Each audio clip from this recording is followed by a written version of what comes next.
Move towards our next plenary session titled Track A. The keynote for this plenary session will be delivered by Professor Anita Singh, chaired by Dr. Mrinmay Pramanik. Professor Anita Singh is professor and head of the Department of English at Banaras Hindu University. She received a Fulbright Nehru Visiting Scholar Fellowship for the year 2013-14 at the University of Virginia, USA. She was a fellow at the Indian Institute of Advanced Study in Shimla, India for the years 2018 to 2020. Her recent publications are Staging Feminisms, Gender, Violence, and Performance, published by Routledge, and the two edited volumes, Gender, Space, and Resistance, Women and Theatre in India. An Evolution of Tradition, Interrogating Transformations in Traditional Folk Performing Arts, published by H.P. Hamilton Limited. She has completed a major research project sanctioned by the Indian Council of Social Science Research on staging gender performing women in Ramlila of Ramnagar, Varanasi. Dr. Singh has published interviews with Indian women performers in the Asian Theatre Journal and contributed to 4 chapters in the Routledge Handbook of Asian Theatre in 2016 and was the guest editor for the special issue of the journal Gender Issues published under Springer in 2018. She has also served as the conference chair for the Future of Women Conference held in Malaysia 2018, Colombo, Sri Lanka 2019 and 23, Bangalore in the year 20, and Bangkok 2024, and is the president of the Asian African Association for Women, Gender and Sexuality. Our chair for the session is Dr. Mrinmay Pramanik, who teaches in the Department of Comparative Indian Language and Literature at the University of Calcutta, Kolkata. He earned his MPhil in Translation Studies and PhD in Comparative Literature from the University of Hyderabad. His areas of interest are translation studies, language and community, migration, refugee and border, and Dalit literature. He finished a major project on the Indian exodus from Southeast Asia and worked on a project on Bengali Dalit oral narratives.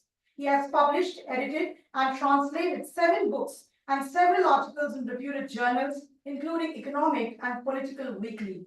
He is an executive committee member of the Comparative Literature Association of India and president of the Calcutta Comparatists 1919. He is currently running an ICHR-sponsored research project on the history of language studies in the universities of Calcutta, Mumbai, and Madras, and an ICSSR-sponsored project on the Adivasis and the partition of India. He has translated Sharad Kumar Limbale's Dalit Sahityache Saundarya Shashtranath, Ganesh Devi's Of Many Heroes into Bengali. Tilted Axis, London, published his translation of Kollani Thakur Chorai's poem into English, I Belong to Nowhere. He edited Dalit Sahitya Charcha, Lekhalekhi Pathshala, Kothay Kothay Limbale, Brotto Nari Atmakatha, O Priest, Give Me the Seeded Banana, Memoir of Sundarban, A Journey from an Island, Amar Okichu Bolar Ache, and Chena Durer Kotha. He has delivered almost 100 invited lectures across the country and has won the prestigious Sahitya Academy Award for Translation in 2023. With feet that tremble and happy tears that roll at the corner of my eyes, I take immense gratitude and pleasure in welcoming my gurus to impart their wisdom, experience, and insight to the participants of our conference who shall take back these contemplative ideas for years to come. We are extremely honored and humbled, ma'am and sir, as it is the knowledge you instilled in us that we have been able to attempt to mold humans from clay. We now welcome Professor Singh. The stage, both physical, virtual, and psychological, is all yours.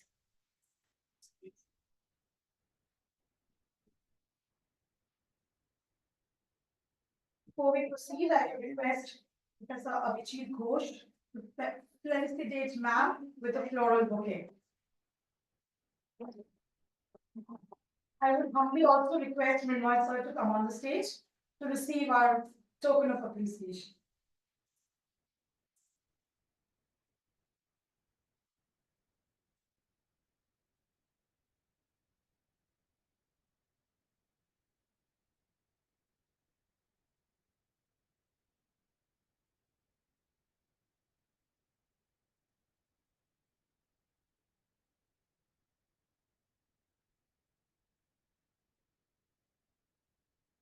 Very good afternoon to all of you. Thank you so much, Dr. Abhijit and Dr. Ria, for inviting me to MLB for this wonderful conference that had such a beautiful start. So, can we have the first slide? So, the topic of my presentation, as the topic of the conference is gender studies and intersectionality. So, I'll be discussing the women question in India. As I can see, most of the paper presenters in this particular session are talking about the Indian experience. And so can we have the first slide? Yes. So, okay. The slides will continue irrespective of the fact. So what I plan to do in this 10 to 15 minutes is that we can map a kind of a conceptual understanding of the women question in India, from the pre-independence time to perhaps the very recent times. And the methodology would somewhat be chronological and, in other words, or also simultaneously thematic logics. So they will kind of overlap. It's not always chronology and so on. So we were talking about gender discrimination right in our first, talk that was delivered by this IPS officer, and she said how discrimination, she faced discrimination while she was growing up. So we have all faced that. We have all experienced that at some point or the other. Now, very often we attribute the term patriarchy. The next slide, please. Patriarchy to this. Now, patriarchy has been intensely studied by feminist theorists and scholars. And right from Gerda Lerner, you can see the first name, Gerda Lerner's Creation of Patriarchy, or Frederick Engel's Angel of Family Planning, Property and the State, or Claude Lévi-Strauss, or Haley Rubin, or even Sylvia Walby's theorizing patriarchy. So all these works and many more talk about the origin of patriarchy. So they when we talk about Gerda Lerner, she says patriarchy started somewhere around 3100 BC to 300 BC and so on. And she emphasizes that it is a historical fact and not a biological thing. It is not natural, but it is constructed. And then we have Frederick Engels, who goes on to suggest, as civilization moved, as we moved in different phases, like from savagery to civilization and to the agricultural land and so on. So this kind of the traffic of women, the exchange of women became so rampant, and women became objectified and so on. And so patriarchy became entrenched in the way that our practices were were put into, the customs and systems were put into practice. So in short, one thing that most of the theorists that I put there cluttered the first slide with is that they all accept that patriarchy is a universal phenomenon. Secondly, that it is a historical construction, and that this exchange of women happened, and this, as I said, entrenched this whole practice.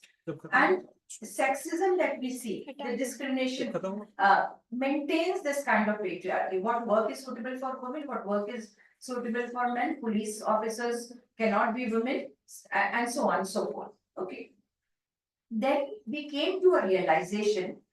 There were these black women whose experiences were different from white women, and when the fight for civil rights or fight for rights were happening, so there was this realization that there are different experiences and there are multiple patriarchies. There are multiple patriarchies. There are a lot of intersectionality, the term that is being put up right in front of your screen as the topic of this workshop.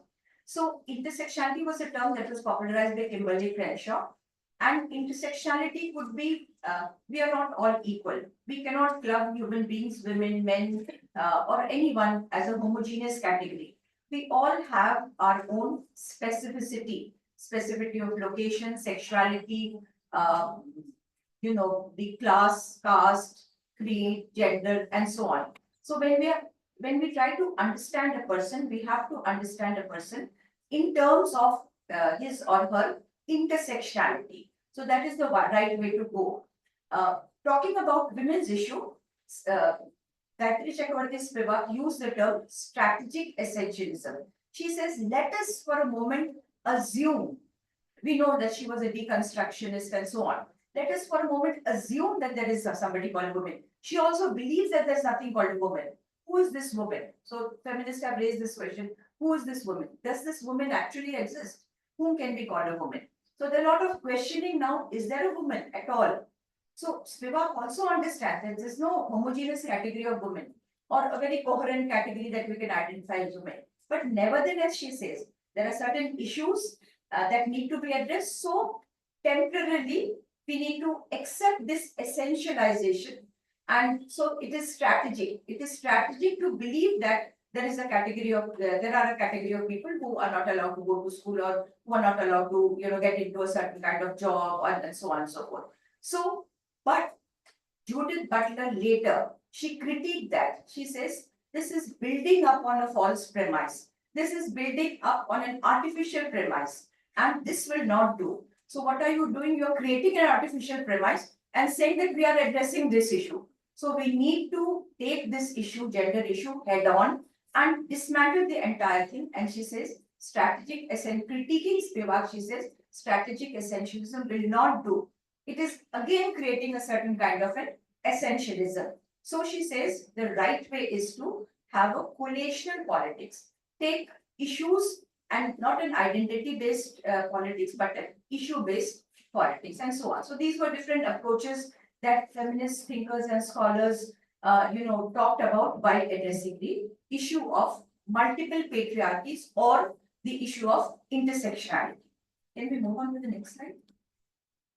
So as I said that I will be taking up the issues of particularly situated in India.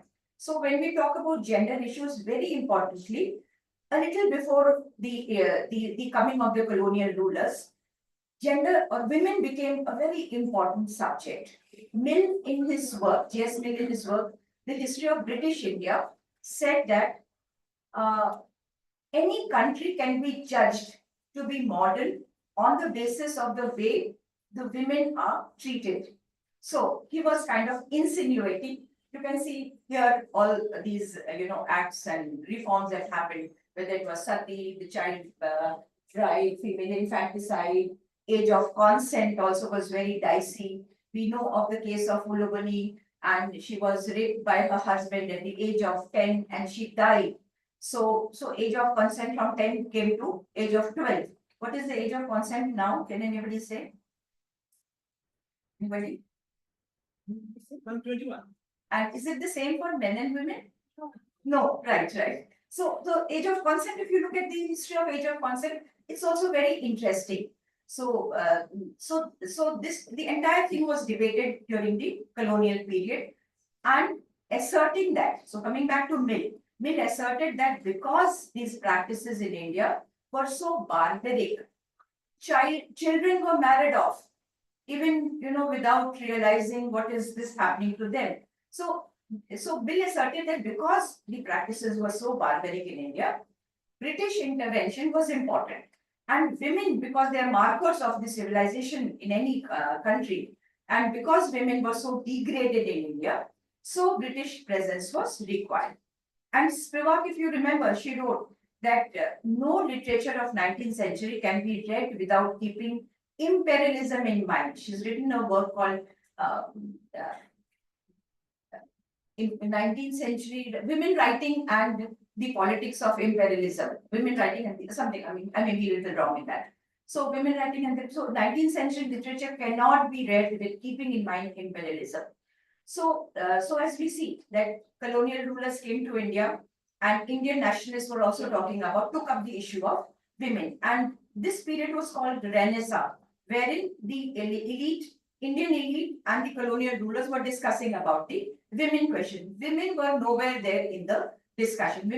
Women themselves were not speaking, but they were spoken to. Again, Spivak says, white men were saving brown women from brown men. Very succinctly, she sums up the entire complexity of what was happening in this pre-colonial era, where a lot of discussion about women's issue happened.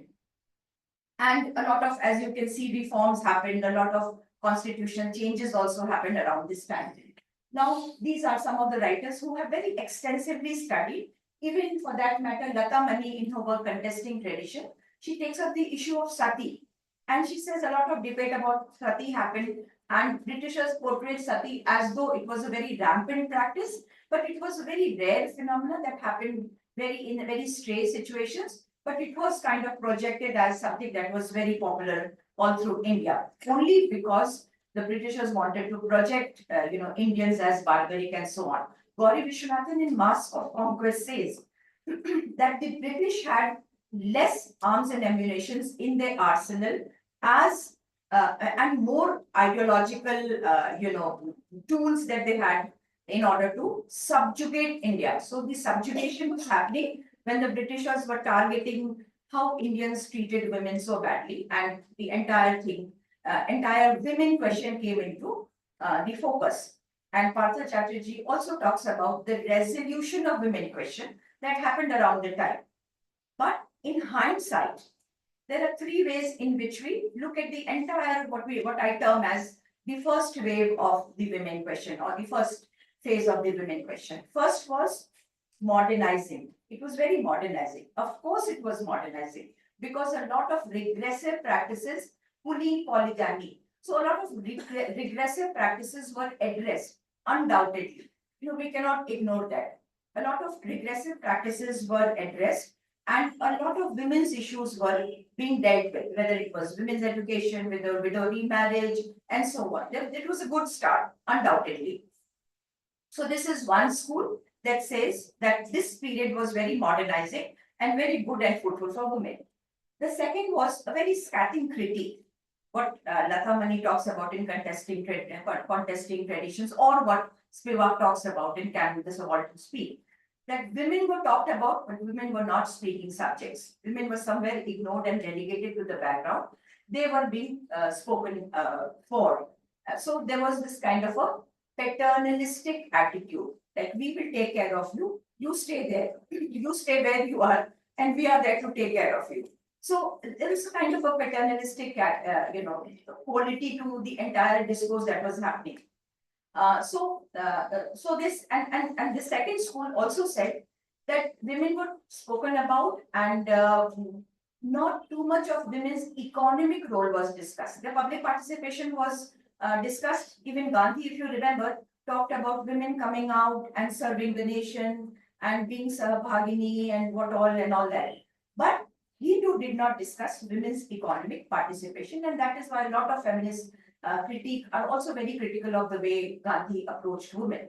Although one cannot throw the baby out with the bathwater in the case of Gandhi. I mean, of course, whatever he spoke about women, or whatever he was talking about nation, has its own relevance in the particular context that he was talking about. So the second was women's economic role was absent. The third was formation of new patriarchies. Uma Chakravarti and others, they talk about the aspect that the entire situation here created new patriarchies, new ways of subjugating women. They would be educated, but they would be docile. They would learn skills. They would read literature, participate in all kinds of intellectual debate, but they would be pure. So domesticity, purity, spirituality became the key words that defined women. So on the one hand, you are talking about liberating, but then you are holding them back as well. Can we move to the next slide?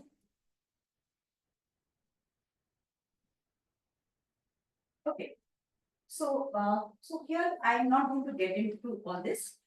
These are some texts that became very popular. They're all if you see that their year of publication, they are all pre-independence texts, and you can have a look at it and the way they engage with women. Like particularly, you may have read Ruqayya Shekhawat Hussain Sultana's Dream, where she creates a separate domain for women, and she says, what does women spell?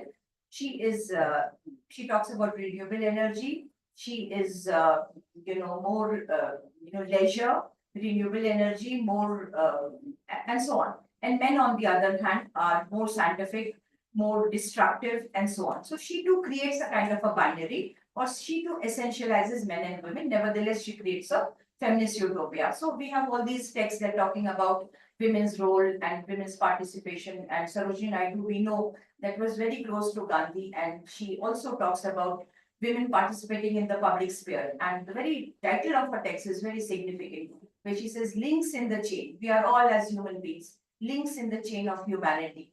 And if any one chain, any one curry, as she says, is weak, the entire chain is going to be weak. So metaphorically, she tries to talk about how women's participation in parliament also. Now we are talking about women's reservation. She spoke about women's reservation way back, and so on.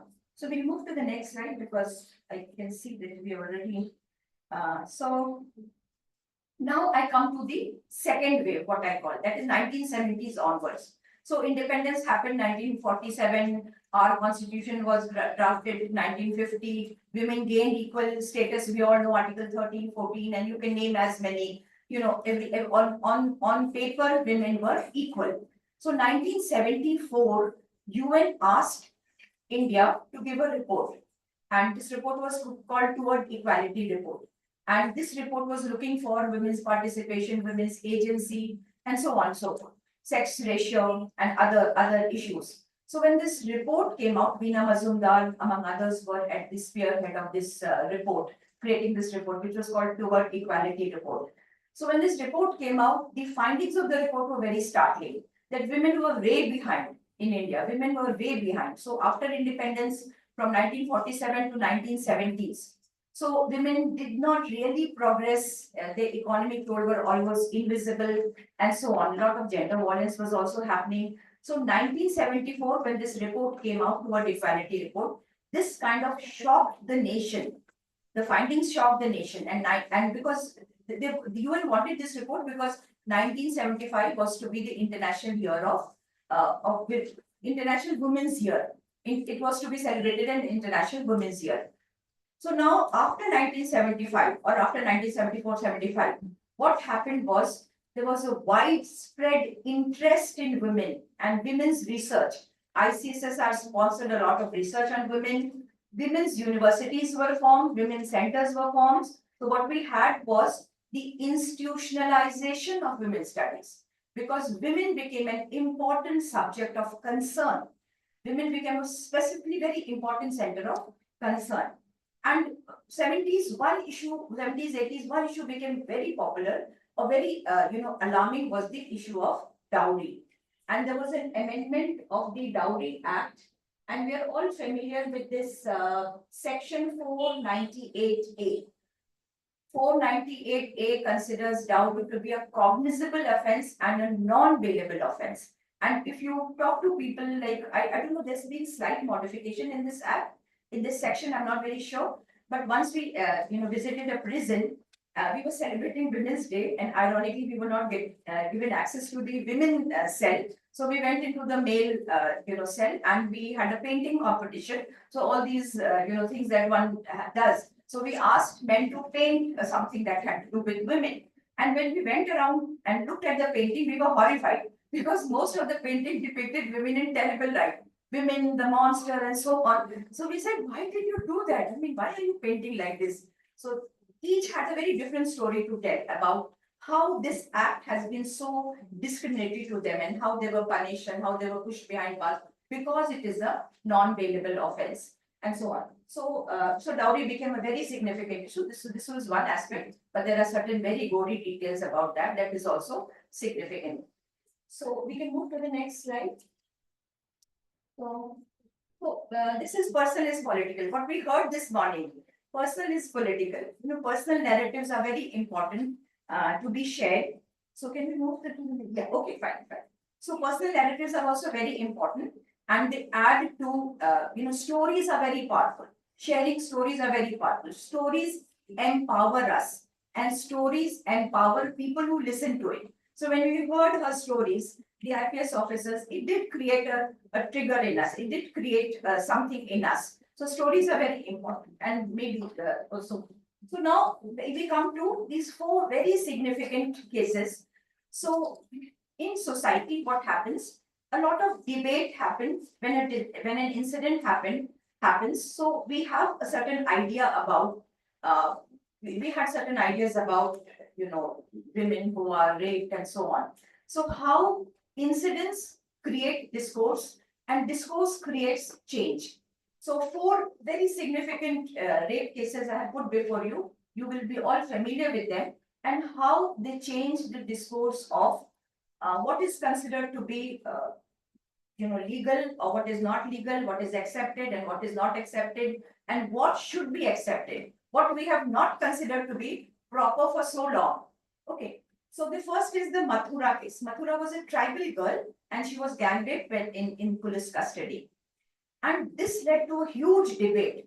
And this debate led to a lot of realization that one, a woman with a past or a woman with a sexual history need not be castigated on that ground. She can still be raped, or for that matter, a prostitute can be also raped. So the issue of consent, which we are still now discussing, which is a very delicate issue. We have very recently come across this Justice Hema committee report. You must be familiar in Kerala and how it is, it has completely shaken the Malayalam film industry. So I was speaking to one of the colleagues who works with Malayalam in Malayalam cinema, and he said that what has happened now is just a Justice Hema committee report and the so-called women coming out in this Me Too kind of a movement, that it is now going to affect the way Malayalam cinema is made. So you can imagine the impact. So the first case, the Mathura case, changed our perception that consent is something very important. Very often what we do, oh, she was very loose. She did that. She had several boyfriends. So it's perfectly okay that she's raped. So it changed our perception. And also there was this two-finger, investigation that was also dropped. So Mathura changed a lot of things about our perception about the moral and immoral, the Devi and the goddess and the whore kind of an image that we create, the binary that we have about women. Bhavri Devi rape case was also very significant. She was a Satin. She was working for the government and she was gang raped by the rich village people. And because she was propagating against child marriage. And when this event happened, she was the Vishakha, an NGO took up her case. This led to the sexual harassment at workplace, the POSH Act, which you have it here at MET, you have it at all institutions, which has more than 10 members. If you have more than 10 members on your institute, you have to have this POSH Act. And if you do not have a POSH Act in your institute, then you have a local ILO where your cases are to be referred. And these are very serious cases that are taken up here. So Bhavri Devi, of course, led to this Vishakha guideline. Then Nirbhaya, you're all familiar, I need not go get into that. Then you have this Aruna Shanbag case. I don't know how many of you know that. So she was also gang raped. She was a doctor. Nurse. She was a nurse. And this reminded me why I put this here. There are so many other cases. But why I put this here because it resonates with what has happened in RG Kar. What has happened is safety of the women who are in the workplace. So Aruna Shanbag case was slightly different. She was left in a very vegetative state, and Pinky Virani was fighting for her case for euthanasia, which euthanasia was accepted and euthanasia has become a law, but with certain guidelines. You have to follow certain guidelines for euthanasia to take place and so on. Can we move to the next? We have 5 minutes? Yeah, we have.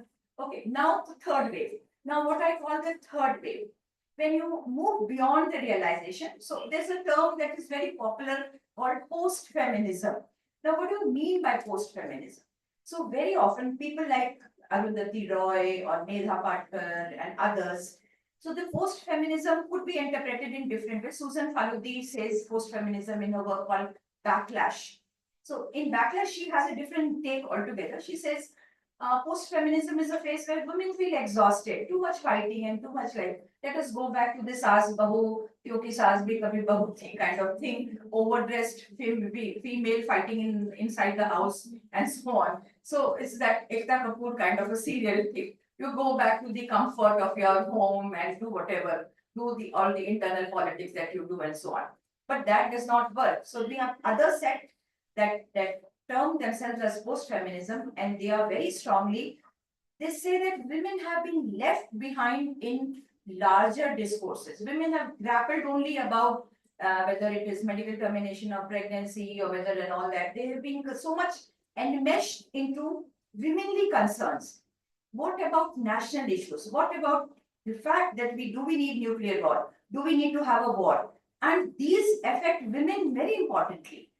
The fact that you have a nuclear weapon or the fact that you have a war, these affect women very much. So why are women left out of these discourses? So women need to be inserted, whether we need to have a big dam or a small dam, what are the consequences of having a big dam, or what are the benefits of having small dams, or how people are displaced, how linguistic communities are displaced when we have a big dam. They become migrants, they lose their language and so on. So we do not just lose a culture, we lose language, a way of living and so on. So they talk about, they say that we need to be inserted into the entire discourse of the state, the nation and the world at large. We need to talk about environment. You know that young girl who became an environmentalist, I'm forgetting the name at this moment. Greta Thunberg, right. So we need to insert ourselves. We need to express on the larger issues as well. And because it is important, because different voices are important, an issue has different perspective and each of the perspective have to be addressed. G20, we know in G20, women 20 became the not a component, but an overarching concern. So women's issue were an overarching concern in all these spectrum that we had. So we need to have a kind of an attitude like this. So these are the different ways in which women are addressing the environment and other issues. Can we move to the next slide? Yeah, so again, this is it, a further explication of what I'm talking about, how women need to talk about nuclear weapon, how women need to talk about AFSA, Armed Force Special Power Act, and so on. Next slide, please. So here I talk about some works that are intersectional in nature as we are talking about. So we have digital, we have transgender narratives which could be studied. We have the tribal narratives, we have autobiographies of sex workers who bring in this debate of sex work or prostitution, or whether sex work should be legalized and so on. So those debates need to be discussed. Those debates need to come forward. And Shilpa Pedkar talks about, it's an ethnographic study of the cities and how city spaces become unsafe spaces. So what kind, so in the name of security, in the name of safety, we put behind women again. We kind of enslave, we kind of, lock up women again. This time is not safe for you. So we need to create a society where safety is important. At all times, women can walk out anywhere without the concern that, oh, this is not the right time. If a man can walk out anytime or a transgender can walk out anytime, I guess every citizen should be able to access the public space at all times. So here she says, loitering is a masculine characteristics. So loitering, she says, should become a feminist slogan. And then you have so many movements like Take Back the Night, Pinjar Tod movement, you may be familiar of that. So there is this restriction on the hostel, the night curfew, you come back at a certain time because it is not safe. And in a very traditional place, as Ria would be familiar, in BHU, probably she was there around that time, we had a massive movement. Women from the hostels came out and said that we need to have an access to the library at all times, at 12 o'clock at night, just as men do. Why are we put behind and said that, okay, now this is your curfew time. After 7 o'clock, you cannot come out and so on. So then you have a same-sex relationship, valid feminist standpoint. Move next to the next. So these are certain, movements that are taking place. They're very interesting, and each activist movement is very interesting, and they address this issue of safety, security, and of how, public-private divide. So public-private divide, security, these are important concerns when we talk about women's issue. We can move to the next one. Again, so some of the very recent activist movement that we are all familiar with, whether it is Shaheen Bagh episode or the Sabrimala temple, the menstruation ban, that menstruation is considered to be unclean and women are unclean around that time. It has no scientific or psychological biological basis to that, and so on. All these came out as a discussion. So finally, I would say that what Nancy Fraser in her work, uh, Social Justice in the Age of Identity Politics, she mentions three things that we need to address: recognition.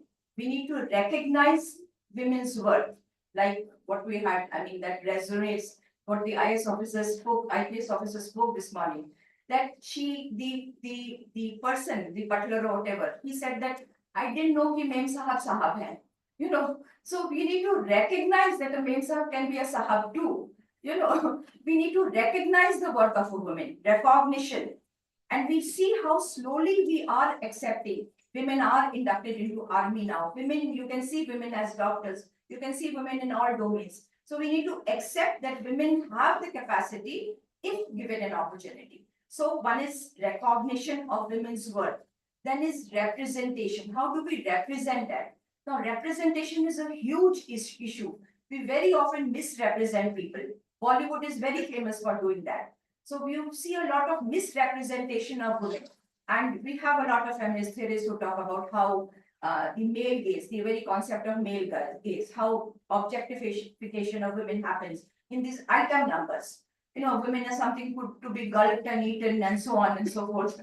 Okay, so we need to look at that. We need to look at representation and encourage movies and encourage our visual pleasure for movies that are more embracing, that are more egalitarian. So because men and women are all, have that kind of a gaze, so irrespective of the fact whether you're male or female, you accept that, oh, this is fine, this is pleasurable. So we need to redefine or relearn our concept of pleasure. So one is recognition, the other is representation. If you look at representation deeply, it is a very serious term. And the third that Nancy Fraser talks about is redistribution. Redistribution is everything. Redistribution of spaces, redistribution of resources, and so on. So what we have, the reservation that we are talking about, why is it valid? A lot of people say that, "Oh, why are you fighting for rights and why do you want reservations?" You say that you are empowered, you fight on your own then. But reservation is important because of equity. For very long, women did not have equal, access to. So you cannot accept a 7-year-old child to run the same way as an 18-year-old. So that 7-year-old child needs a little vantage point. So these reservation we call positive discrimination. So all this, so these are thoughts, as I said, that we need to pause and look at how society is being, seen and how do we further want to see this society and so on. So with these ideas, I close, and if there are any questions, I'm ready to take it.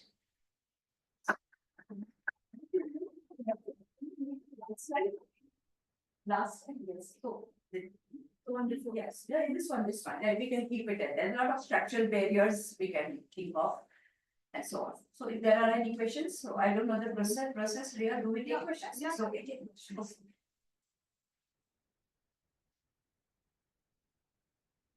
You also check the chat box. Okay. Just check the chat box.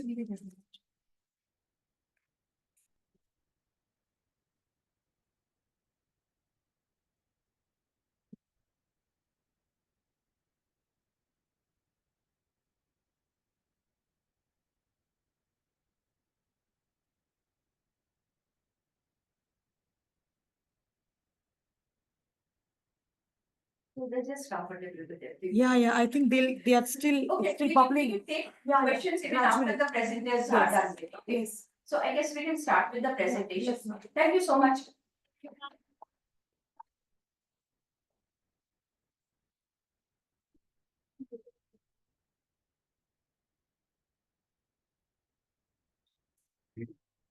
I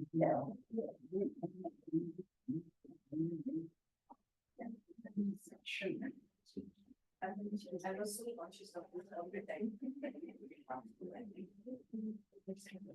Thank you, ma'am. I'm still looking for a proper synonym for thank you, and I don't know how to, whether I deserve to say anything after that lecture, but I'm just happy that my students could receive a practical experience of what I tell in the class of about my teachers and how we have grown and how the idea has started from the classroom itself. Now we move towards our paper presenters. So our first presenter is Megha Kamble from Shivaji University, Kolhapur. Her paper is titled Healing Through Unveiling, Trauma and Transformation in Manjiri Indurkar's It's All in Your Head. Megha ma'am, if you are here, please unmute yourself and join us. Yes, ma'am. I'm here. Am I audible, ma'am? Yes, ma'am, you're audible. You could also share your screen if you want. Yes. Yeah. Yes. I'm sharing my screen. Just give me a minute. Yeah. Are you able to see it? Yes, ma'am. I think a full screen will be a better view for all of us. But it's visible to everybody. Is it? I'll just make a slideshow. Just give me a minute.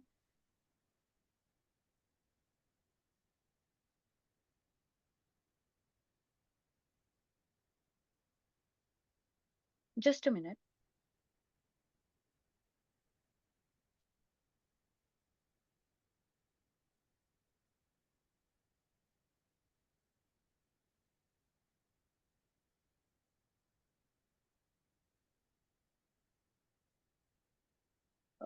Yeah.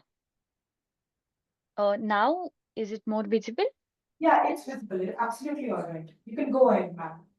Yes. Sure. I'll just do this. Yeah. Yes.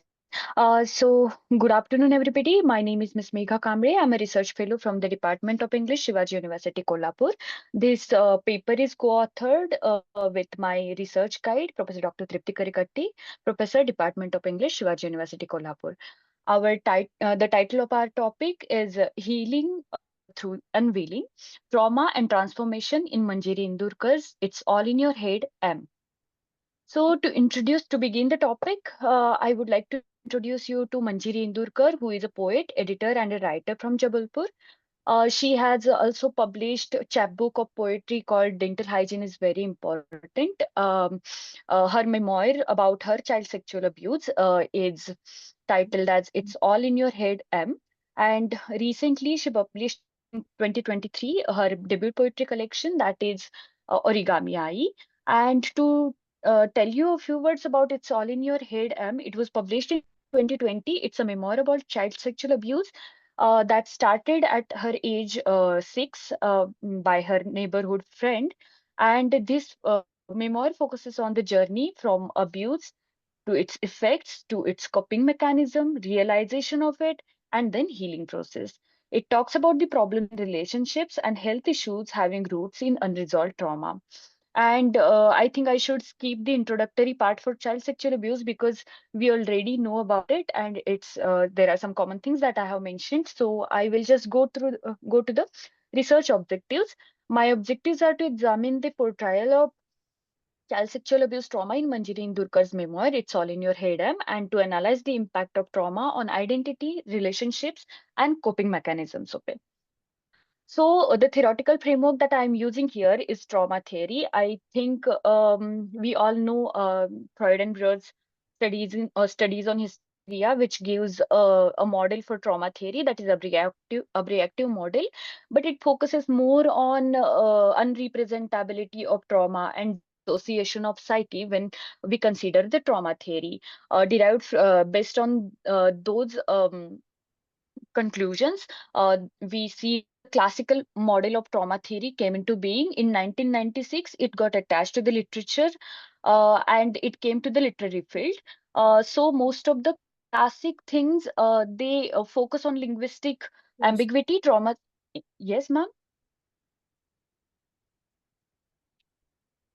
Okay. Sorry.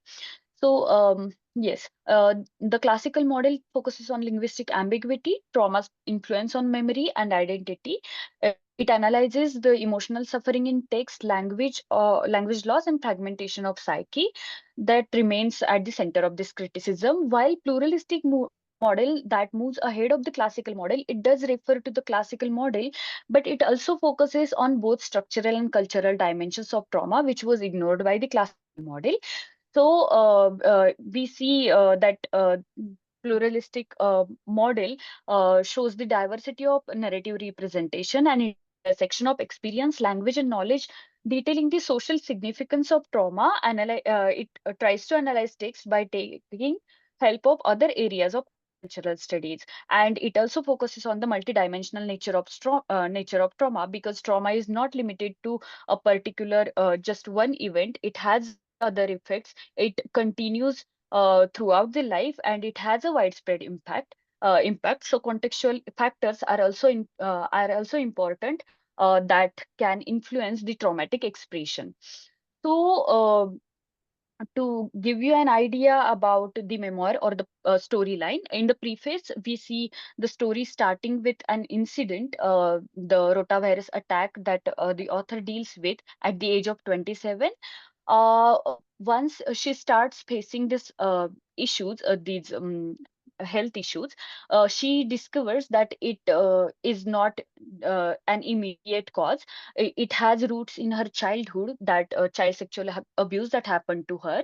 And as she starts discovering these things, the world falls apart, and she tries to understand how her past has been impacting throughout her life. In the part one, we meet her boyfriend Avi, and she tells us about their story. But most of the part deals with their relationship and importance of place Delhi in her life, and how she describes it in a positive light. In the second part, she revisits her childhood. So if you can see, the narrative non-linear representation is here. In the second part, we go to her childhood. She talks about her family, especially the women in her family, and how they are all traumatized. She also talks about her abuse, her abusers, and the people who knew about the abuse, but they couldn't protect her. They couldn't do anything about it. In the part three, we see 23-year-old, 22-year-old self of the author, which is bold, carefree, because she has hidden her trauma. She has masked it. She has masked her depression, her trauma, and because of that, she becomes bold, carefree, and she has detached herself from her memories. In the fourth, we revisit her relationship with Avi again. So if you can see, part one and part four is quite similar, but now the focus is more on what went wrong and the negative um, view of Delhi in her experiences. So there we most of the part happens in the part four only, because it also shows us traumatic effects that start resurfacing and continue to grow, because she has the unresolved trauma that is hidden. And then she starts being self-aware and therapy sessions, and then she starts we can see the journey of resilience and the healing progress. So the common themes that we saw in the memoir were child sexual abuse and trauma. That is one.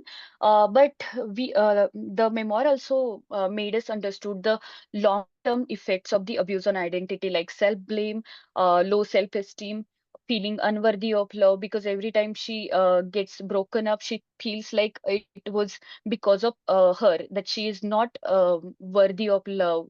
She just gets abandoned, and she fears the abandonment.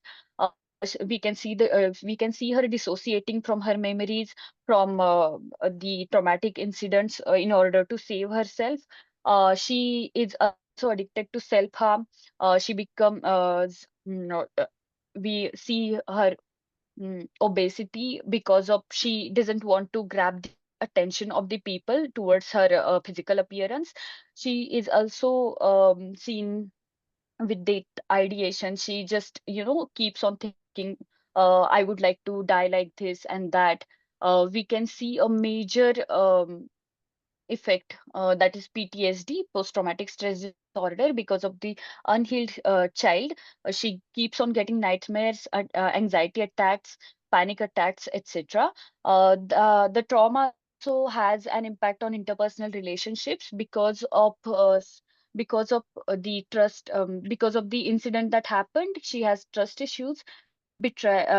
She also gets betrayed again and again in the relationships. She also sees the intergenerational. We can also find the roots in intergenerational trauma, uh, because her both the grandmothers and her mother, they are also going through trauma, which is transformed, which is transferred to her as well. So she fears abandonment as a result of abuse, and she needs attention and care from everybody, just like she was protected earlier in her childhood before the um, actual abuse happened. So we can see the attachment style, that is anxious attachment, throughout her life, and thus it makes her difficult to maintain a relationship. The major coping mechanism that is used in this is denial. She tries to deny that it has happened. And so most of the part till 27, till she becomes 27, she had just been ignoring her past. And she even while writing about all those stuff, every uh, struggle or every traumatic incident, she uses humor to, lighten up the stress. And Just have she a also. minute to Oh, your is time. that so? Okay, then I'll just go fast. So there are few techniques that are used by Indurkar to depict her experience. Some are personal storytelling. She uses popular stanzas to begin each section, like one from Bell Jar is there, and another is from the Metamorphosis to, prepare ground for people, that what we are going to see in the chapter. She also builds suspense earlier, because she directly starts with when she is 27 years old, and then we realize like what can be the causes of these things. So later on we go through the discovery process.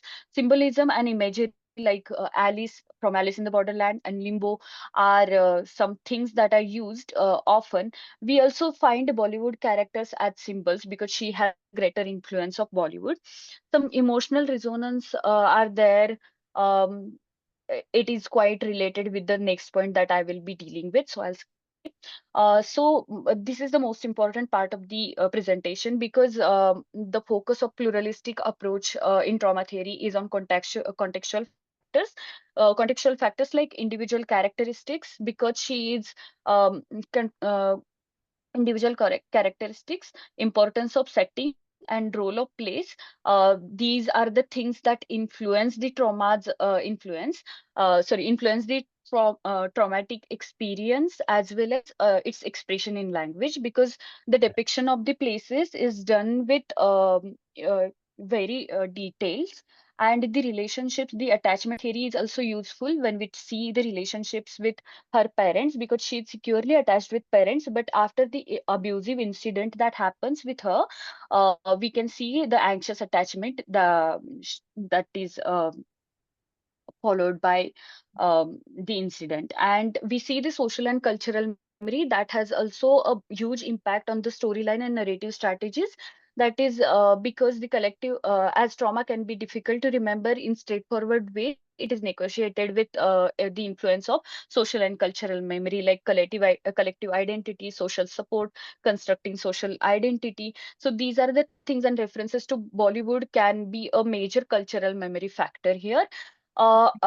Yes, lastly, yes, just 1 minute, I will conclude.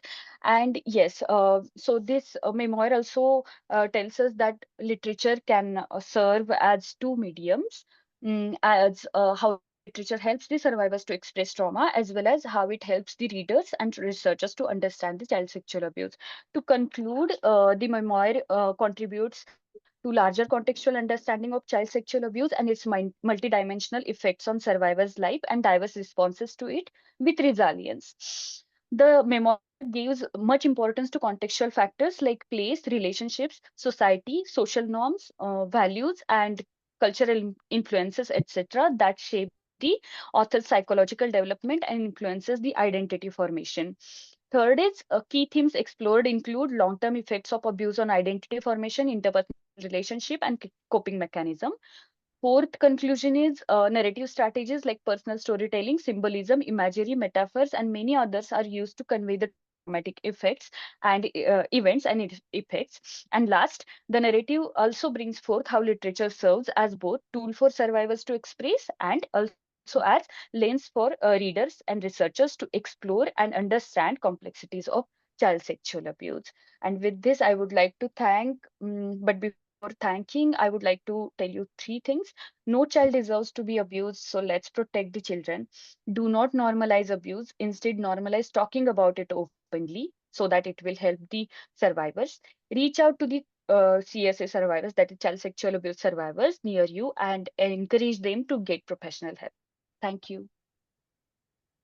Thank you, Megha. We would like to request all our participants to adhere to the time, which has been already allotted to you, so that we are pure egalitarian to everyone. Our Yeah. next presenter is Vinayana Khurana, who's from University of Delhi. His paper is titled Indian Feminism Explored, Analyzing the Representation in Films like Anglo-Indian Goddesses and Margarita Who is Strong. Please, sir. In the chat, there is a PPT share. Can you just share that PPT?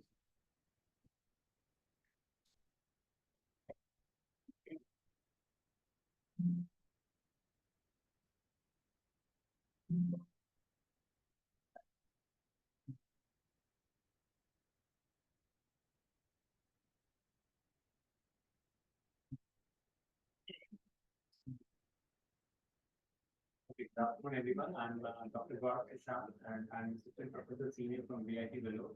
And I'm just reading this paper on behalf of Vinayana. And so the topic is given here, Indian feminism explored, analyzing the representation in groups like Anglo-Indian goddesses and Margarita. So, Vinayana Purana, I would like to first give her a brief introduction. Vinayana Purana has completed MPhil in English Literature at Delhi University. While navigating the challenges of cerebral palsy, her identity extends beyond disability. She is first and foremost a writer and poet. Vinayana proudly holds the title of a two-time Tata Circle Wordsmith Award winner and the recipient of Mastery Award at Caring Care Ability Awards in 2023. Her literary journey spans a published book of poems and more recently an ebook of short stories available on Amazon Kindle.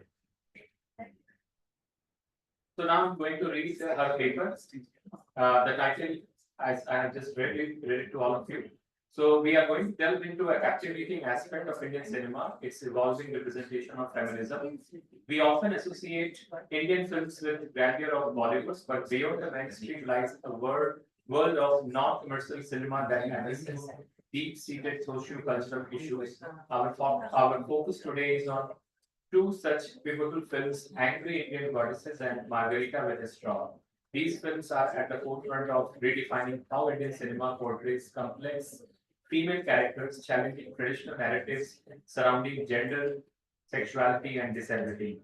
To explore this transformation, we will discuss three interconnected themes: the role of non-commercial cinema in feminist discourse, the nuanced portrayal of disability and sexuality in Margarita with a Straw, and the celebration of womanhood and individualism in Angry Indian Goddesses. Can you move to the next slide? Non-commercial cinema's role in feminist discourse. Non-commercial cinema or parallel cinema. Can you change the slide? To the next slide. Next slide.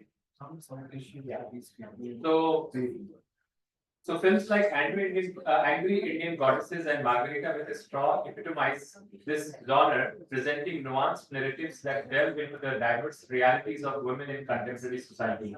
Angry Indian Goddesses, directed by Pan Naleen, is often described as India's first female buddy film. It brings together a diverse group of women who unite for a pre-wedding celebration in Goa, The film explores various facets of womanhood, from the challenges of sexual harassment to the struggle of autonomy. It culminates in a powerful climax where the women, united by a shared tragedy, challenge patriarchal norms, making a bold statement about female solidarity and empowerment. On the other hand, Margarita with a Straw, directed by Sonali Bose, offers an intimate portrayal of Laila, a young woman with cerebral palsy, as she navigates her own journey of self-discovery. The film breaks new ground of exploring Laila's sexuality, a topic rarely addressed in Indian cinema, particularly in relation to disability. Her relationships and quest for independence challenge societal norms that often infantilize or desexualize individuals with disabilities. Together, these films contribute significantly to the feminist discourse in Indian cinema. They provide a compelling counterpoint to the often escapist narratives of commercial films, paving the way for more meaningful storytelling. Next one, please. Disability, sexuality, and normalcy in Margarita with a Straw. Margarita with a Straw is groundbreaking film that challenges conventional narratives around disability and sexuality. It portrays Laila as a fully realized character whose desires and aspirations are as natural and integral to her personal growth as anyone else. The film's candid depiction of her sexual awakening, including her relationship with Khanu, a blind woman, shatters the stereotype that disabled individuals are asexual or unworthy of romantic relationships. The film advocates for a broader understanding of intersectionality and the diverse experiences of marginalized individuals. By focusing on Laila's journey, Margarita with a Straw not only highlights the importance of representation but also humanizes the complex realities of living with a disability. Next one. Celebrating womanhood and individualism in Angry Indian Goddesses. Moving on to Angry Indian Goddesses, this film celebrates the strength and resilience of contemporary Indian women. The ensemble cast includes a range of characters: a businesswoman, a housewife, a singer, an activist, each grappling with their own set of challenges. The film addresses issues such as societal expectations, career pressures, and the pursuit of personal freedom. One of its most notable contributions to feminist discourse is the portrayal of a lesbian relationship with sensitivity and respect, a rarity in Indian cinema. The film also critiques the Indian censor board's tendency to classify feminist content as adult, highlighting a broader societal discomfort with women's autonomy. The portrayal of female camaraderie and solidarity in the film is a powerful reminder that collective strength can challenge entrenched but patriarchal structures, making it a significant feminist statement. The last one. Conclusion: the evolving landscape of Indian feminism in cinema. In conclusion, Margarita with a Straw and Angry Indian Goddesses are more than just films. They are cultural artifacts that contribute to the evolving landscape of Indian feminism by challenging traditional narratives and offering nuanced portrayals of disability, sexuality, and individualism. These films advance the feminist discourse in both cinema and society. As we look forward, the continued representation of diverse voices in Indian cinema will इसके बाद अभी नहीं, अभी करने से be इस crucial करेगा in तो shaping a जब more इनका हो inclusive जाएगा and आंसर का chance I'll tell you empathetic I'm here society. These films remind us of the power of cinema to challenge societal norms and foster understanding, contributing to a broader cultural acceptance of diverse identities. Thank you. Exit कर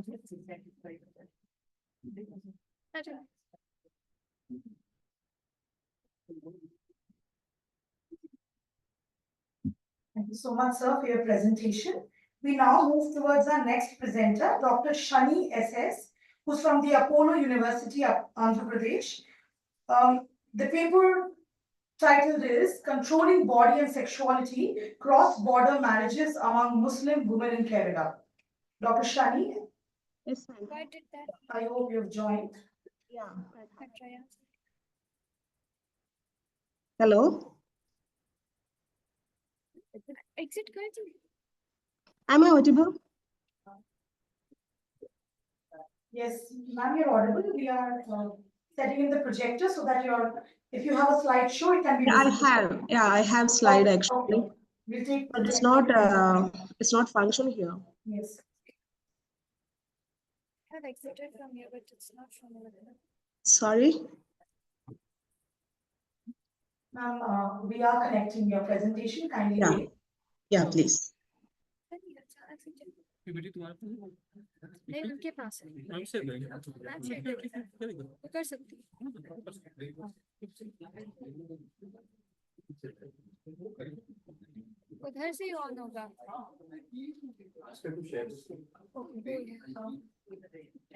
Ma'am, if you could kindly share the screen. यहाँ से share किया है, यहाँ से। हाँ, वो तो हटा दिया। Okay, wait, something. पर ये exit नहीं हो रहा। Exit वहाँ से नहीं हो रहा, यहाँ से exit हो चुका है सारा।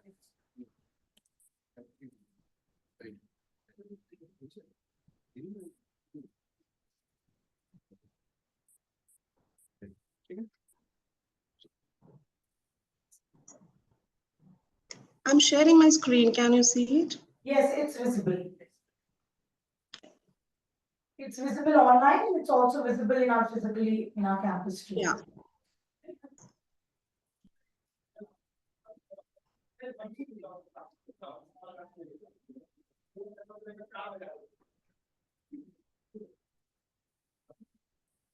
Now?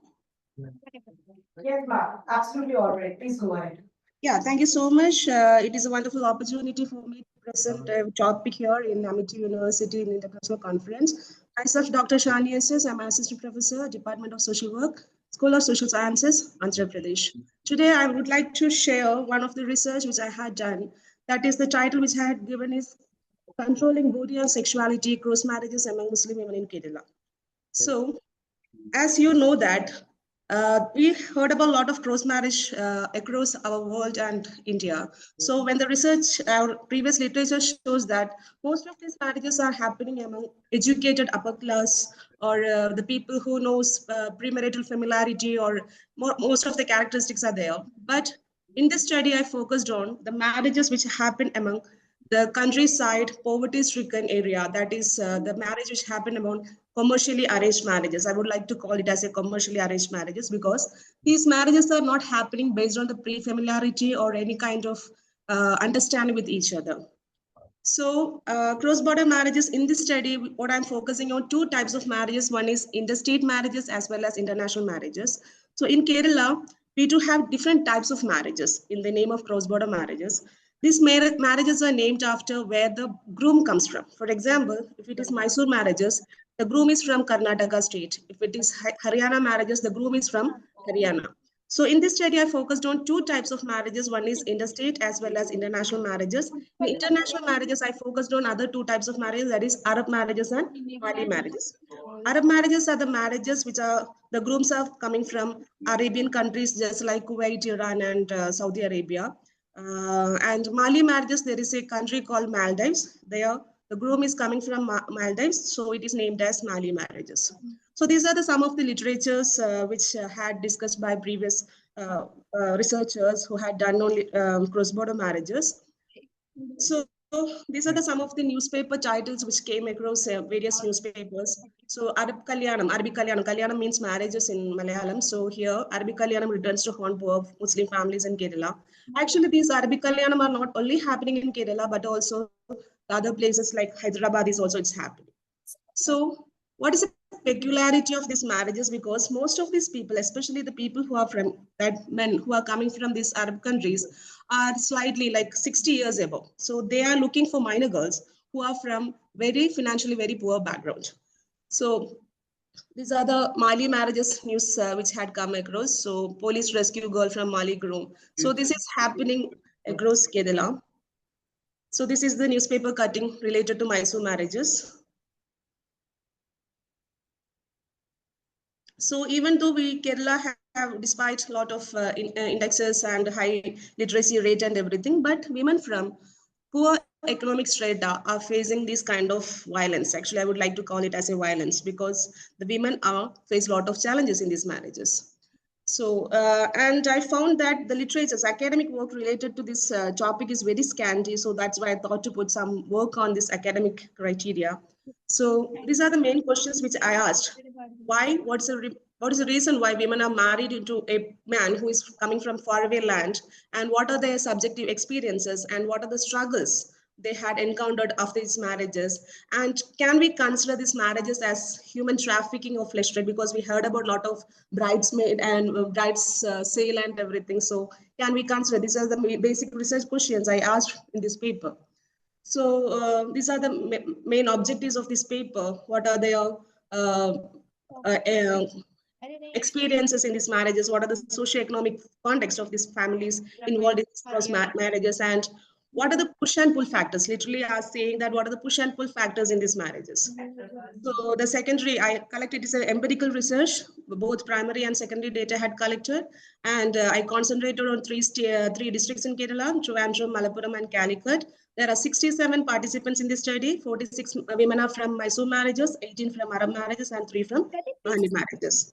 So I had got ethical consideration, that is, I asked informed consent, and their identity will be anonymous and confidentiality. And during the interview, I asked them if any questions which are very sensitive or personal, you can quit the interview. So the context which we see here, the age range of my participants varies from 25 to 75, and they got married at the age of 13, and some got married at the age of 40. And it is very interesting to note that the age gap between husband and wife ranges from 1 year to 81 years old. And the women who are 52 women after this marriage, they are divorced, and 8 separated, and 7 remarried again after this marriage.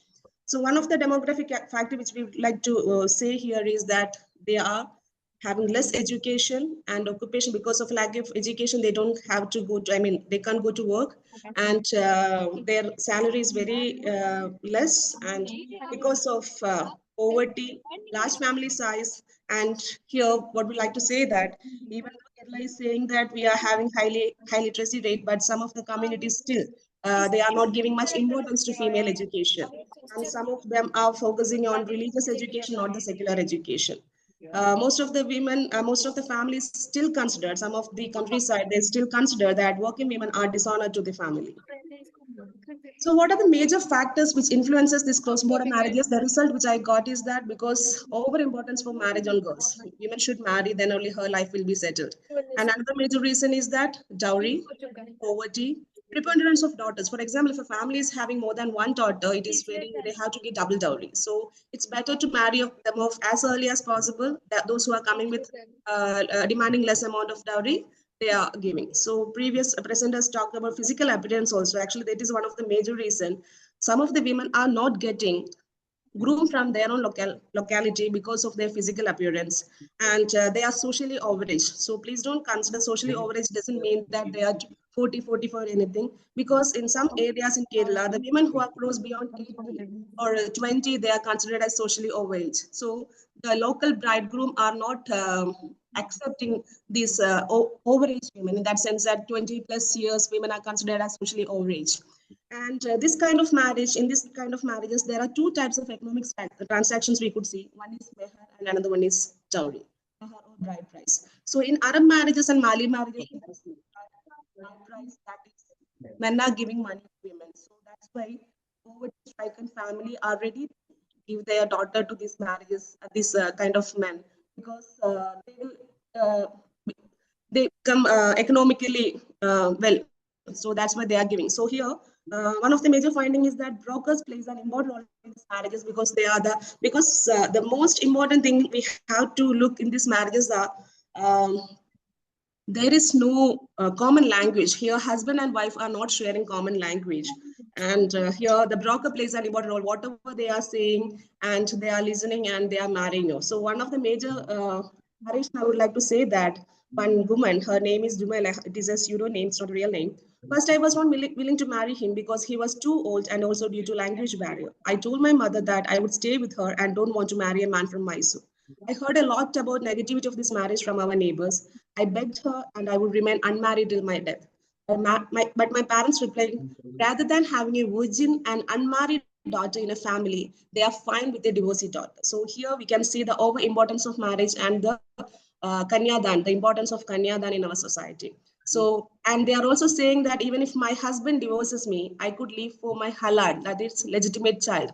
So they are controlling her sexuality to be in that the family's honors or izzat are on the shoulder of women. So that's what they are saying. So due to compulsion from my family for getting halal child or children, I was forced and I got married. So these are some of the narrations. If time permits, I will read, or due to discussion, I'll show. And and actually, these women are considered as Vajay's wife. In this study, it is very interesting the fact that in one side, women are liability and another side, women are commodity. Because some women are got married 2 or 3 times to Arab men for getting money. And some women from Mysore marriages are reported that they are facing some kind of discrimination when compared to the local brides because of the language barrier, and they are coming from foreign places. And 2 women got human traffic in the name and prostitution. So they sold out in the flesh trade, and finally they rescued, and they are safe and they are back. And one of the major important thing is that, so here they are saying that these brides, these grooms are coming with rented parents and rented relatives, and they are fooling this family and got married, and they are looting money from this family. So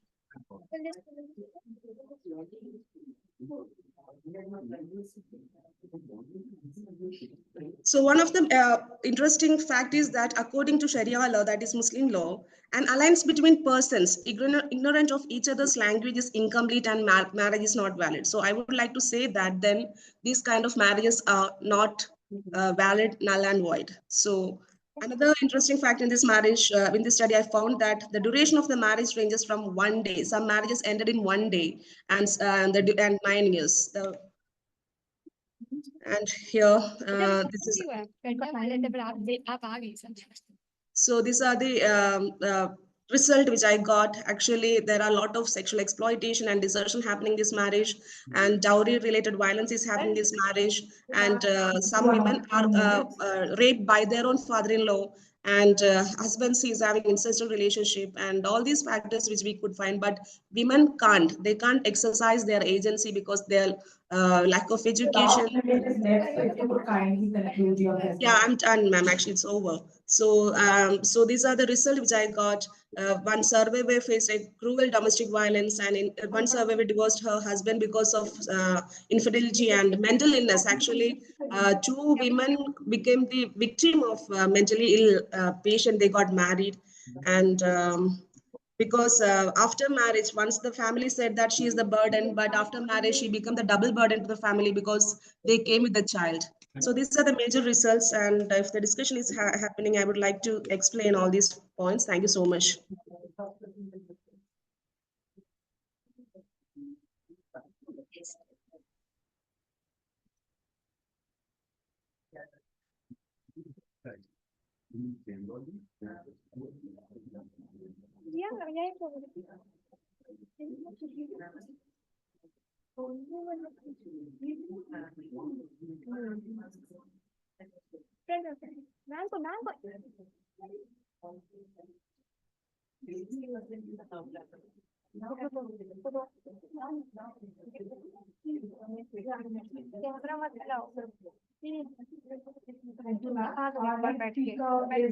Dr. Oni Bhattacharya from Center for Social Justice and Equity, Madras School of Social Work, Chennai. Her paper is titled Everydayness of Intimate Partner Violence, an ethnography on the killer community of Assam. Ma'am, if you could kindly और यहाँ पे ये share your जब कुछ screen to admit have का a आता है presentation बस that's लोग एडमिट हो जाए तो उसको तुम बस एडमिट कर दोगे और ये वाला 5th नंबर पे आई थिंक इनके बाद है ये वाले तो इनका ना तुमको यहाँ से यूएसबी डाल के कॉपी करना है और बस कॉपी करके प्रेजेंट करना है वो बोलेंगे नेक्स्ट स्लाइड दबाने तो नेक्स्ट स्लाइड के लिए ये It's visible to us. तुम दोनों जल्दी खा कर You just make it in the full इसको screen ध्यान mode. देना जल्दी जल्दी प्लीज शूटिंग मेरी पसंद है तो जल्दी खा कर Am I audible? Yeah, you're audible, ma'am. You can go ahead. Thank you so much. My presentation is about everydayness of intimate partner violence and ethnography of the community of Assam, Kinnar community of Assam specifically. So this paper basically tries to understand how has what are the factors which influences intimate partner violence of Kinnar community in Assam, and what are the factors which shape and influence the violence, the everyday violence faced by the community. Let me begin my presentation with a quote of one of my interlocutors. She says she's Lina from Assam, and she says that finding a partner for us is not very easy. When someone approaches us and claims they want us to marry, we try to do everything to stay in that relationship. For me, also it was the same. And even if I told anyone about how he behaves with me or hurts me emotionally, everyone will feel I'm ungrateful. I must have done something wrong for him to get the chance to scold me or demean me. So these lines reflect the deep vulnerability and social pressure which trans women face in relationships, where finding a partner is rare and highly valued. The fear of judgment and self-blame further silences them, perpetuating emotional abuse and reinforcing social stigmas around their worthiness and behavior in relationships. So briefly, to go to the introduction, transgender individuals, particularly trans women, often face various forms of violence and discrimination, including physical, emotional, and economic abuse, which is particularly pronounced in intimate relationships with cisgender partners, basically the cisgender men. This violence is compounded by broader societal issues such as exclusion, economic instability, and inadequate legal protection, all of which create conditions that trans women more are attuned to, more vulnerable to abuse. For the Kinnar community in Assam, intimate partner violence becomes an even more complex issue due to the interplay of gender identity, societal stigma, and limited economic opportunities, which trap them in cycles of abuse. So that this particular paper, this particular study, which is a subset of my PhD work, through an ethnographic shadowing of 3 Kinnar trans women over a period of 8 to 10 days in 3 cycles, explores how IPV, or the intimate partner violence, permeates through everyday life. By utilizing interpretative phenomenological analysis, the research offers a nuanced view of how trans women navigate abuse while also demonstrating remarkable resilience. The study emphasizes that many trans women in Assam's Kinder community enter relationships with cisgender men as a way to gain societal acceptance and validity of their identity in a heteronormative society. So for trans women in Assam's Kinder community, marriage with cisgender partner holds significant cultural, emotional, and societal importance, symbolizing not only personal validation of their gender identity, but also societal acceptance within a rigid heteronormative framework.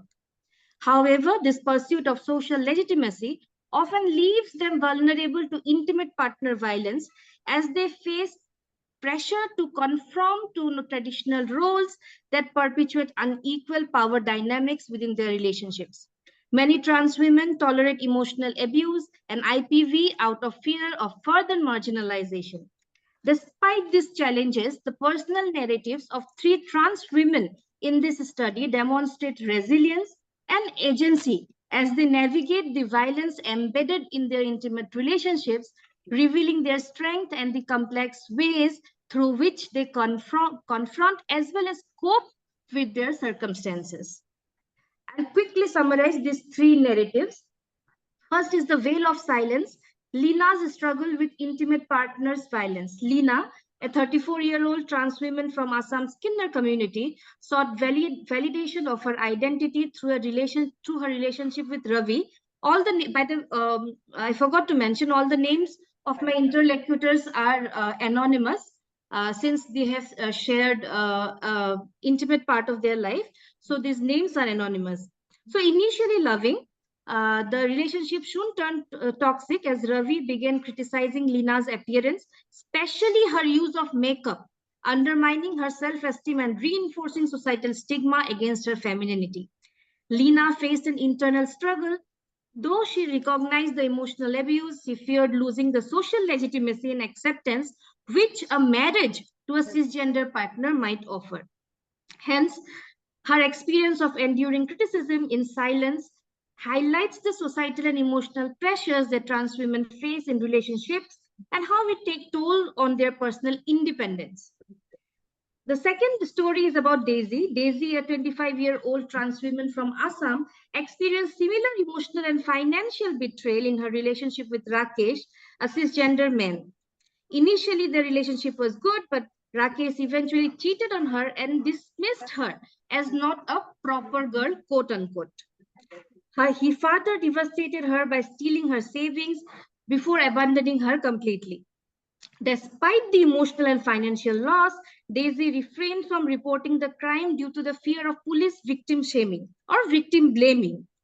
Her story illustrates the vulnerability of trans women face in relationships where love and trust often lead to exploitation. The third is Sahana's story, where Sahana is a 24-year young woman from Assam faced similar kind of betrayal when her partner secretly filmed her and used them to blackmail her. His threats to expose her private life jeopardized her dignity and safety and livelihood as public disclosure. Hello? Hello. Hello. Yeah.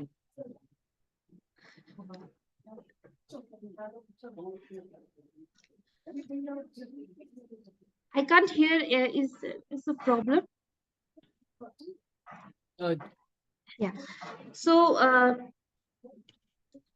what do we see in these stories, these three stories? The similarity is there are four intersecting factors in all these three stories.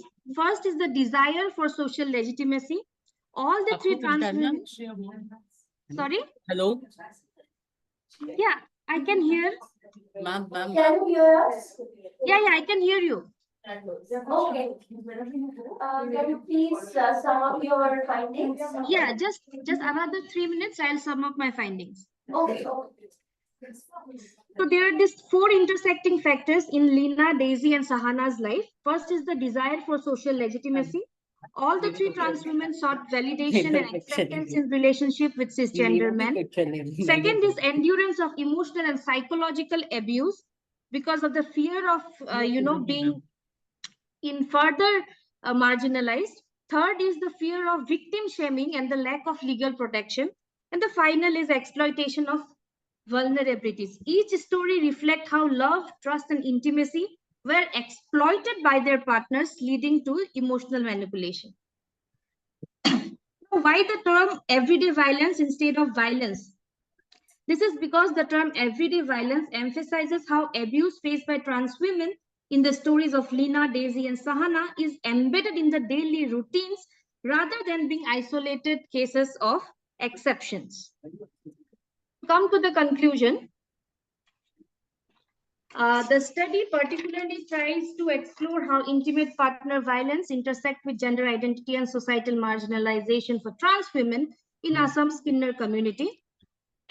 Through personal stories and interviews, it reveals the emotional, financial, and physical abuse they face in relationships with cisgender men, and the research highlights their resilience amidst systematic inequalities and advocates for inclusive legal protection and support services to challenge the norms that perpetuate violence. Thank you. Hello. Not working. Thank you so much for your presentation. Thank you. Thank you. Insert it and copy my file.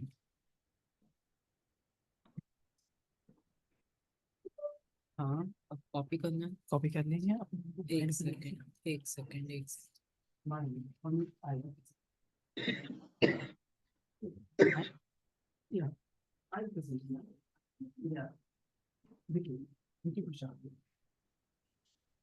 We now proceed to the paper by Vicky Prasad and Dr. Anup Kumar Tiwari. Okay, I'll be presenting. You'll be presenting, yeah.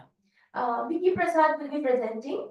The paper is titled Trauma, Neuroplasticity and Self-Fashioning of Women's Identity in Celesta Engines.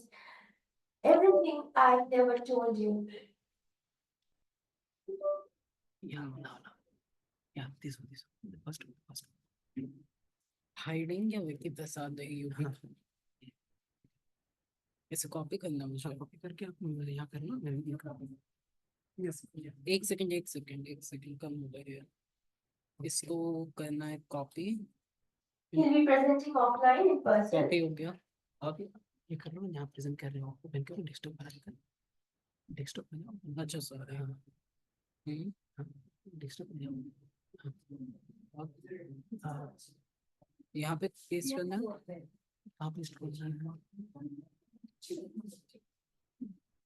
कहीं और present करो ना आप check file को अपने यहाँ से काटो आप यहाँ से बैक करो ना ये पेस्ट है ओके ओके पेस्ट है हाँ आप खोलो ये दिख रहा है ना हाँ now is it working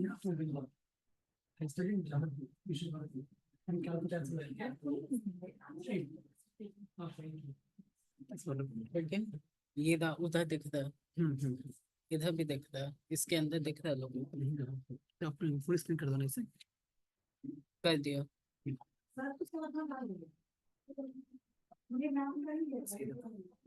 मैं आपका फोटो लूँ मुझे आता नहीं है फोटो लेना क्या ये वाला बटन दबाना है क्या अच्छा ठीक है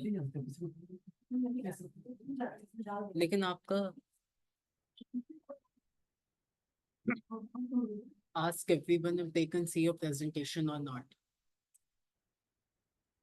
Hello. I think I'm audible to the online audience there, and even the offline audience. I'm presenting offline here, and पहले आप पूछिए कि उनको आपका presentation दिख रहा है या नहीं? visible my slides to everyone. Yeah, it's visible. It's visible. Yeah. Now it's visible to everybody. Yeah. Now you just present. Okay. Yeah. Thank you very much. Without further ado, I'd like to start. So, but I don't have the offline mic. I need that mic. Yeah. Thank you very much for giving me this opportunity. The topic called Gender Studies and Intersectionality. But I'm speaking on the intersectionality of neurobiology. For the first time on the presenter, I'll be including that how this gender can be included in one section called trauma studies and neurobiology, and why it is important to understand for all of us.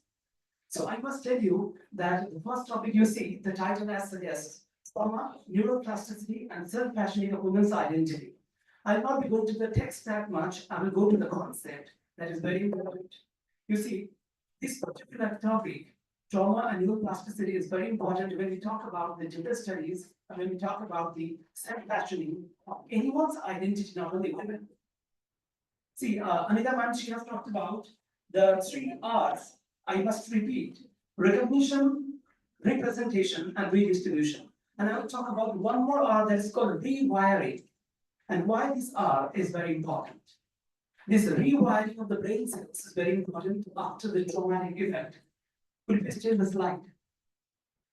Yeah, just a second. Give it to slides.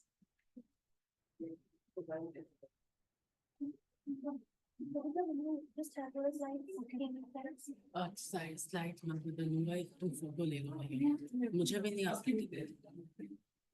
कोई बात नहीं Yeah, as you see, I've been dealing with the trauma as a pervasive phenomenon that shapes and reshapes our identity. And how it's shaping our identity, I must tell you, a life full of unconnected events, of the errors that lead us to violations, and with the emotions having no ability to remember them is not no importance. Memory precisely talks about the capacity that allows us to connect to the experiences and learn, and also the sense of our life. In short, our memory helps us to build a story. And how this building story, and how this building of the story is important for all of us. The character here in the novel Okay, she dies all of a sudden, that is. And then the journey begins of the dramatic events. I must tell you, people, the presenters, they dealt with trauma in the very first presentation of this track. But I must tell you, trauma is something different from the stress and distress. It's something that we carry on throughout the generations. It's something that's there in the mind and disrupts the session. Yeah, that's something in the mind and also disturbs our emotionality in the day-to-day life. As you see in the novel, Everything I Never Told You, that means here, trauma lies in the very sadistic point. You see, everything I never told you, that means trauma can be told to everyone, it can be realized by everyone. Another important point is that this particular trauma memory and that happens across generations, it happens across globe, it happens across ages. You see, I'm using the therapeutic model called Kathy Kevin's model. Please change the slide. You see, as far as the methodology is concerned, that is very important for all the researchers. I'm using qualitative approach and also theoretical model, in which I will be using here. You see, textual analysis. In the textual analysis, I will use the character analysis as well as you can see, the narrative analysis, metaphors, and the thematic analysis. And this is very important. While dealing with any text, we can assume that life is a text. Similarly, we are having any text that is complete semblance and resemblance of any life. And this particular life is not devoid of any stress and trauma. Trauma is there in the life that's fictional and the life that is non-fictional. In the next slide. Only audio. Next. Yeah.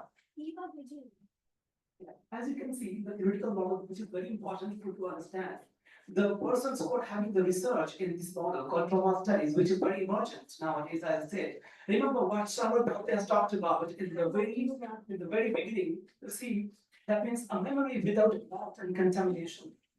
A memory without blot and contamination is really an exquisite memory, right? But remember, if we are having, can we imagine a memory without blot? We are having blot in our life. We are having contamination in our life that is called traumatic contamination, and which is very important. I asked all the viewers behind to please focus because this is for all of us. This is not for the online people. See, realizing that trauma is something that we cannot represent. It's always unrepresentable. The realization is very pure. And why there is a realization very pure is that we realize trauma without saying anything. It's kind of, we become silent. We become completely dissociative in nature. And when we become dissociative in nature, that means we try to neglect the person who are sitting behind, who are sitting ahead, who are sitting around us. That means we already go in a tone which is completely dissociative tone. Remember what Hegel talks about in metamorphosis. What happens?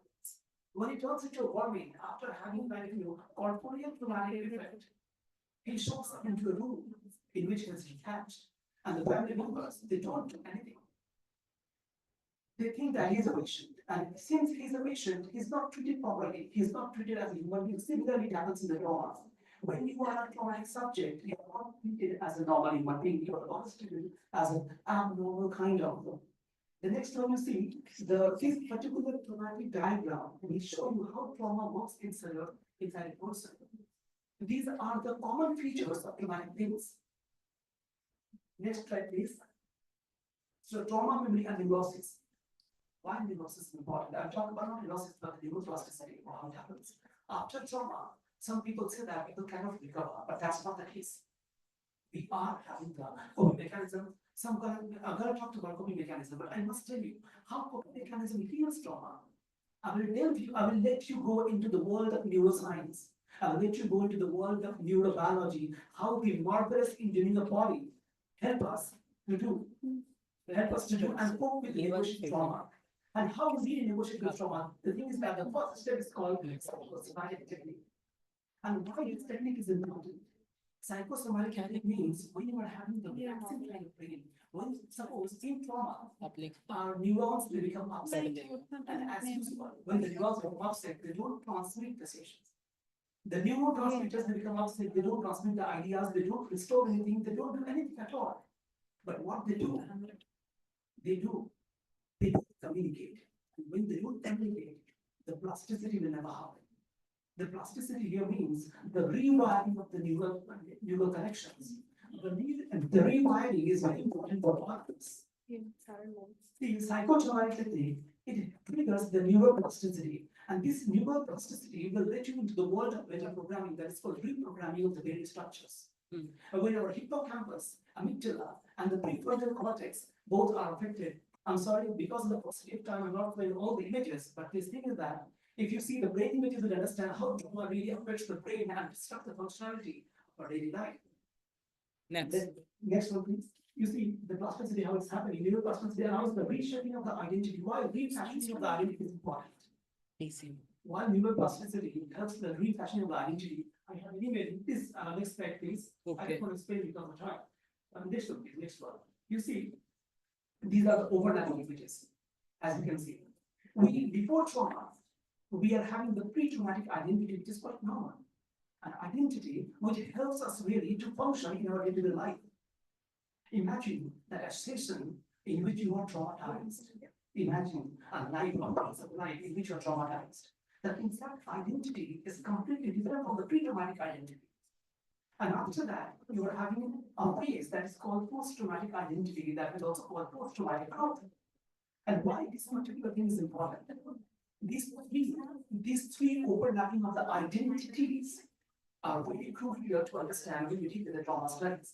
So my dear students and my dear scholars, I must request you that please focus on how these phrases work. The session of gender, and see, we all are having this kind of major incidents that called sexual abuse, emotional abuse, parental abuse, and what actually the life is full of abuses right now. But still we have the whole mechanism. I request all of you that if you go through these phases, as you can see, overlapping of identities before, during, and after trauma, that will completely make you stand somewhere where you will having the coping mechanism, the power and the techniques to negotiate with the trauma. And that is very crucial to understand. It's not for the scholars only, this session is for the students as well, those deal with the parental care. Next one, please. The self-fastening of the identity. See, after the neuroplasticity happens, again I told you that before that, we have the psychosomatic techniques. Say, for example, whenever we are traumatized, what we do, the doctor said that that means you must go to your parents. You go to your close and belonging ones. See, self-compassion. Self-compassion as well as changing of the weather, doing yoga, doing exercise, they do reduce our stress hormone, that is called cortisol hormone. And when the hormones are balanced in the mind, our hippocampus, which is the memory center, amygdala, which is the emotion trigger center, and prefrontal cortex, that is the reasoning center, they all are functioning well. That means you are in the normalcy. But remember, if you are not into the normalcy, you are going to lose the track. And what's the track? The track of your functionality, and your life suddenly becomes dysfunctional. So it will happen, that means in anyone's identity, here in the characters, what happened? The character dies in the very first. And the family members, they go with this kind of traumatic neuroplasticity. The character has died because of the emotional abuse, but they realize that, realizing the trauma, that means knowing what happens really in her life, their parents, she tries, the mother and the father, both they try to negotiate with the traumatic incidents, and that makes a difference. Next one, please. You see, as a conclusion, I must talk about that this particular novel, everything I never told you, that a child never tells anyone if he or she is traumatized. You see, it is a trauma-induced neuroplasticity, and the impact of the self-fashioning of identity in our society, it happens. I must talk about the three key notes, three key points are very important: trauma, neuroplasticity, and self-fashioning of the identity. That means starting with the trauma. In the middle one, we have the neuroplasticity, self-fashioning, repairing of the neurons, and all. And then at the end, we have the full-fledged kind of being that is called post-traumatic growth. After that, next you see focusing on Lydia and Melvin, the research explored how trauma reshapes their perceptions. When you are traumatized, but if you are not developing any kind of coping mechanism yourself, what will happen? You are not going to cope with the trauma, and the trauma will haunt you as a kind of a specter and the ghost kind of thing. Next, you see the study. Next, you see the study contributes to the trauma literature. Of course, it contributes. But inducing this neuroscience and neurobiology and trauma will give you a different kind of intersectionality, particularly dealing with just gender and gender and society, right? I must talk about that. Next one, please. See what Haruki Murakami says that when you are into trauma, I'm not going to read it out. When you are into trauma, you are a different being. When you go through trauma, when you are into trauma, you are a different being. But when you come out, you don't realize that who you are. Again, summarizing in a simple quote, my concept of pre-traumatic, traumatic, and post-traumatic growth. Thank you very much for this presentation. Thank you.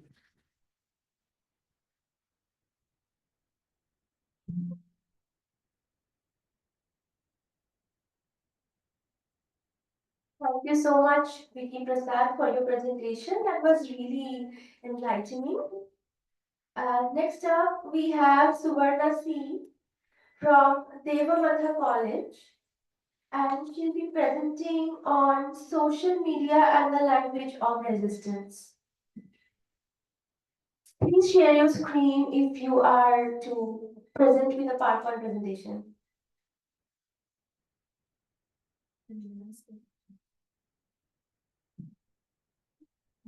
Just exit that from the back. Okay. Yeah, the one, yeah, that should be closed. Yeah, okay. Announce forward, are you there online? Are you there? Suvarna C, kindly unmute yourself.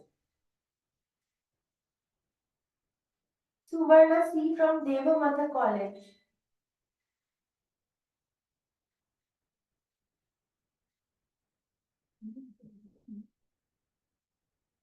There is no Suvarna C. Okay, yeah. Okay, so we'll proceed. We will now take up Preeti Sharma from Amity University, Noida. Preeti Sharma, are you connected? Yes, ma'am, I am connected. Okay, so Preeti Sharma will be presenting on Voices of Empowerment, the feminist cult in ancient Indian literature. Over to you, Preeti. Is my screen visible to all? Yes. Okay. Yeah, we So see. my name is Preeti Sharma. Today I will be presenting my topic, Voices of Empowerment, the feminist cult in ancient Indian literature. So this is my overview. So basically, who are yoginis? So Tantra, a diverse and multifaceted system of historic practices and ritual, aims at spiritual enlightenment and liberation through various means, including harnessing of divine feminine energy. It encompasses a wide range of practices from meditation and mantra recitation to more historic rituals involving sexual rites and the worship of fierce goddesses. Central to these traditions are the Yogini and Dakini, semi-divine female entities revered for their spiritual power and mystical abilities. The term Yogini arises in the history of Indian religions in diverse contexts, indicating distinct female divine beings. For millennia, Yogini and Dakini have been associated with tree spirits, Vedic matrikas or mothers, and witchcraft in Indian faith. They were depicted as sinister, demonic, blood-drinking goddesses, unrestrained by clothing, enveloped by flowing hair, and with their body curled in sinuous dance stances. So basically, in Indian myth, Do we have Preeti yes, Sharma over here? yes, I'm here. Am I not audible to you? Hello? Hello? You are audible, ma'am. Hello? Okay. We can Can hear I you. continue? Is there any issue, ma'am? Hmm. Can I continue? Hello? Hello? Hello? Hello, can I continue? यहाँ से पूरा connected Hello? Continue. क्या presentation चल रही है? Can I continue? आप जा सकते हो ये इसलिए हम लोग इसलिए तो गए थे मेरे जगह तो मैं बैठा था अब जाके खा पीजिए फैकल्टी रूम में मिल रखा सेकेंड रूम में कैंटीन ठीक है सेकेंड रूम में जाइएगा ना वहाँ पे सहाय से वो कूपन दीजिएगा नाम लिख के खाना लेके कैंटीन जाइए आवाज नहीं आ रही So like, sir, can I continue? तो बैठना तो बैठ जाइए Sir, a small request to mute the audio of the organizers. Hello. It's been disturbing for a long time and we are not able to concentrate. Thank you. Oh, ma'am, am I audible now? You are. Okay. सुनो.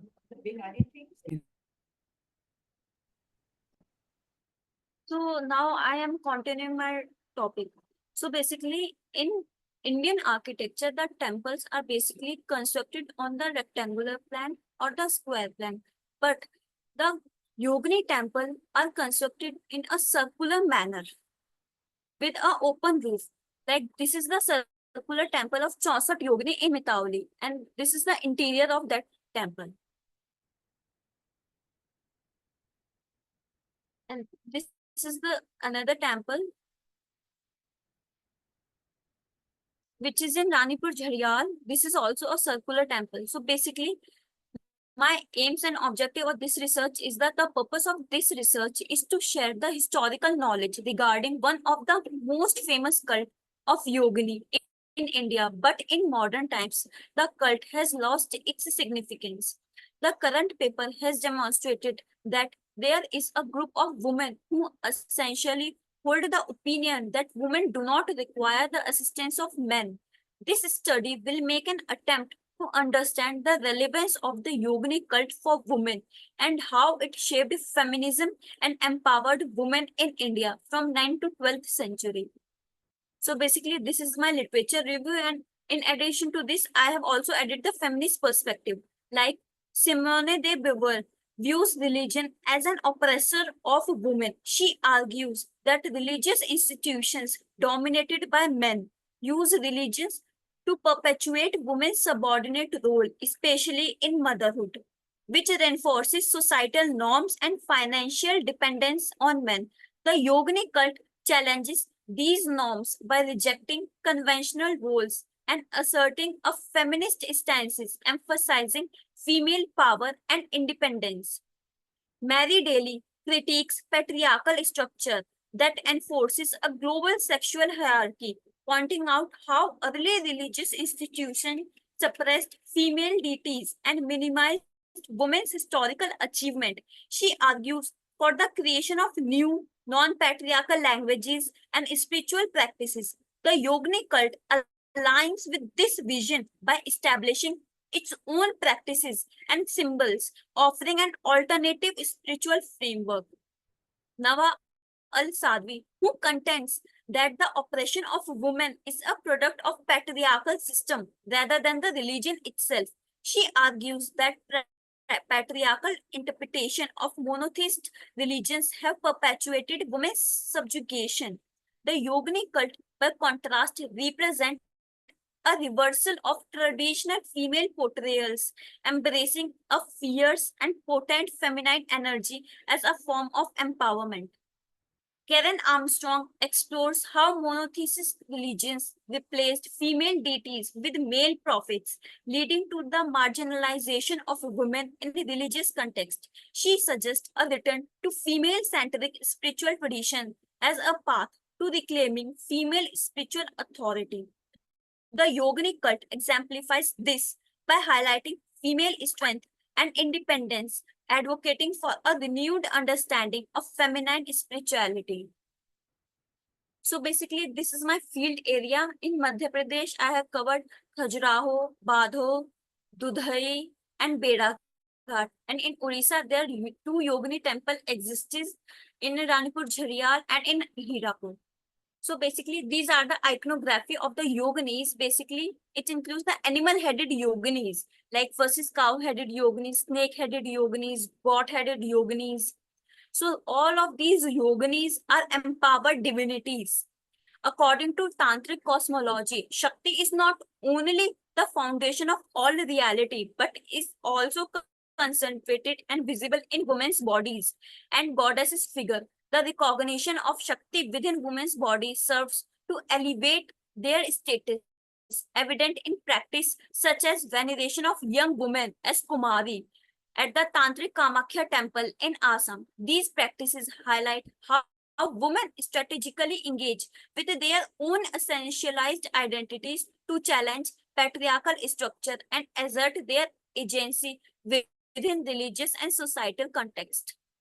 So in these depictions, the positioning of goddess above male signifies their independence, power, authority, and the relationship between their power to the god. This elevation of goddesses above male transcend the traditional classification of goddesses as either Soumya, which is benevolent and dependent on their husband, or fierce and independent.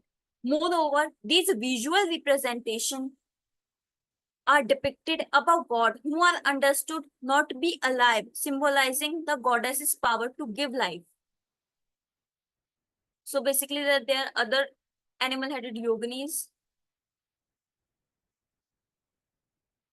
There are some vahana. These are like she have the elephant vahana, she has tortoise vahana, pig vahana, snake vahana. So apart from this, I have the literary evidence also, like the call Jnana Nirvaha, in which chapter 23 it mentioned the variety of forms in which yoginis can manifest.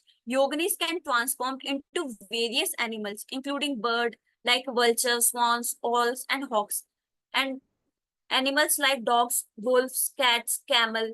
A compact manual called Dakkani Tara is provided a number of Bengali Shakta temple. Yoginis are also mentioned in the Mahabhagavata Purana, the Vriddha Purana, the Agni Purana, and the Kalika Purana. Now, this is my conclusion. If I'm talking about the relevance of the cult, so basically, in India, Nepal, and Tibet, the cult of Yogini is the perfect example of how women, who are often kind and caring, are portrayed as demonic, sinister, and blood-drinking goddesses. They are worshipped out of fear of their strength. The cult represents the climax of negative energy directed towards a positive end. The cult has a special place because it honors the feminine energy in all of its manifestation, including the darkest.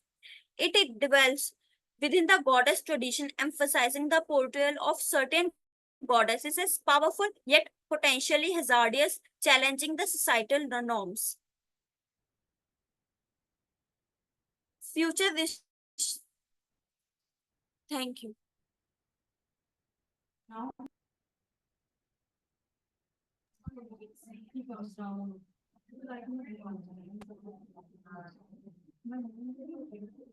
Thank you so much, Preeti Sharma, for your presentation. We now move on to the next presentation, will be done by Mary Arshika MP and Dr. Judy Gomez from Holy Cross College, Tiruchirappalli. They will be presenting on the topic Creating Identity in Carceral Society, a Panoptic Engagement in Women and Weight, in Lauren Halsey Anderson, Wintergirl, and Sarah Darren Spur. Good afternoon. Am I audible? Yes, you are audible. Okay, I'll start my presentation. I am Mary Darshika MV, Research Scholar, Holy Cross College, Tiruchirappalli. My title of my presentation is Creating Identity in Carceral Society, a Panoptic Engagement in Women and Weight in Laurie Hales Anderson's Winter Girls and Sarah Dara Letman's Purge. So, introduction.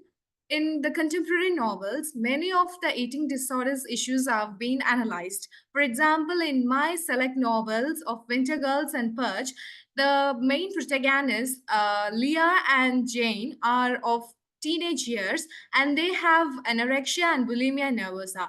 Anorexia is nothing but the starvation, and bulimia nervosa is indulging in purging.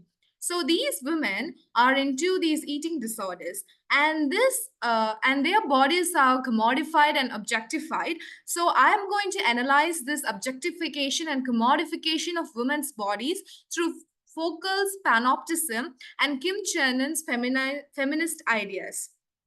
So eating disorders, I would love to give a strategic report. NEDA, which means the National Eating Disorders Association, it has given that 30 million Americans every year are prone to anorexia and bulimia. The reason I have given the American statistics is that both the novels are from America.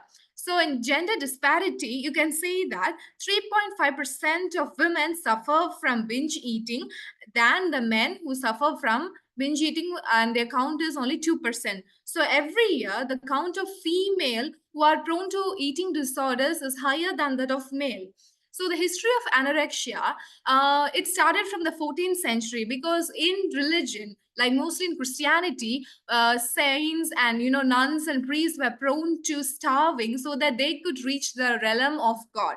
So years went by, centuries went by. Then in early 1900s, many psychologists and doctors started to analyze this disorderly eating habits prevailing in women mostly than in men. So they started to do some research, and they finally termed anorexia and bulimia, and later binge eating disorders. So in literature, it began with Amy Liu's Solitaire. It's a poem written in 1979. And in novel, I've given my novels as a contemporary focus on eating disorders. And this illustrates the struggle of young women with anorexia and bulimia.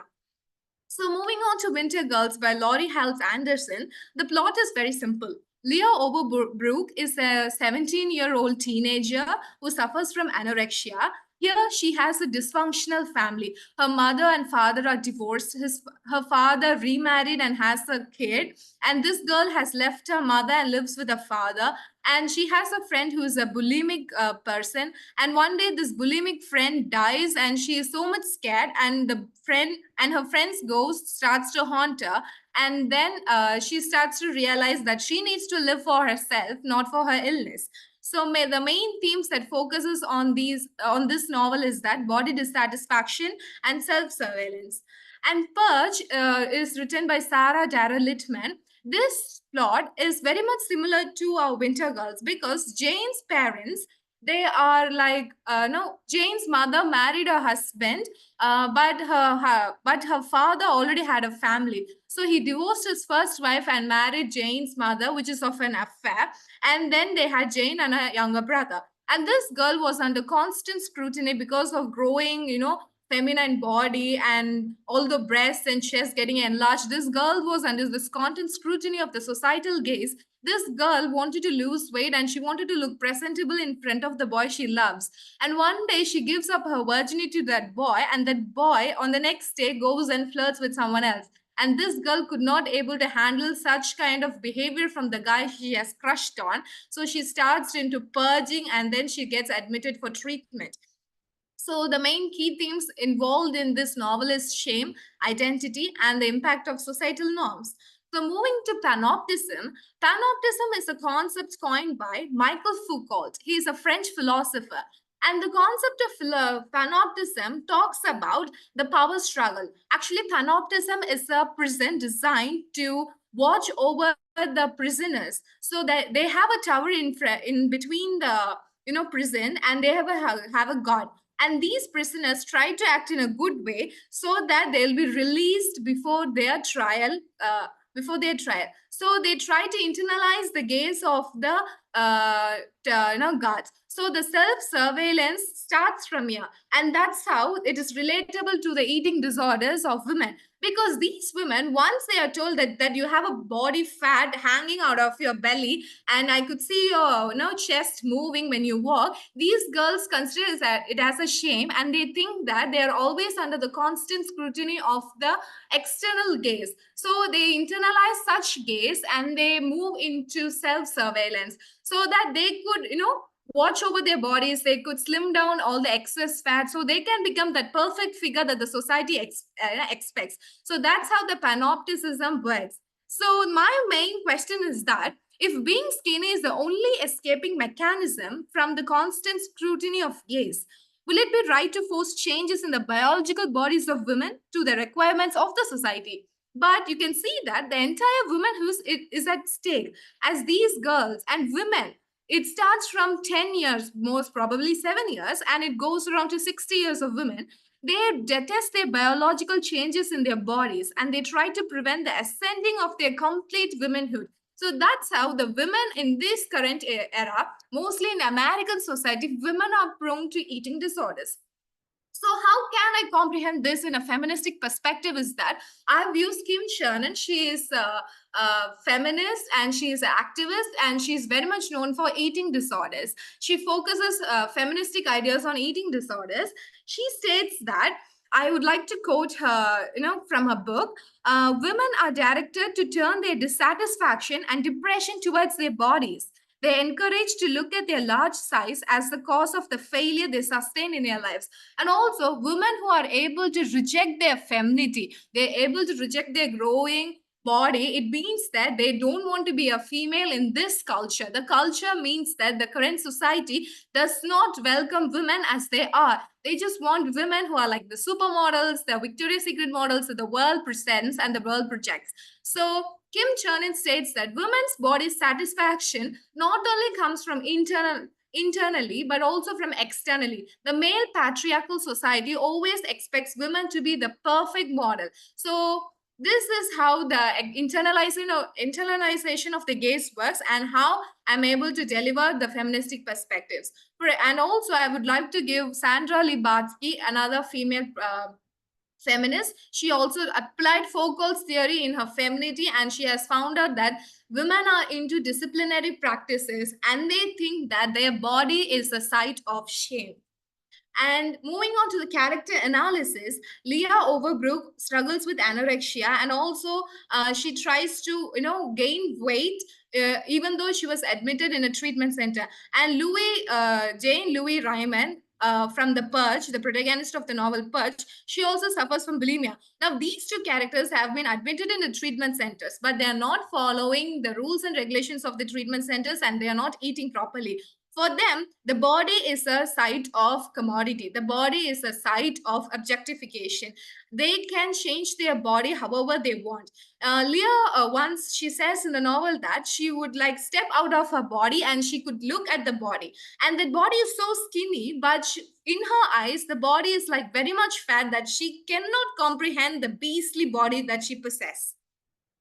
So corporeal exile and alienation is nothing but these women are alienating from their bodies and they're rejecting their femalehood. These women, for example, the girls from the Winter Girls and Purge, they do not like to menstruate. If they menstruate, they think that they are just, bleeding their blood and that blood signifies disgusting emotions and they don't want to be disgusted. They always want to be clean. So this self-surveillance also, targeted at their monthly ritual of bleeding. And these women are very much psychologically and physiologically affected. So I would like to conclude my presentation that these women, in throughout the novels, you can see that Leah Overbrook and anorectic, Jane a bulimic. That's it. That's the identity. But what's their real identity?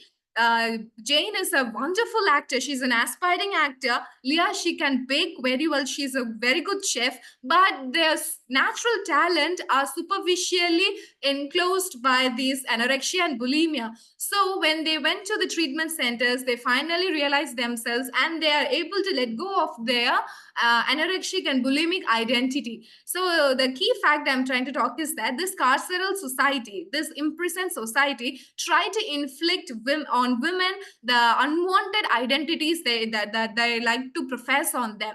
So what I would like to express is that we need a change. We need to change the ideas and mentalities of the society. And also we have to, encourage women to love their bodies and also to, not to feel apprehended about their own bodies. Thank you.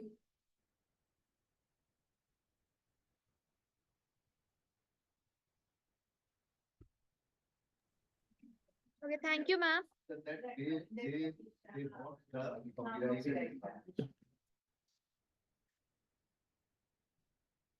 Ma'am,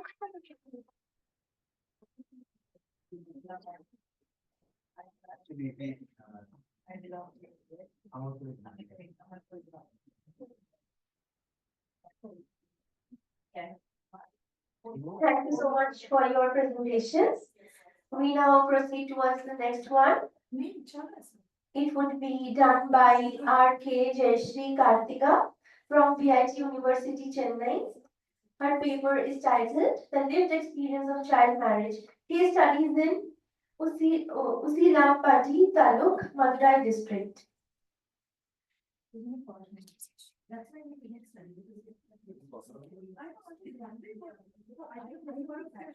R.K. Jayashree Kartika, are you connected? Okay. You are connected, please unmute yourself.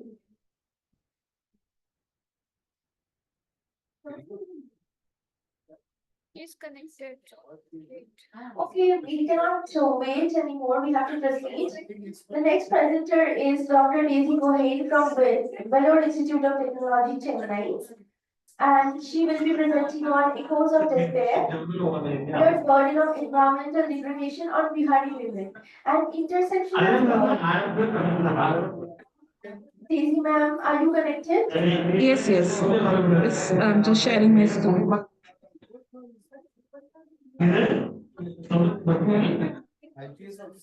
Is my screen visible?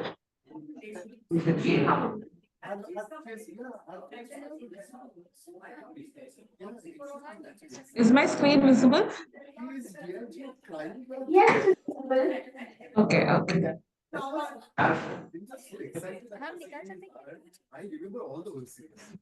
Okay. Hello, everyone. Good afternoon. This is Dr. Daisy from VIT Chennai. So the topic is Echoes of Despair, the Gendered Burden of Environmental Degradation on Bihari Women, an intersectional survey. So the study deals with environmental degradation, especially on flooding, because we know that the highest strike. Can silence be maintained, please? Can you just mute the audio?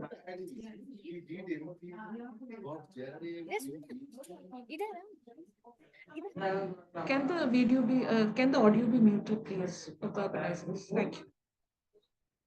Yeah, the study deals with the environmental degradation like flooding, pollution, which is significant in Bihar right from the 1980s till the 1920s. Bihar has been severely a big hit in floods, and especially the vulnerable are the women. So we are going to focus on that.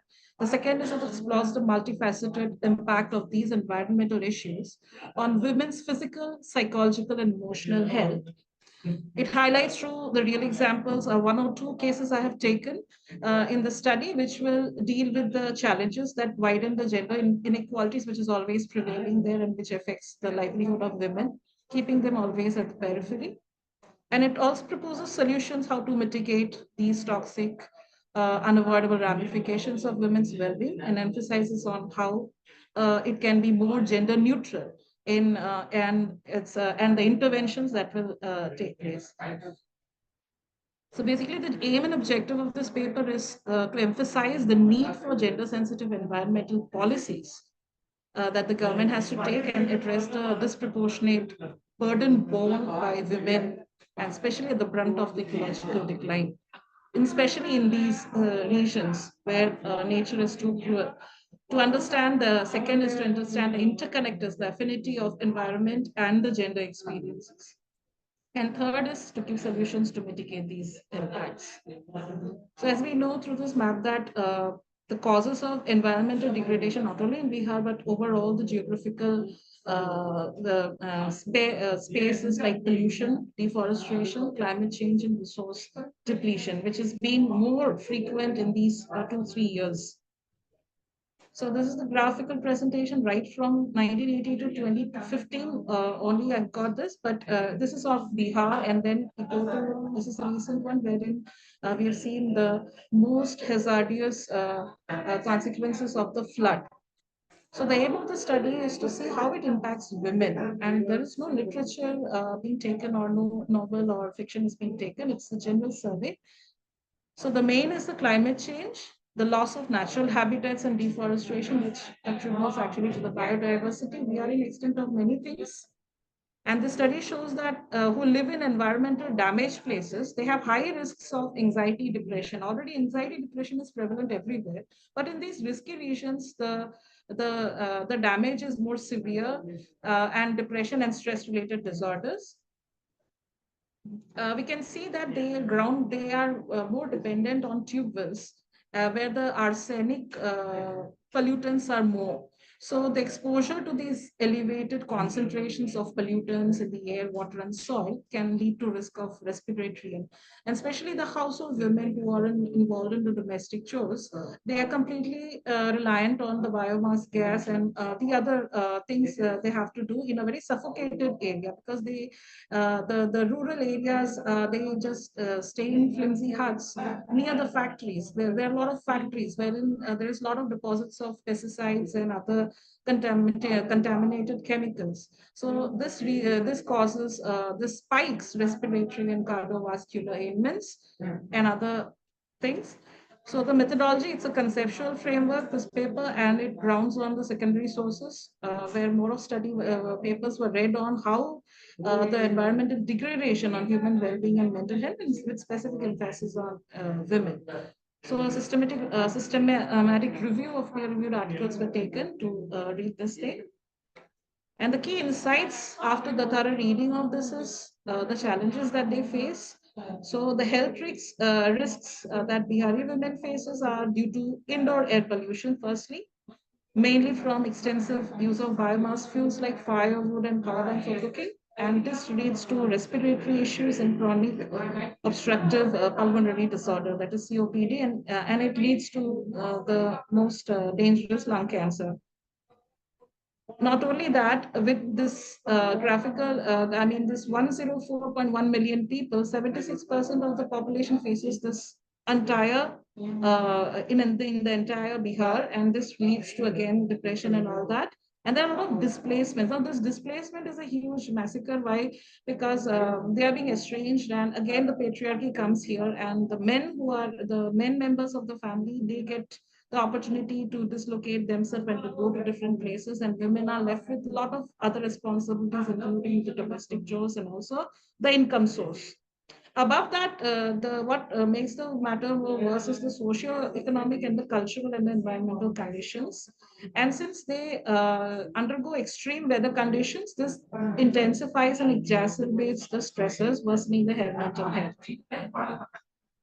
The next thing is the caregiving responsibilities is completely entrusted to women. They have to do all the chores without any kind of compromise, and they have to manage their own stress at the same time while caring for the family, especially the sick ones and the elders at home.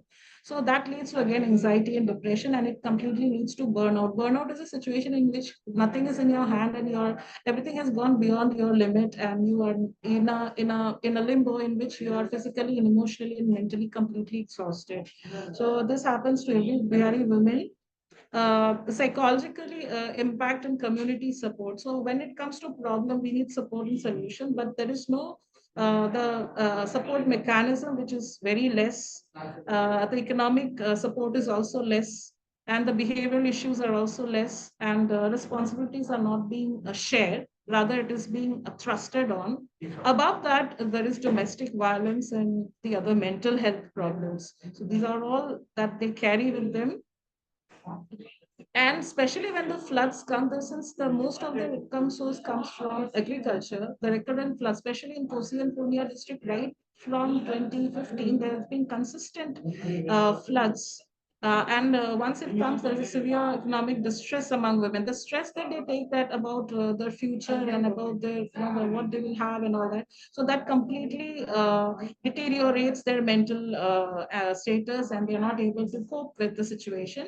Especially the drought in Bhojpur in 2022, it was very hard. It completely wiped out most of the regions and the crops, and women were economically vulnerable in this because of this financial deficit.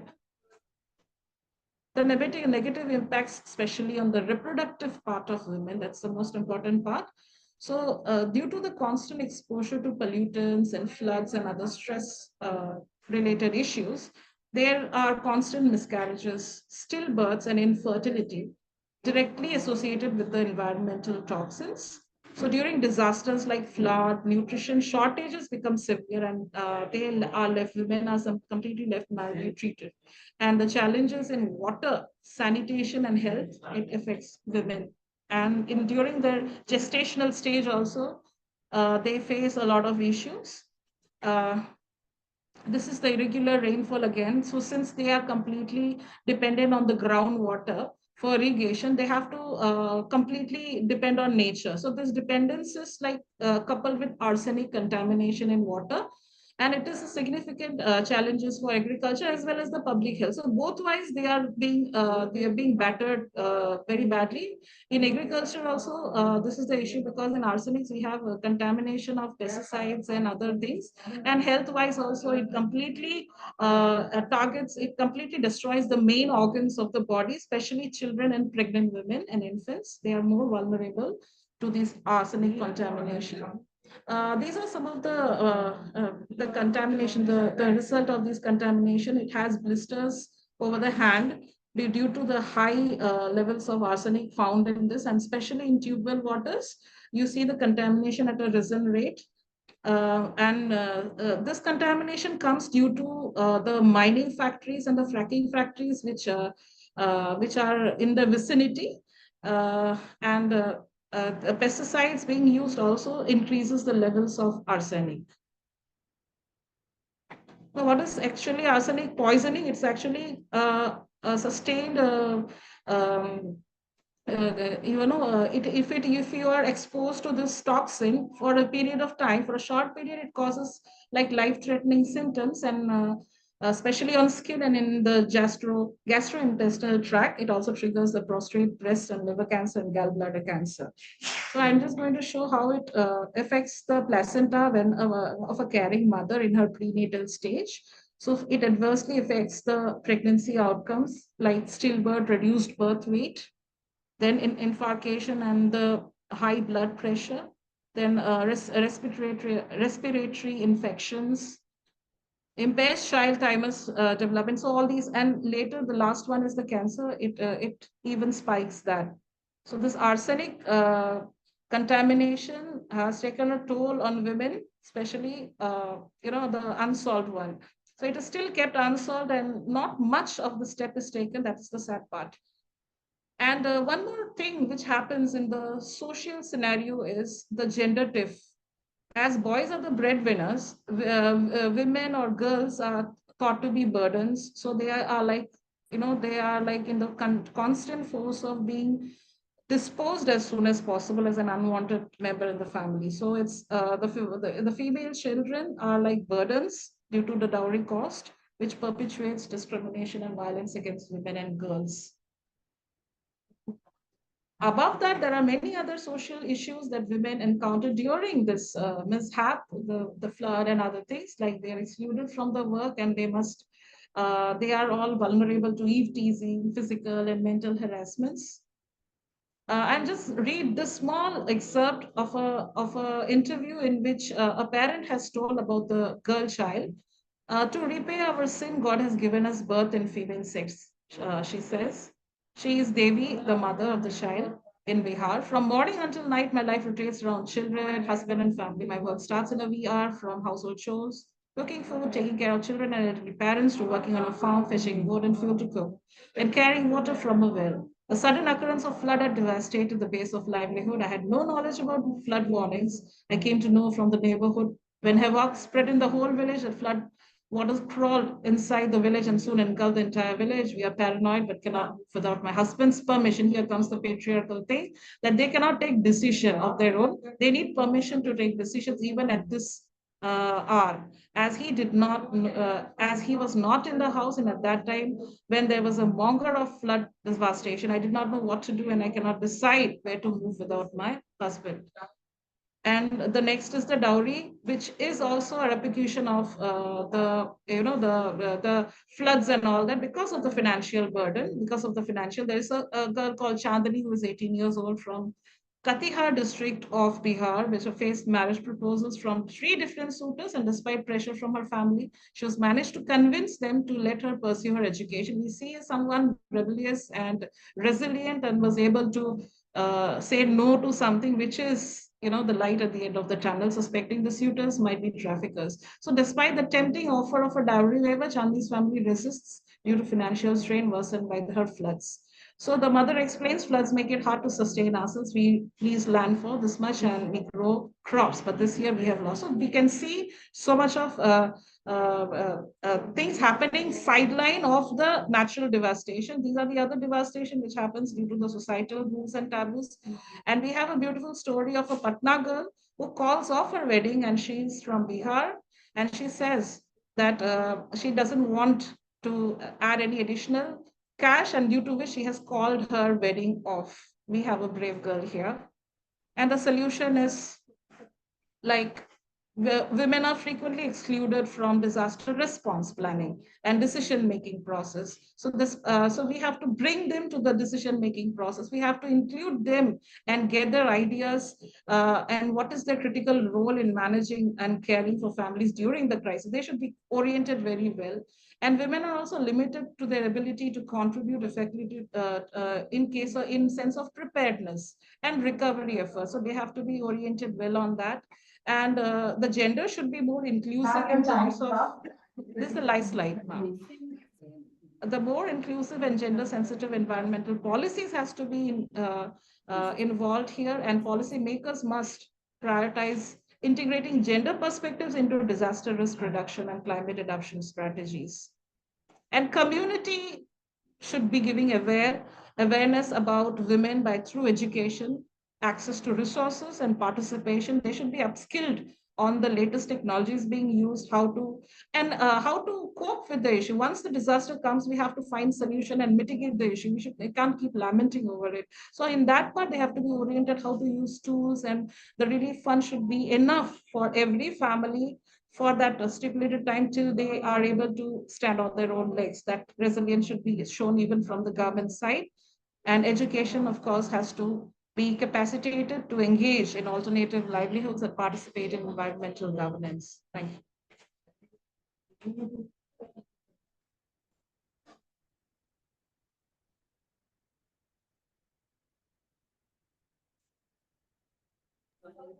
Thank you.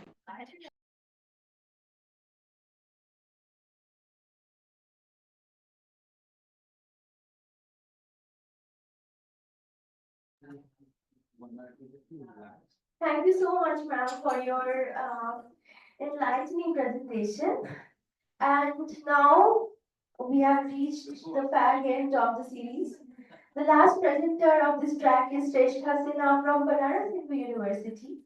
Her paper is titled Empowering Women in Bihar, an overview of educational initiatives in Bihar with a focus on the progress and challenges. Shrestha, are you connected? Yes, I'm connected. Am I audible? Yes, you are audible. Please proceed. Okay, thank you. Okay, so I'll be presenting the screen. Is my screen visible? Hello? Yes, ma'am, it's visible. Okay, thank you. So, hi, I'm Shrestha. My topic is empowering women in Bihar, an overview on the education initiatives in Bihar with a focus on the progress and challenges. So, I'd like to talk about that Bihar is has a very glorious past.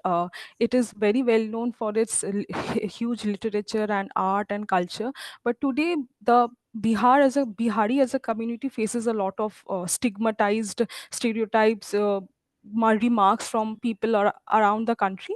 So here I would like to talk about the women who are the big part of the Indian society, especially of Bihar, and how the government of Bihar is focusing on the development of the women and their empowerment, and how they have brought in certain schemes and policies which are helping women move forward. Now I have given a like this slide talks about the focus, like the focus on the Bihar is the it is one of the most populous state, and it has a very glorious past, such as Nalanda University. And if you compare it with the other states, you can see that the other the in that list, Maharashtra, Tamil Nadu, Gujarat, they have a lot of development, and Bihar does not stand there. So you can see that uh, there there is a lot of development that has happened in the past, but today Bihar stands in the Bimaru list. It is like the Bimaru list has, like, the Bihar begins with the B. It is Bihar that begins with the Bimaru list. So I'd like to talk about the schemes and the scholarships that has happened, such as Mukhyamantri Balika Cycle Yojana and Mukhyamantri Balika Poshak Yojana, Mukhyamantri Balika Prostahan Yojana. So all these schemes have collectively helped women in Bihar and to move forward, such as providing bicycles so that they can uh, c- uh, cover a lot of distance without feeling left out in the when it comes to education. As previous our previous results show that women in Bihar basically had a lot of the girls in Bihar had a lot of absentees in the school. Like, from they had a 20% absentees, which has come down to 5%. And also, as you can see, there are lots of self-help groups in Bihar, which has helped women in Bihar to move forward in life. I would like to talk about one of the biggest challenges that Bihar, one of the biggest self-help groups that Bihar has done is Jivika.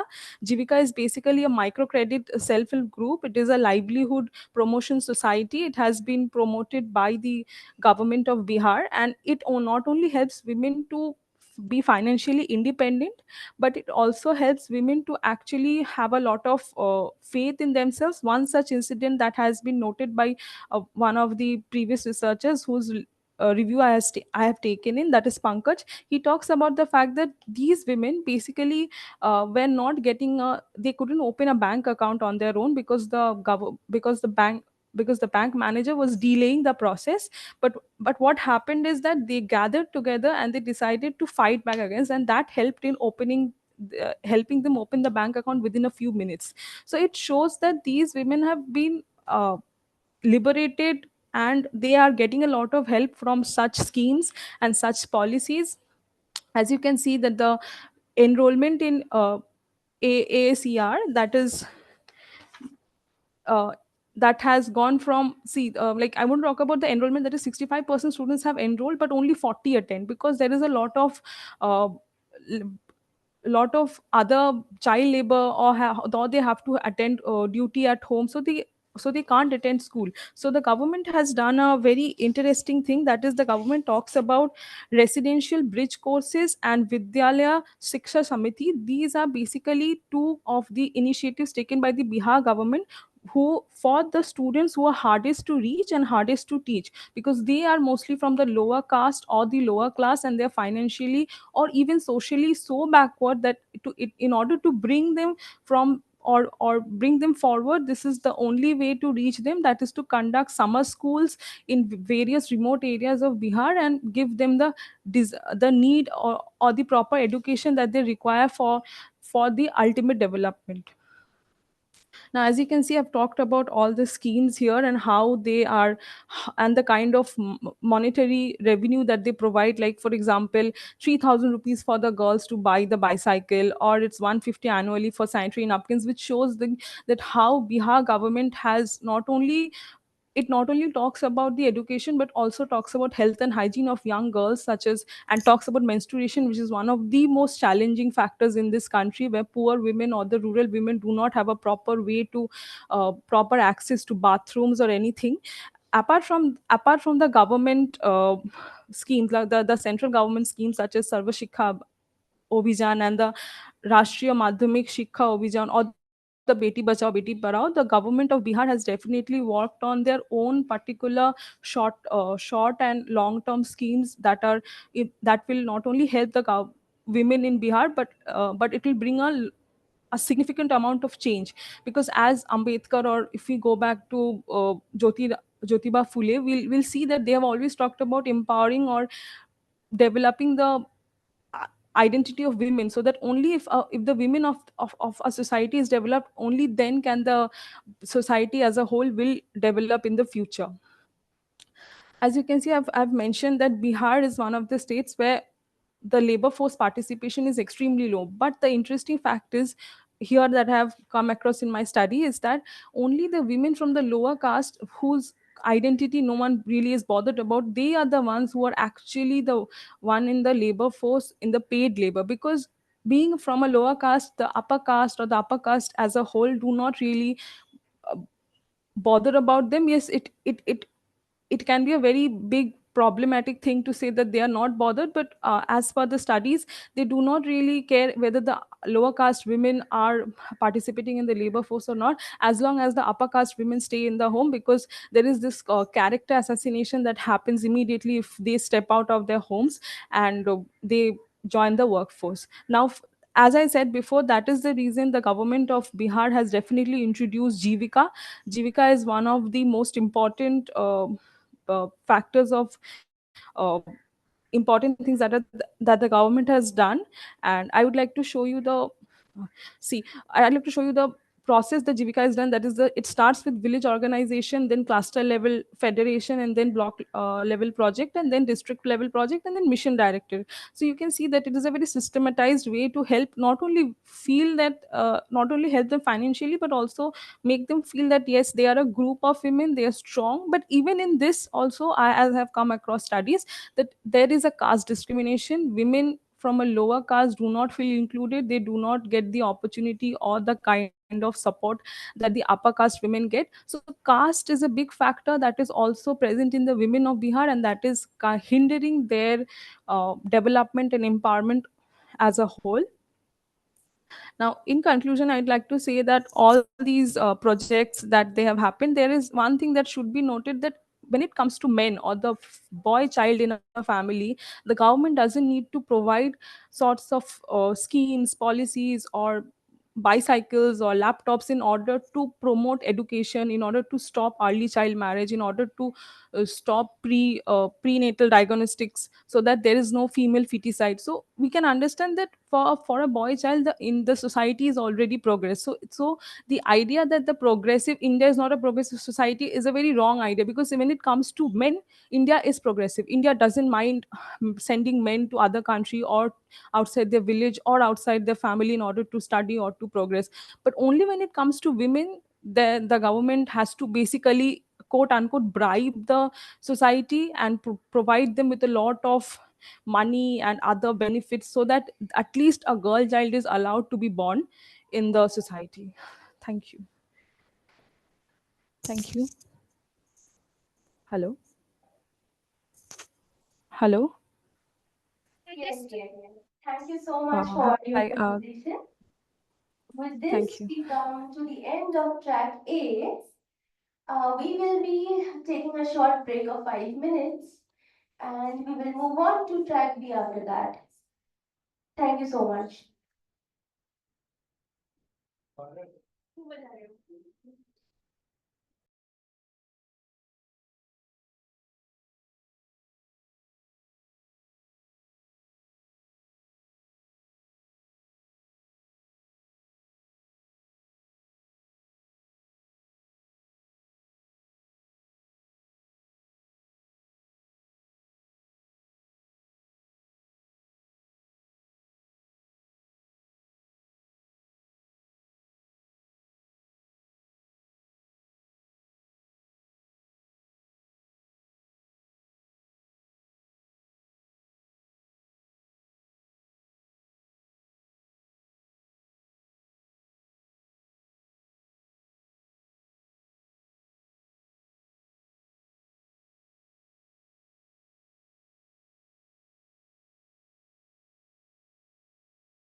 how many participants are there? Okay. Three of us are yours. Someone has to write down in the link. मैं काम करता हूँ.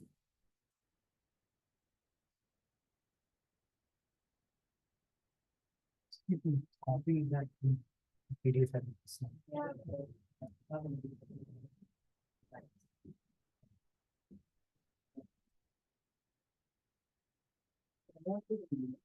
Camera में पहले क्या हुआ भाई? क्या हुआ सर? नहीं सर, वो सब बिक के कर देता हूँ, हाँ मतलब खुल गया.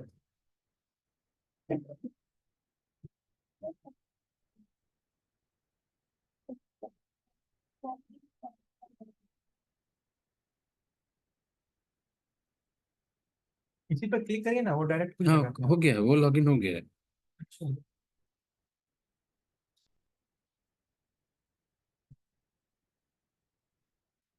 करना क्या है सर इसमें? नहीं, उसमें मेल करना है, मैसेज करना है. अच्छा. बंद करो. नहीं नहीं,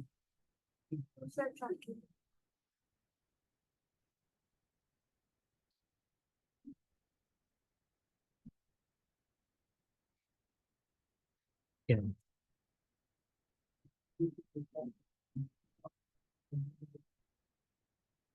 पहले वाला लिंक तो बंद करवा देना. कौन वाला? इसमें अभी आप लॉग आउट कर. वही वाला लिंक है ये. हाँ.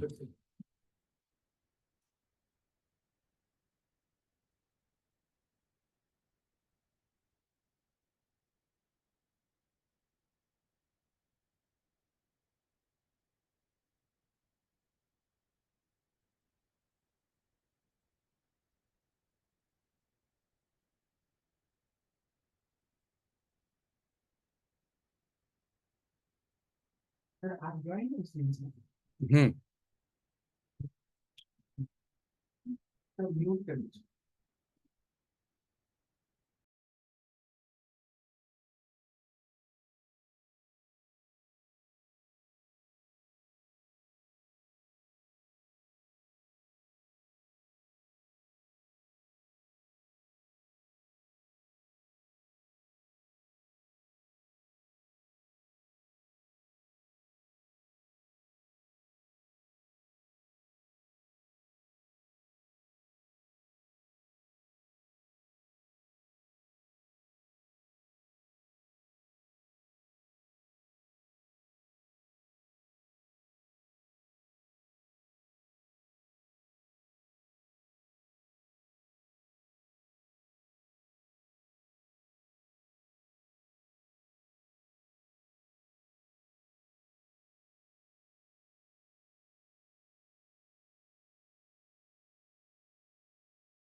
video is not, the camera is not working. It's not working. Oh, wait. Is it? No, it's not. Maybe battery has not. You can check the. See.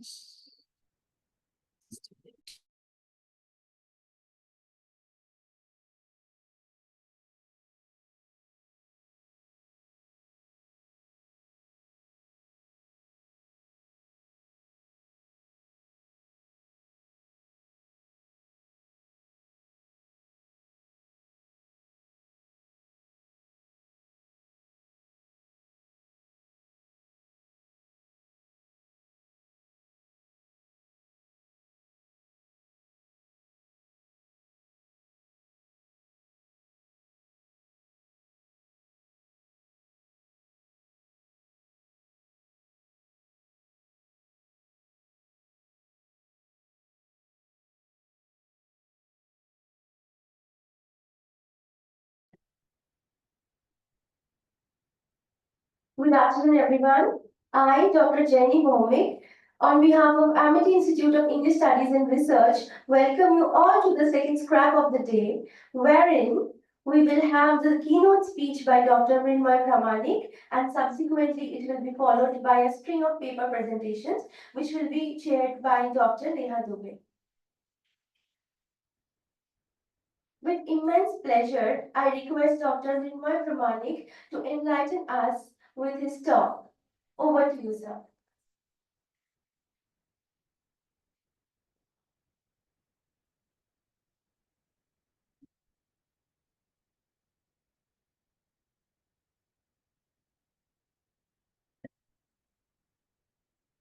Thank you, Joey. I thank Amity University and the Department of English, especially Professor Bhuviji Ghosh, for giving me this opportunity to share a few ideas about gender and translation. I work mostly in the field of translation and caste. So I will be talking from the perspective of caste and translation. For this talk, I will refer three literary texts. One is Karuthu, written by Tamil author Bama. The second one is not much familiar in academics, but the book is well discussed by many scholars of gender studies, caste, and translation. That is A Life Less Ordinary. This book is written by Baby Halder, originally written in Bengali. The Bengali title of the book was Alo Andhari. And the third one is Collection of Poems by Kollami Thakur Chanal, and it is translated into English by Professor Shikra Mukherjee and me. And the title of the book is I Belong to Nowhere. Why I chose these three books for today's discussion, I will elaborate in my talk in next couple of minutes. In our humanities and social science practices, we have observed that most of the theoretical and discursive tools we borrow from West, and India provides with literary text. Since our encounter with colonization, our history talked a lot about how India's ideas were developed and reshaped with the encounter of Western philosophy, science, and knowledge. But we hardly talk about how the West itself reshaped its world of epistemology after getting into contact with East. In our various studies, we always lack few perspectives which are Indian perspectives. In pre-lunch session, when Professor Anita Singh was delivering her speech, she was telling that gender studies is not something which is new in India, but gender studies or the people's association with the question of gender is quite older and it was already there in India. So we have multiple discourses in various Indian languages, but hardly we talk about those discourses. Always we borrow from English academia, knowledge produced in English, but we contextualize our literary text within that framework. Miranda Fricker, a famous British philosopher, she talked about epistemological injustice. And while she was describing epistemological injustice, she was talking about two types of injustice. One is testimonial injustice, and the second one is hermeneutic injustice. What is testimonial injustice? Testimonial injustice is you do not believe someone else's words, or a particular individual or a group. that you do not have that authority, therefore I do not believe you. So you reject one's own words. So that is testimonial injustice. And hermeneutic injustice is we are or the particular person is incapable of explaining their own situation. Therefore, somebody else is required to explain their situation. Within this framework, we can locate the role of translation and how translation contribute significantly to bring epistemological justice. Translation always contribute to build new epistemology.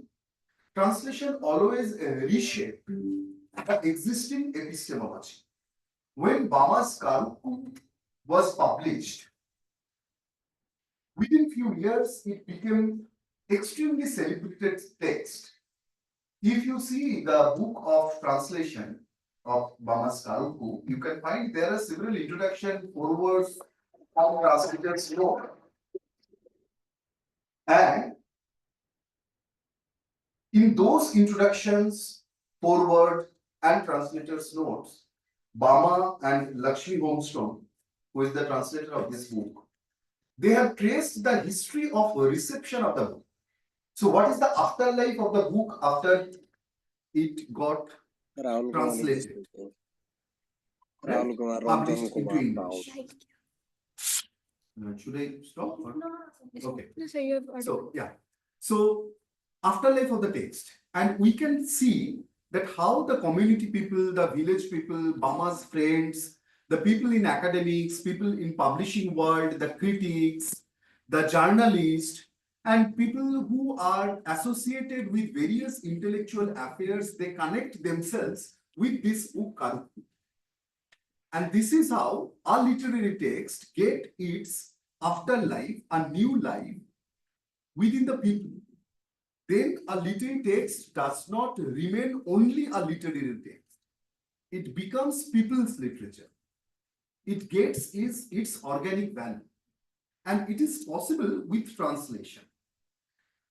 But translation does more significant contribution in the field of epistemological construction. What does translation do? See, all these three books, what I am talking about, are written in Indian languages. One book is written in Tamil and two books are written in Bengali. So whatever discourses, whatever gender-related questions, whatever questions of oppressions are there in Indian societies, in various Indian societies, and expressed, composed in Indian languages, through translation, they became academic. So before translation, what was literary or academic in very narrow sense, with translation, that becomes more academic. We are talking about Bama's Karuku because it is translated. We are talking about Baby Haldar's Alo Adhari, or English title is A Life Less Ordinary, because it is translated. We are talking about I Belong to Nowhere because it is translated into English. And gender studies, sexuality, all these studies are mostly done in English language. And all the discursive frameworks, theoretical tools are available in English. So apparently, the translation seems very innocent or not much important act that one book is composed in Indian language and that book is translated into English. That is simple. But there is an important political role of the translators, of the editors, and of the publishing houses, that they chose these books to translate into English. And after that, the book is celebrated. Translation into English is always an academic and creative affair of celebration and festivity, because you can find several literary fest, you can find English newspapers what publish book reviews very sincerely, right? So this is how translated Indian literatures are celebrated. So when something is translated into English, it is easily comes into the academics. So before translation, what was mere literary, after translation, it becomes academic. Now you get another beautiful chance for epistemological dialogues with East and West. You already have discursive frameworks from Western academia, and you have literary text translated into English, and now you can encounter with the discourses what are available in various syllabi in Indian languages, because each syllabi, each word gives us knowledge, right? And nothing is completed, but every syllabi and the words give us knowledge. So therefore, translation provokes us to have a new dialogue, new epistemological dialogue with a contribution of new discourses what are available in various Indian languages. And this is how you communicate between English knowledge and Indian discourses. So it is a beautiful conjuncture and beautiful encounter towards epistemological justice. Why do I talk about epistemological justice? When Bama writes Karukku, it was not any sudden decision to write about herself. It is about long story of her becoming. It is a long story of her belonging, the kind of oppression she has faced, her lived experiences, and then she resists against various kind of patriarchy, the religion, established religion as an institution, and various institutions as oppressive machinery. So after realizing all these things, she thought to write about herself. When she is writing about herself, it is not about writing only about herself, but she is talking about the village, the villages, the neighboring villages of her own village, the village god and goddess, rituals, various performances and all. So it becomes not only a life story of a person, but it is also a life story of the village rituals and their traditions, what were otherwise not much recorded in print. It was only recorded in public memory. But when you are writing, it is recorded in print. And the paper has a longer life.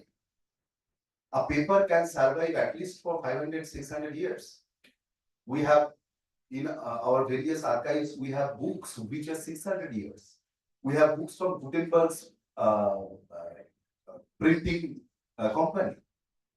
That books are kept. Lisbon University Archive keeps books from Gutenberg printing press. So paper has a longer memory, longer life. Therefore, when something is printed, it is there in our collective memory for a long time. But people may forget, but it is always recorded in paper. And the book brings a collective consciousness because that book is well accepted and celebrated by the community. Therefore, we can find that caste along with gender issue is entering into the greater community, the public life. But if it is not a literature, then it would not have been accepted widely by the people. Why? If it is a philosophical text, if it is a theoretical text, the people cannot connect themselves with the questions of caste and gender. People would connect themselves with the question of caste and gender because those questions of caste and gender are coming along with their known surroundings, their known settings. their village, the trees, the imageries, the festivals, the everyday life, caste composition, conflict, everyday tension, poverty and all. So when people are reading all these things, people realize that this is about their own story. And within this great narrative, the question of caste oppression, the question of gender-based violences are coming into the narrative. Therefore, people connect this question of caste violation and gender violation as their own experience. And when it comes into a translated work, the greater society, the greater intellectual engagement happens with this. Because all the policymakers, all the activists are not limited within a single linguistic community. When it is translated into a common language, it might be Hindi, it might be English, or any other language which is a common language for the greater community, then it raises the question of justice. The writing itself is a claim for justice. Somebody committed suicide and wrote a suicide note. Right? Few days ago in Kolkata happened, one designer and woman, I'm not talking about Arjikor, but it is another incident happened after Arjikor. She used to work in Taliganj film industry, and she was particularly cornered by her colleagues and other people who are hierarchically in more significant position, and that lady committed suicide with a suicide note. Why did she write a suicide note? Because she wants justice. She knew that justice is not possible as long as she is alive. But the question of justice will be more important when she is dead. Then who will speak about her? Therefore, she wrote few names and a small short letter. Along with the incident of her death, this letter becomes important. So this piece of writing now more powerfully can claim for justice. Therefore, writing itself has a immense power. Therefore, one needs to write. Writing is therapeutic, that is one thing. And writing is also a powerful act. Everybody cannot write, right? And whenever you write, it becomes more powerful. Because you get some material reality of the knowledge where you can come back again and again, right? As a memory. So that is very important. Therefore, writing is justice. When something is translated, some writing is translated, it engages the text with a greater community who will talk about justice. It claims justice from the greater community. Therefore, translation always is about confirming the human rights. Translation is always about claim for a justice. When Bama's Kalku is translated into English, it successfully brings an afterlife of a text, a public life of a text. It creates an organic value. Then it is not only a printed text, it is organic. It is living like a human being because it interacts continuously with many people, right? And it happens with the translation. And one more thing we have to observe, when one book is translated into another language, that translation itself provokes the source culture to give more importance to the book. Otherwise, suppose you have read a Hindi novel and you did not give much importance that this novel is important or has something unique to offer to you. But when it is translated into English and many other languages of India, then you realize that something is there in the book. Otherwise, why so many translators will translate it, or so many publishers will publish it, or so many readers will buy it to read? This is how translation, therefore, we always call that it has a subversive power. It always shake the source culture, source language, even the source text. It can change the source culture, source text from inside. Therefore, translation is a subversive act.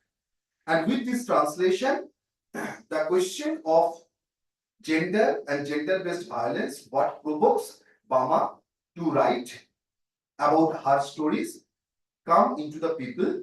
Therefore, text interacts continuously with the people and it brings a collective consciousness. Many of you must have read Mahashweta Devi's Draupadi, right, and Stanodai. Both the stories are translated into English by Gayatri Chakraborty Spivak. When Spivak translated those stories into English, after that Spivak wrote that Politics of Translation.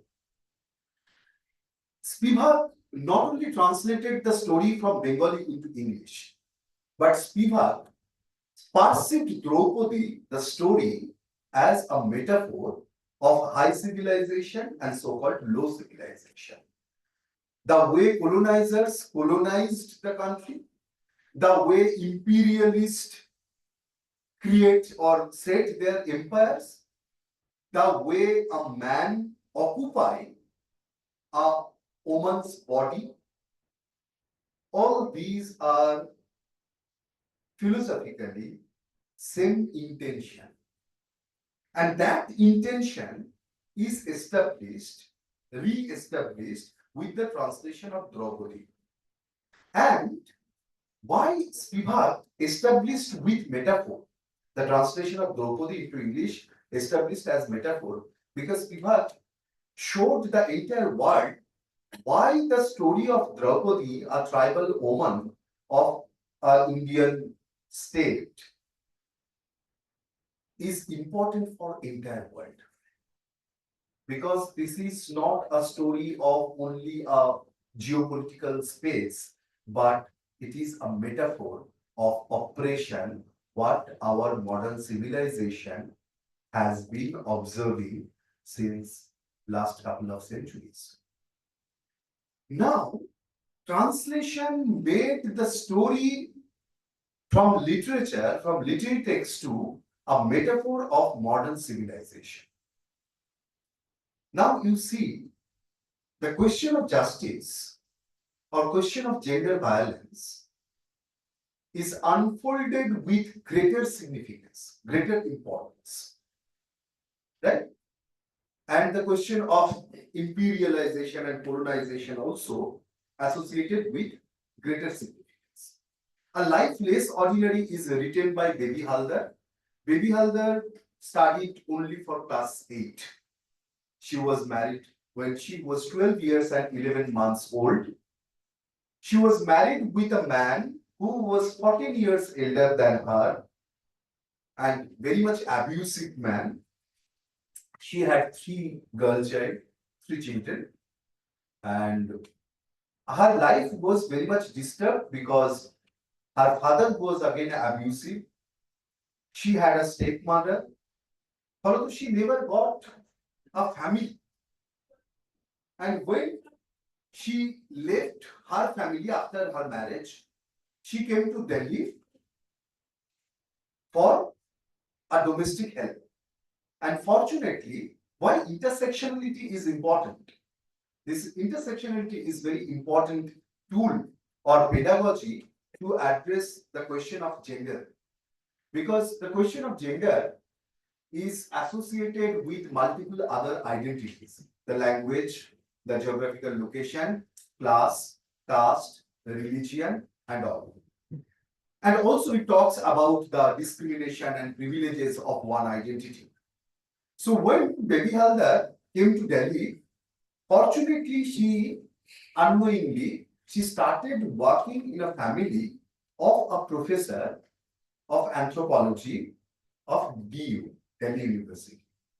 And that professor, Prabodh Kumar, he is the grandchild of Premchand.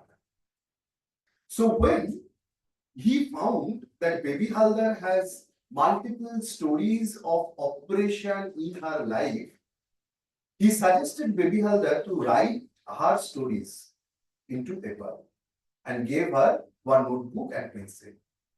Because Pramod Kumar thought that writing is therapeutic. When you are distressed, when you are very much suffering from various pains, if you write, you can get certain pleasure, right? Therefore, he suggested her to write, and she wrote about her life. Then Pramod Kumar translated that from Bengali into Hindi, and Urvashi Butalia, the feminist activist, publisher, editor, author of Other Side of Silence, the classic work on partition, she translated it into English as Life Less Ordinary. Why Life Less Ordinary? Because this book shows you a different narrative of working class life. This lady is not a worker of industry. This lady is not a peasant. She is homemaker. In Desh Potrika, it's a very renowned literary magazine published in Bengali, Ramapada Chaudhuri, the renowned Bengali author, he wrote after reading Baby Haldar, perhaps we all know Baby Haldar, and yet none of us knows her. We see her every day. She is in our midst, but we show no interest in her. She is known by different names in different households. So when Baby Haldar is writing about herself, perhaps it is the first written autobiography or the testimony of a domestic helper, a homemaker, who is there in every middle class household, middle class to upper class household. Everybody knows her, but nobody knows her. Because how many of us talk to our domestic help about their own life? Hardly we talk to them, right? Therefore, it is of life less ordinary. The beauty of this book is it becomes the ordinary as aesthetic. Baby Haldar was astonished that why so many people are translating my book, why so many people are talking about my book, why so many people are fond of me.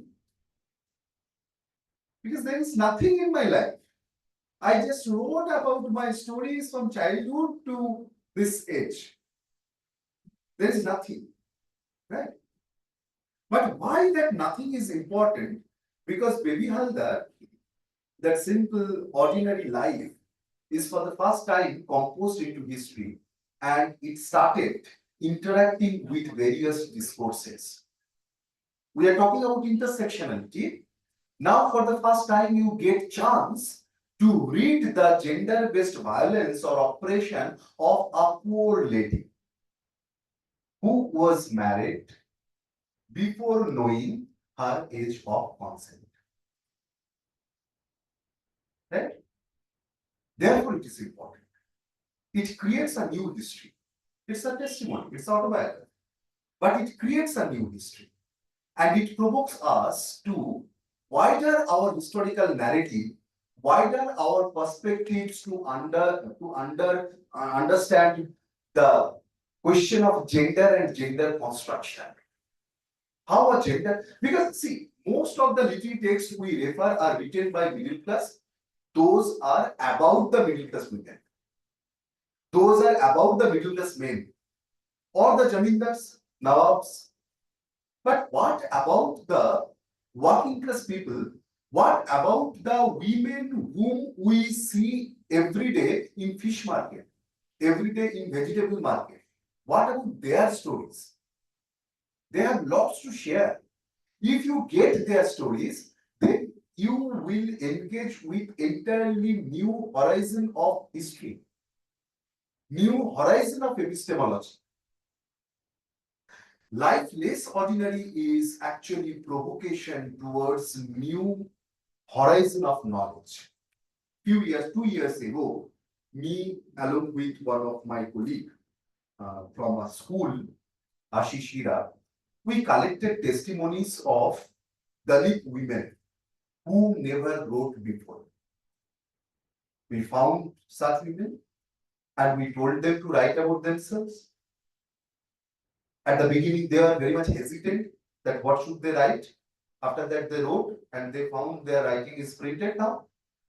And we found interesting stories. One lady was there who used to remove the scale of fish in fish market.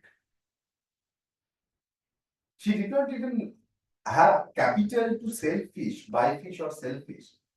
She just used to remove the scales in the fish market. So her story is also there. So it is completely a different world.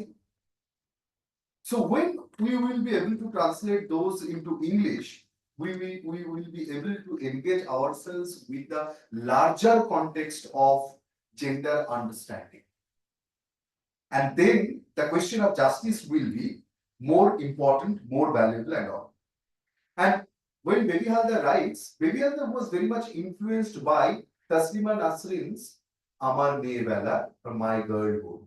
And then she started writing Mahashita Devi, Ashapurna Devi, and Buddhadev Bhugo. But there is one interesting story, how she started reading. She used to clean the bookshelves every day. And one day she realized why I am so slow while I am dusting the bookshelves. Then she realized she wants to read the title of the books which are there in the bookshelves. And that was noticed by Prabhupada. And then he made her to read the Taslima Nasrin. There is an important thing. When she completed writing her book, she was very much confused about the word dedication. The book is always to be dedicated to someone. So she found the meaning of dedication. Dedicating something. He got the meaning from dictionary. She told, I came to know the meaning from the dictionary, but I don't know what is the significance of it. Whom should I dedicate? Why should I dedicate? Whether people will laugh at me. Who is entitled to be dedicated? To whom I have right to dedicate?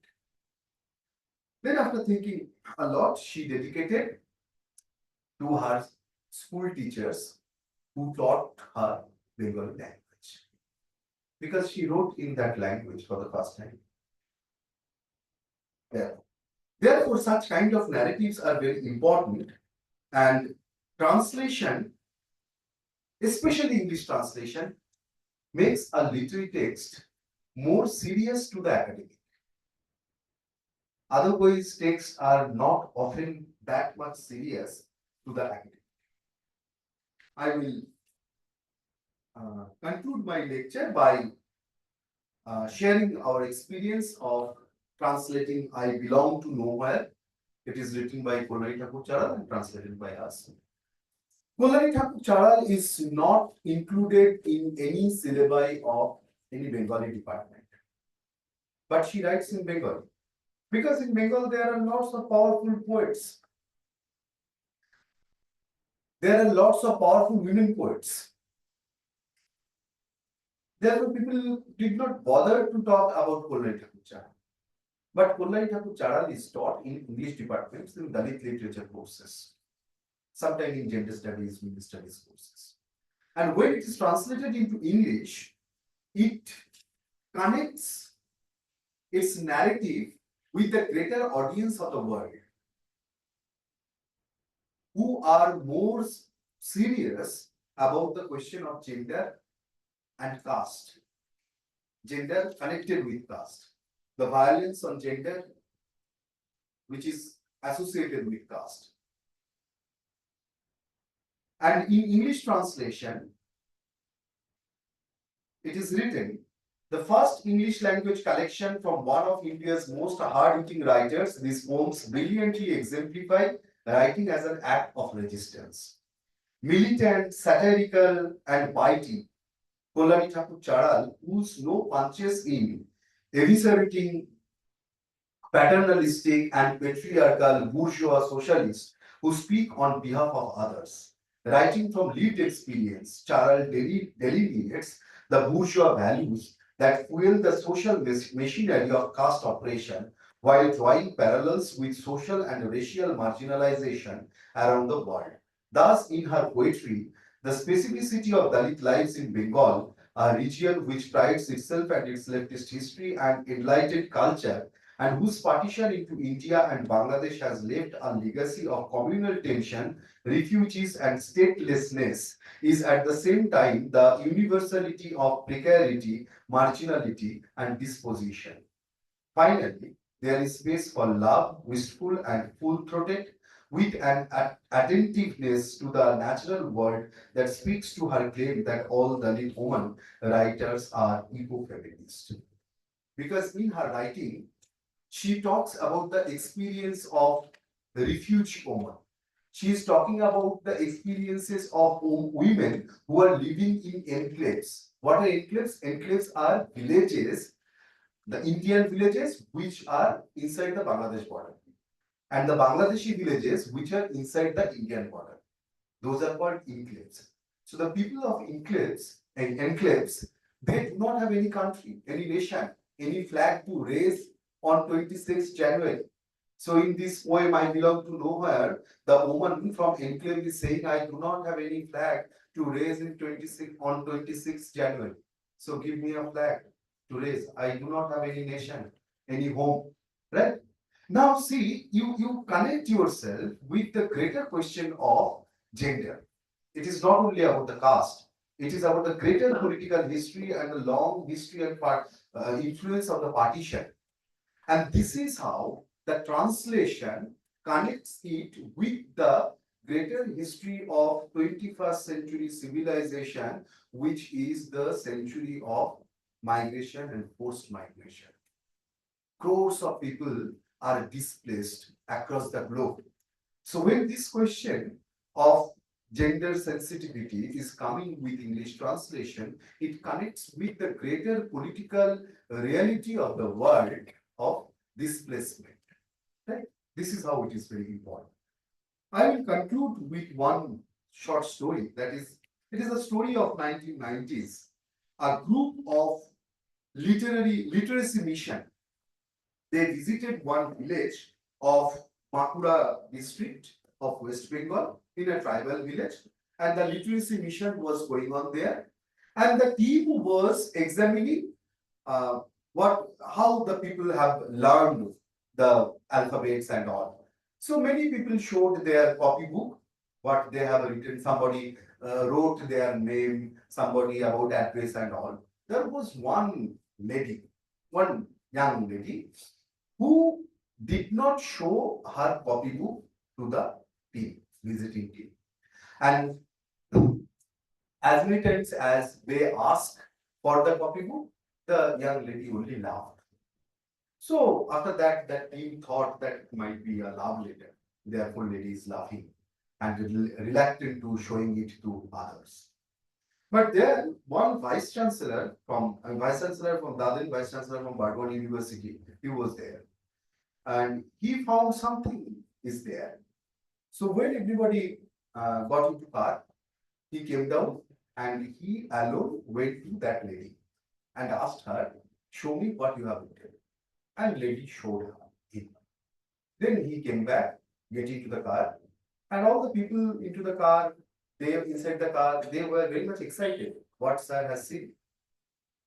And for a few moments, that vice chancellor was so moved with that copy book that he could not say it.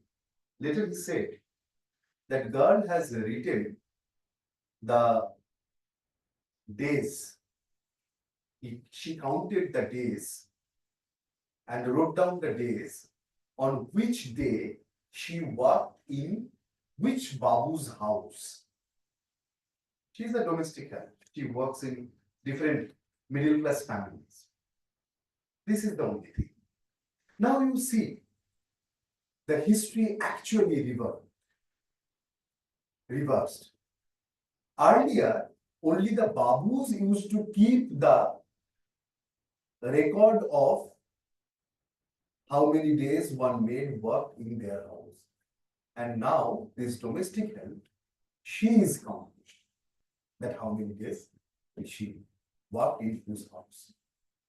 The literacy, the writing, is such a powerful act that it can reverse the history, it can change the history.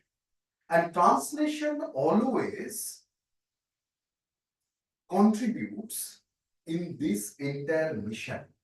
Therefore, we get chance to engage ourselves with greater spectrum of epistemology, and engaging about wider spectrum of epistemology is the question of justice. Thank you. Thank you all for it.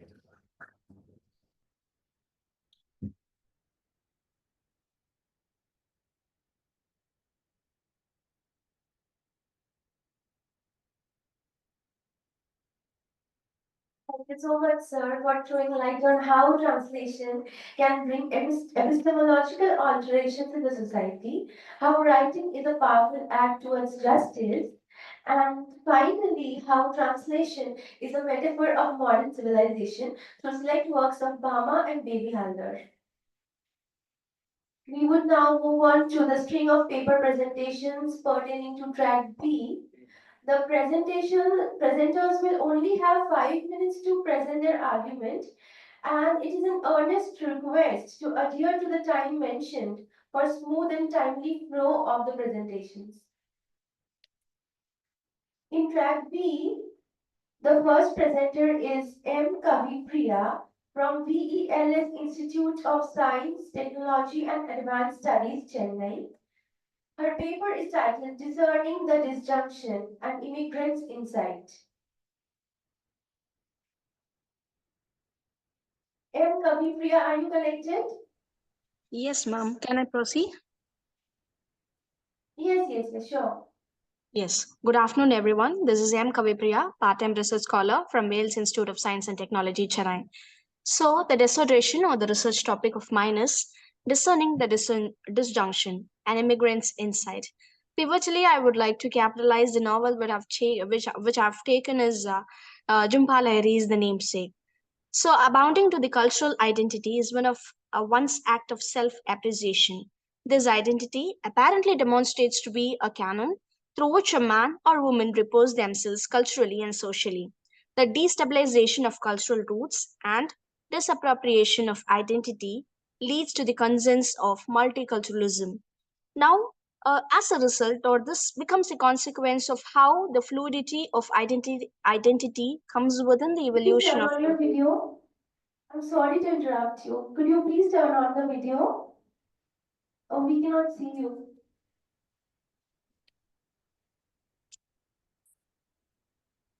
Ma'am, you want my presentation or my video to be turned on? The presentation, but it's just that for our convenience because the screen is blank and we are portraying it on the PowerPoint, the slide. Okay, ma'am. So you want me to share the PPT? It's not about PPT. Does she have It's not about PPT. Does she have a page? Can you turn on the Can video? you just turn on the video just present in a communicative way because Yes. yeah. That's what. Thank you so much. Yes, ma'am. Thank you. So, the significant contributor of these demonstrations are acutely the servers of colonial implements and impediments that indeed we have. So, the impact that it created aftermath of colonization has paved the way for significant deviation of the home culture and the host culture. The host culture is something that is embraced at times and it happens to embarrass at times as well. So, one of the most prominent writers of the cultural crossroads is inevitably the Jhumpa Lahiri, who asserts the dual identity as a natural manifestation of life. Her writings predominantly turns autobiographical, indeed, sensing out her internal and intra-traumas that she, as an immigrant, faced. Her colonial identity, through the lens of globalization, has allowed her to match across boundaries, but that has never failed to develop apparent disruptions for cultural disassociation that she has. So now her debut novel, Namesake, is spent explicitly upon the turmoils of Indian across nations as immigrants. So indeed, Jhumpa Lahiri is an Indian immigrant. I mean, she's an Indian and now she serves as an immigrant in the United States. And as well, her autobiographical concern also serves the sense of duality and the sense of diasporic identity in nature. So now the Indian culture and its ethnicity are absolutely carried out, but at the same time, this is an incorporation of the Western culture through the concretes of post-colonization, where the characters of the novel try exhibiting their respective American values.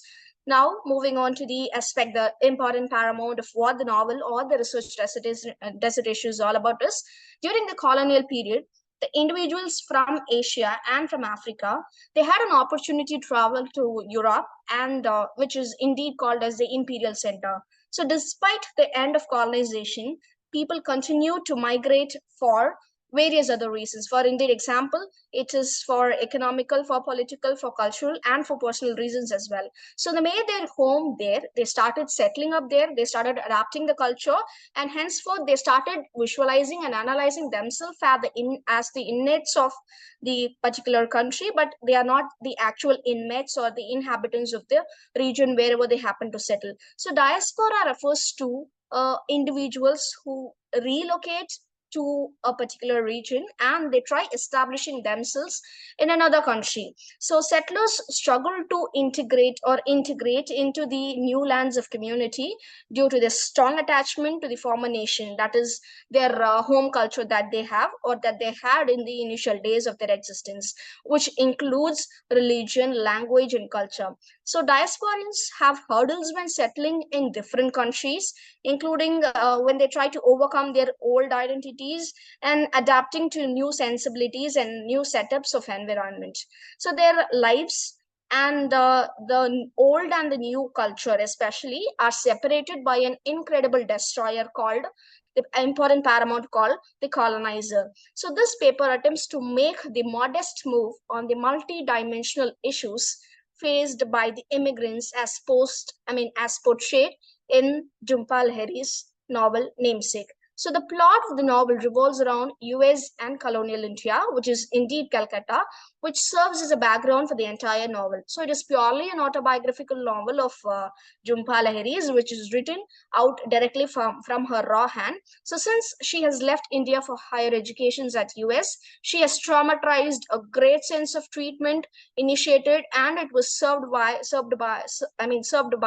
the host culture, which has given them a source to analyze in how important a home culture is. So the experiences of how an identity and identity crisis on a part of those who have remained as immigrants are fundamentally characterized as homeless, which created a sense of disintegration between the home culture and the host culture.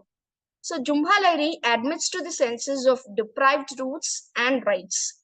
The novel explores on the concretes of alienation and isolation, and this is the point where the justification of my research paper, the title, entitled as Discerning the Disjunction and Immigrants' Insight is all justified with the sensibilities of these lines where I try to carry.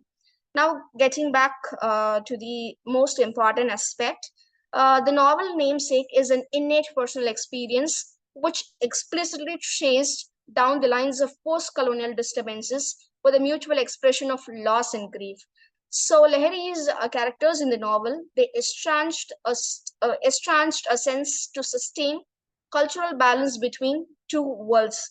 That is eventually an understanding and an attempt that comprehends the establishment and the confusion that the home culture and the host culture has beneath the clutches of the patriarchal order or beneath the clutches of the paramount called colonization or post-colonization indeed. So it actively creates a sense of acceleration and accomplishes the immigrants' struggle. So the novel takes look into a second generation immigrants as well to a host culture that naturally creates avenues to struggle through different types of struggles indeed, and which is favored and which is also experienced on the grounds of culture and socialization. So Namesake is a modern context that examines the new geography featured with increased mobility and increased colonization as well. So wherever the mobilization is there, there is also a supporting factor. That's About your conclusion, could you please just talk about your findings because your time is almost like up. Sorry, ma'am, you want me to? You just wrap up your main points. Yeah, sure. Uh, So nothing but the conclusion of the presentation. that we have is the discerning the disjunction, and immigrants insight is going to tell us, I mean, the conclusion is the post-war or the post-independence India has explored, and it has waved, it has gave different waves of cultural shock, which indeed reflects with the loss of identity, and it gives a way of generational divide between the ancestors. It can be their own parental guidance, it can be their own parents and their own the generation, the hierarchy, which has a divide in between. The disintegration has caused a vital disparity between the generations, and it is always a question. The search for belongingness is always a question, which is apparently seen as a destructive aspect or an factor, which is given a space to analyze how the characters or how immigrants from the novels, precisely the characters presented in the novels, suffer when they are uprooted from a home culture and they've started resettling in the host culture again, which turns as an embarrassing one, which at times embraces them, but it is not always it embraces. Rather, it is always it gives culture shocks on various divisions that it apparently falls and beholds. So this is all about my presentation, and thank you for giving me this opportunity. Hope to listen to what it is. Thank you so much, M. Kavipriya, for this enlightening presentation. We move on to the second presenter, Agardeep Singh Kakkar from Punjab University, Chandigarh. His paper is titled Distance Brings Fondness, Affect Density as a Gender Tool in Select Boys' Love Stories.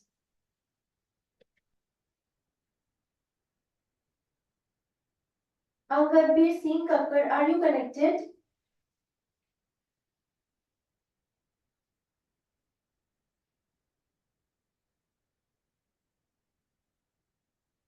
He's not there. He's not there. So we move on to the third presenter, Bhanupriya from Central University of Jharkhand. She will be presenting on Breaking Boundaries, Women's Empowerment Through Sports in Bollywood Films. Bhanupriya, are you there? Yes, ma'am. Good afternoon, everyone. I'll quickly sharing my PPT. Give me a second, please.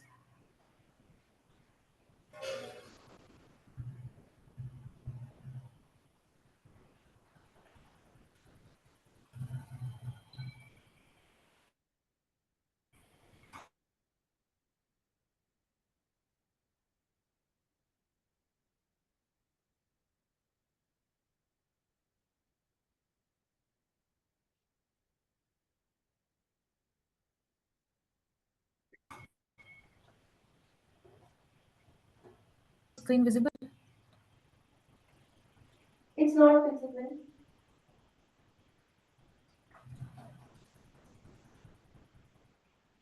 Is it visible now?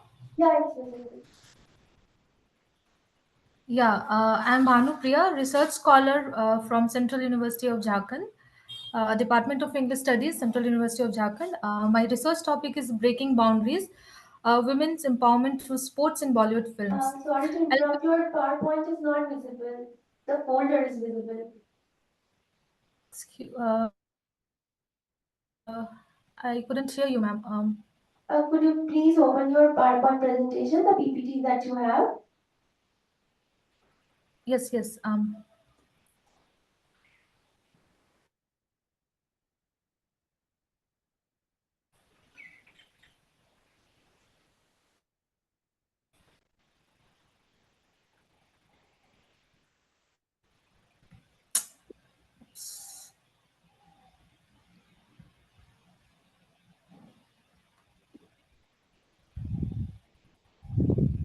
You can present without it as well.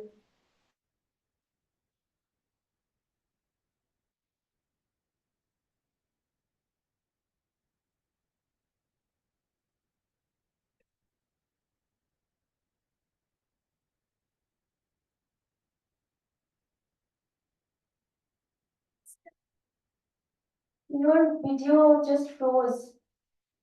Are you still there? Are you connected? Bhanupriya? Is it visible now? Yes, Yes, ma'am. Is my PPT visible now? No, it's not visible. You can present without the PPT. Yeah, okay. I'll continue with my discussion. There are three parts of my discussion. First is identity formation of athletes. Second is gender inequity in sports organization. And third is embodied empowerment through sports. Coming back to my first part of discussion, many girls of Mithu's age and actually I'm going to take two movies, Chak De India and I'm sorry, Chak De India and Sabas Mithu.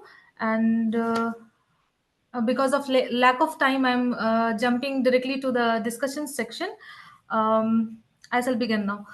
Many girls of Mithu's age and temperament did not get chance to tap into their full potential. Girls took participation in sports, but it is very seldom that we find they are encouraged at their home to participate in sports. And this we find in both the films. There are girls who are uh, uh, they are participating in national level sports, but at home they have faced many stereotypes and problems.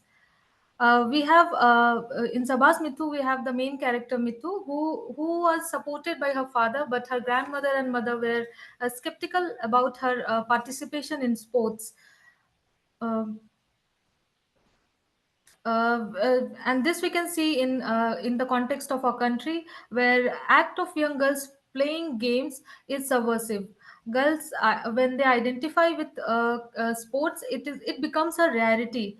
And girls in most societies are not allowed to have strong bodies and are raised as fragile and delicate beings.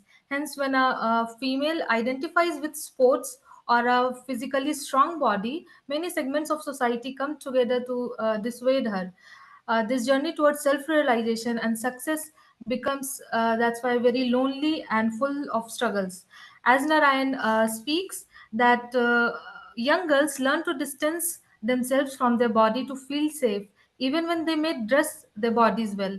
Taking no chances, middle class Indian culture supports this distancing by discouraging movement. Movement frees the body. The power of the body awakens. It results in an invitation to invitation to reside in the body, to occupy it. Sports discourages the distancing, the dissociation, and this embodiment. Very few women in India speak about the importance of sports, uh, about the importance of sports, or express the desire to be part of sports team. Coming to the second part of the discussion, which is gender inequity in sports organization. Modern women negotiating their career in sports world are encouraged to uh, are encountered with discrimination and stereotyping. They lack support from their community and are subjected to sexist and derogatory comments, receive less sponsorships, endorsements, and media coverage. This unfair inequality present in women's athletics career often results in lower levels of income and recognition of their otherwise outstanding achievements on the ground. The inequality, as argued by many feminist scholars, arise from the essentialist notion that body is natural and biological entity. Therefore, difference between male and female must be established. The repressive idea explains why there are difference between men and women and their abilities. This division also entails that women are not capable of rationality, as women are somehow more biological, more corporeal, and more natural than men. Hence, the sex role must be enforced through the system of rewards and punishment. The socialization of men and women is such that men are encountered more to be physically strong and confident. The cultural practice then becomes the determinant of production of male and female, as explained by Connell. When women decide to subvert the fixed role and set out to play sports, they are also subverting the social and cultural norms.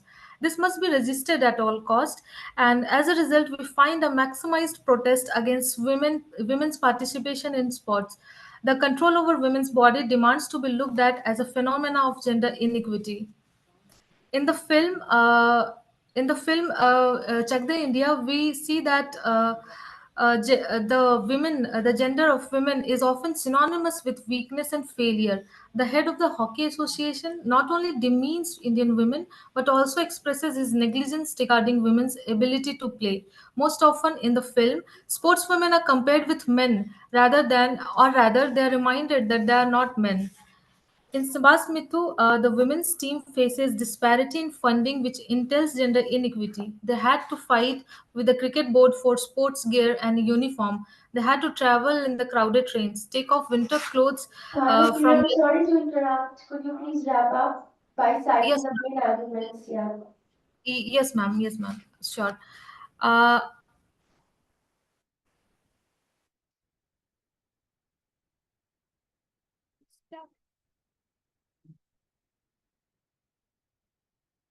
um, I'll in my paper I've compared Chak De India and Sabas Mittu, and we see a notable shift in the portrayal of women's empowerment in sports.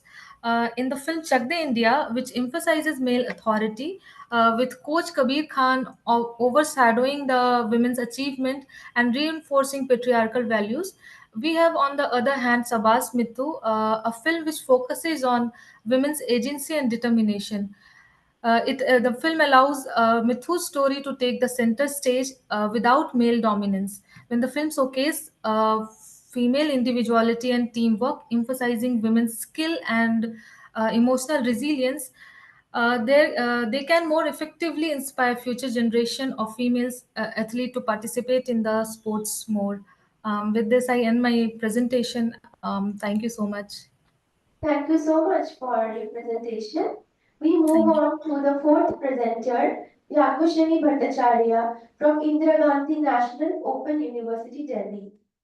Her paper is titled Shifting Narratives and Breaking Stereotypes, a sociological exploration of gender violence and women's agency in daily soaps and OTT series. Good evening, everyone. I will just share my screen.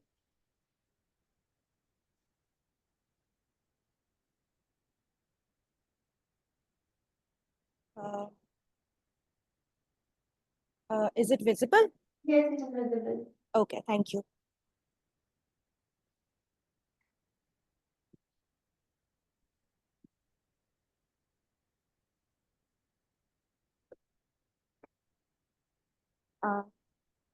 Yes. So, good evening, everyone. I am Yagi Seni, and I'm currently pursuing my postgraduate diploma in gender studies at IGNOU.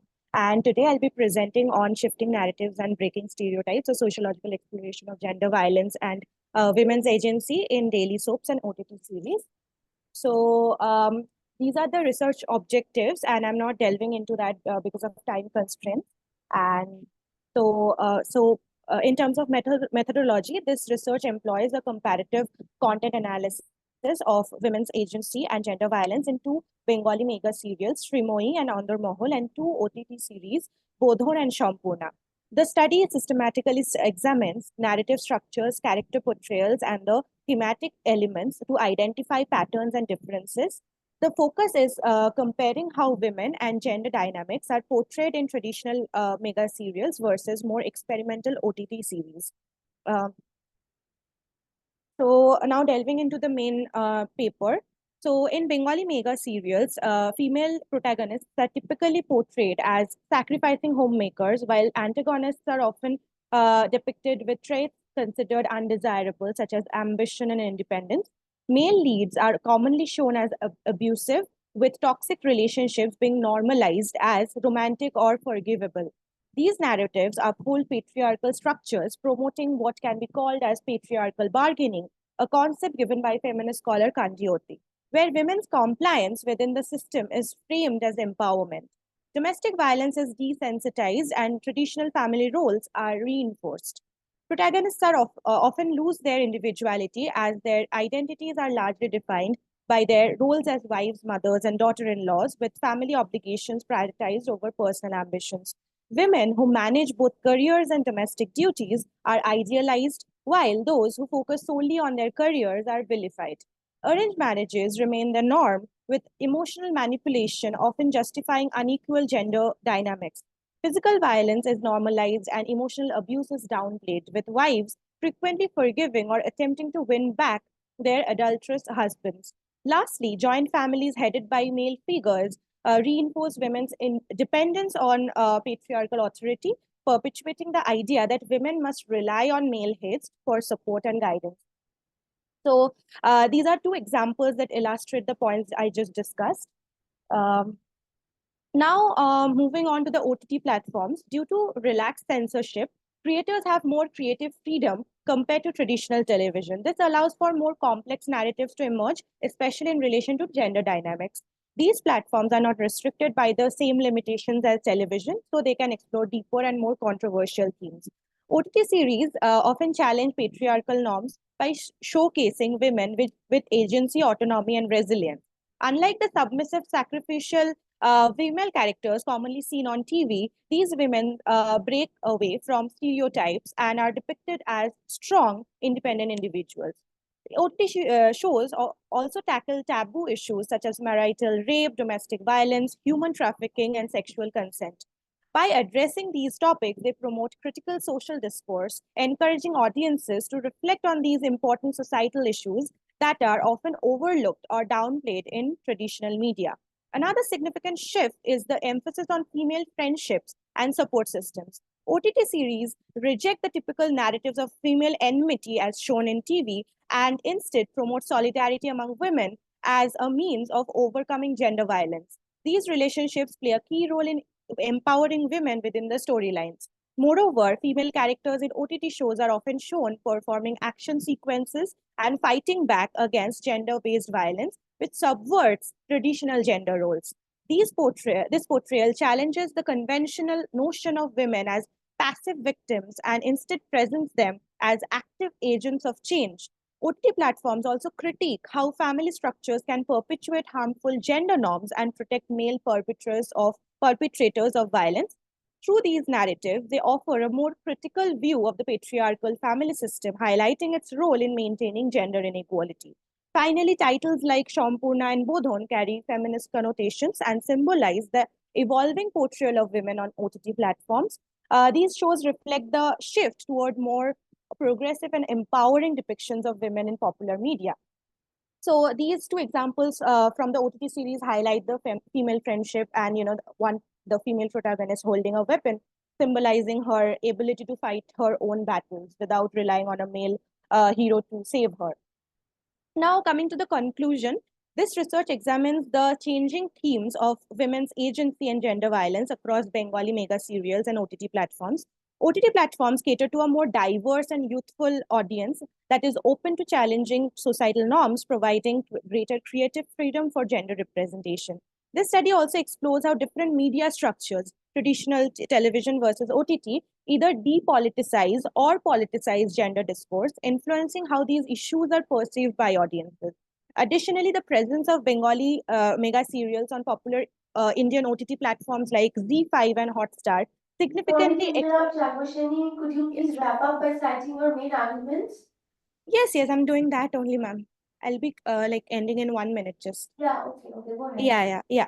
So additionally, the presence of Bengali serials on popular Indian OTT platforms like Z5 and OTT significantly expands their reach. However, it is important to note that original OTT content remains limited, suggesting that while is being made, there is still room for growth in the representation of women's stories and experiences.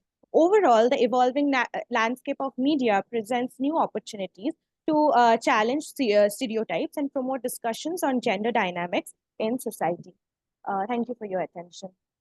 Thank you so much, Raghvashani, for your presentation. We move on to the fifth presenter in the series, Julian Sheridan J. from Tyagarajan College, Madurai. His paper is titled Gender-Based Trauma in the Novel It Ends With Us, a Study. Julian, are you connected?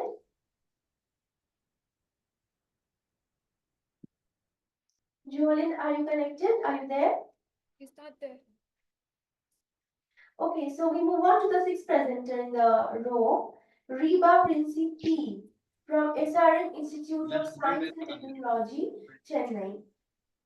Her paper is titled Women Empowerment Through the Works of Anita Nair.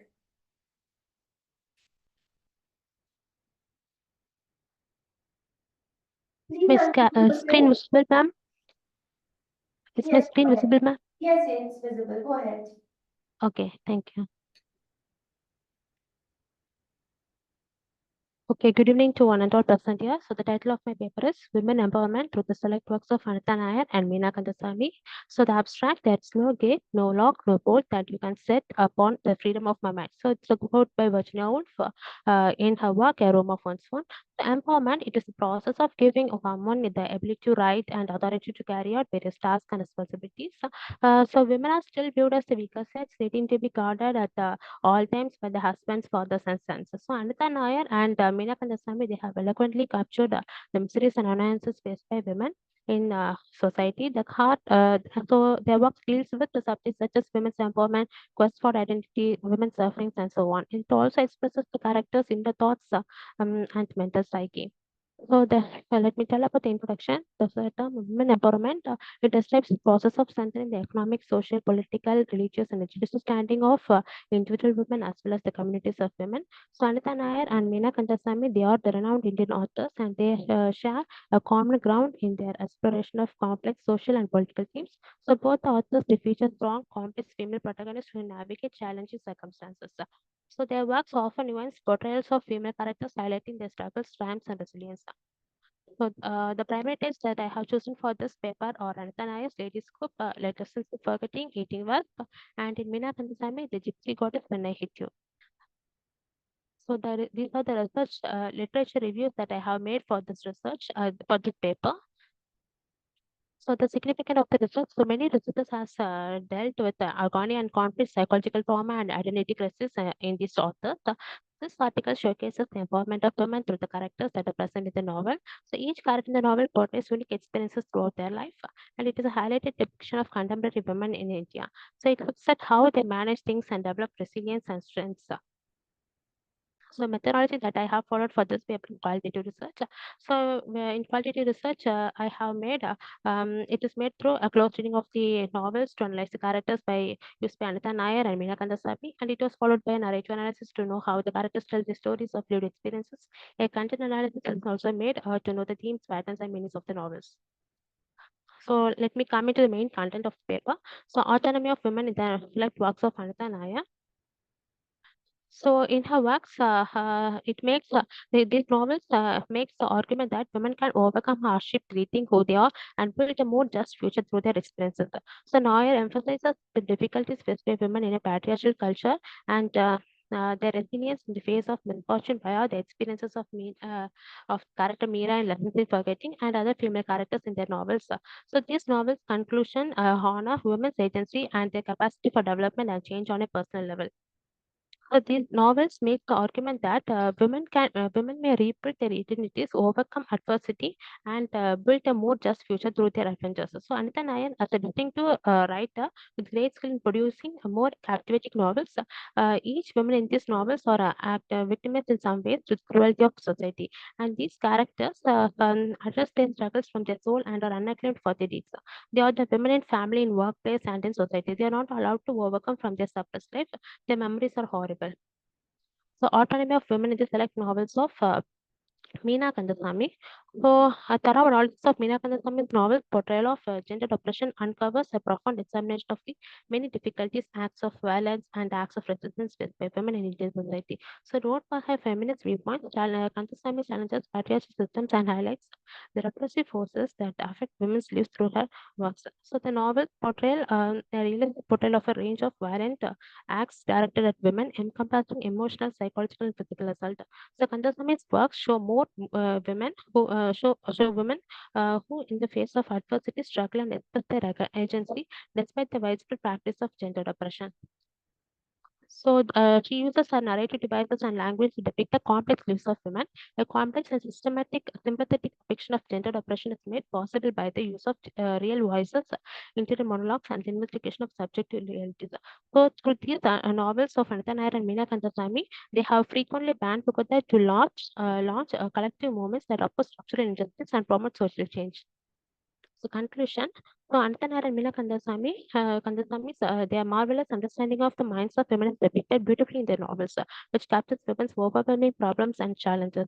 So their lives prove that their lives are not weak and they are not pitiable victims. They prove they can achieve everything they need all by themselves and even without the help of the other gender. Thank you. So these are the references I have made for this paper. Thank you. Yeah. And next up, we have Seneba Eram from Amity University, Patna. Her paper is titled Feminine Fury, Examining Patriarchy through the Concept of Feminine Rage in Music. She'll be presenting offline. Wait. Share किया उधर से download करके share किया chat box में किया अच्छा ठीक है जस्ट एक मिनट ये चैट बॉक्स में भेजी हाँ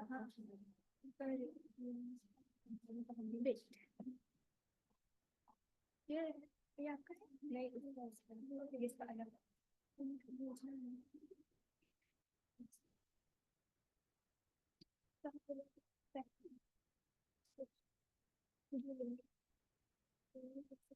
एक मिनट का सेट कर तो फिर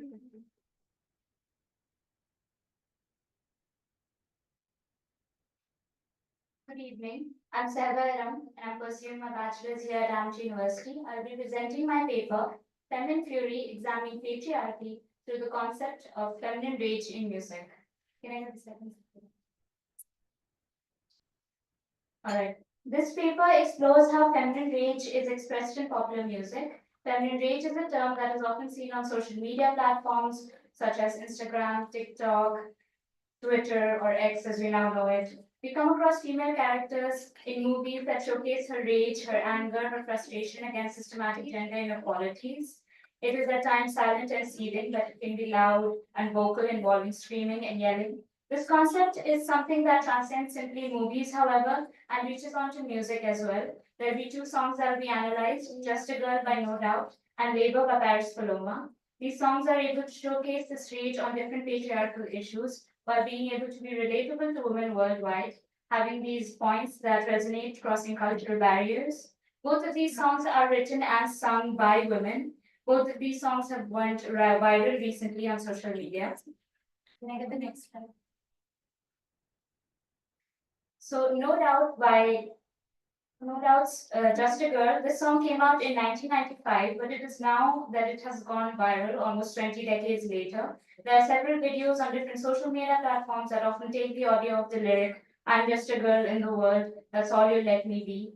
It is a song that uses sarcasm and irony to portray how women are infantilized and constantly restricted due to patriarchal norms. This song constantly brings attention to being just a mere girl and how it is perceived in the eyes of society.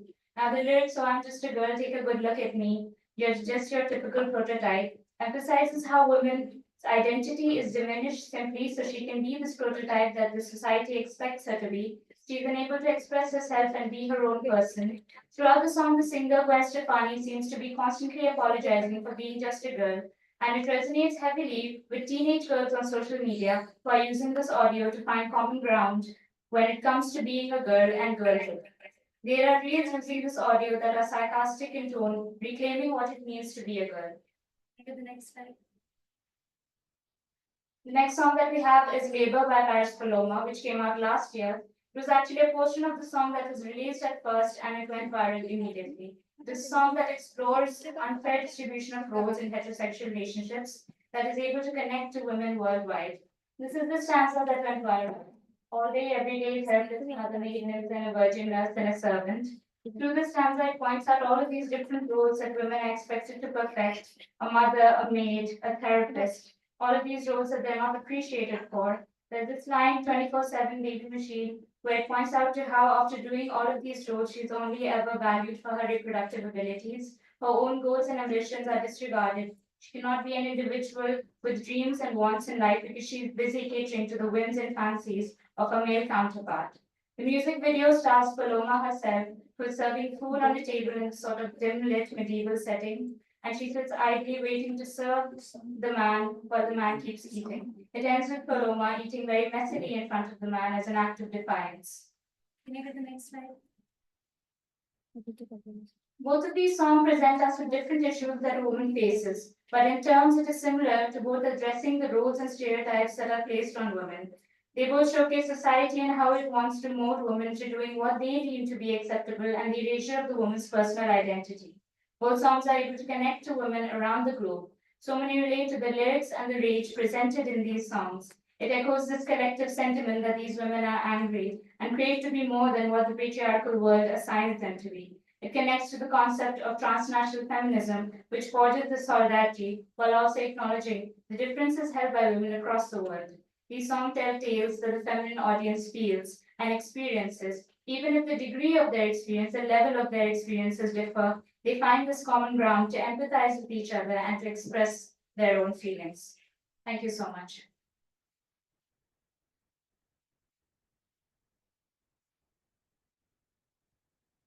Thank you so much, Sehba, for presenting in such a beautiful manner. It was a very creative and innovative paper indeed. Next up, we have Simran Singh and Amisha Sharma from Amit University, Patna. Their paper is titled A Critical Examination into Society's Gender Roles and Expectations. They'll be presenting offline.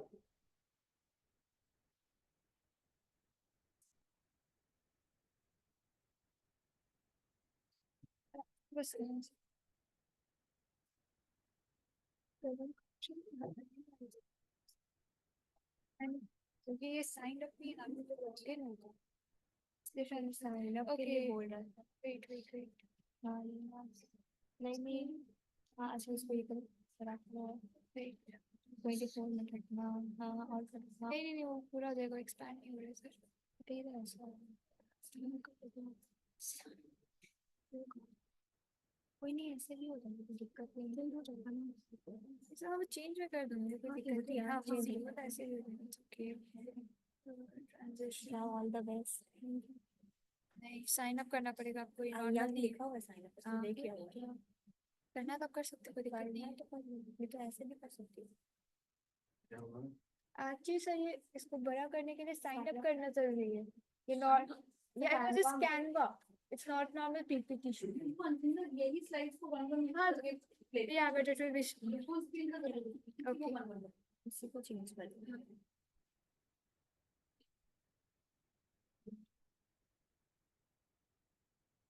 Good afternoon, everyone. Thank you so much for joining us today. I'm Simran Singh and I'm Amisha Sharma from Amity Institute of English Studies and Research. And we are here to present our research on gender roles and expectations in our society. This presentation will present the outcome of a survey in an attempt to make readers aware of the subconscious traditional stereotyping that has acted against men as well as women. This presentation deals with some of the theories of some renowned critics. Hence, it will be summarized with a conclusion and references from where we collected our secondary information. Next slide, please. This is the content section. Next slide.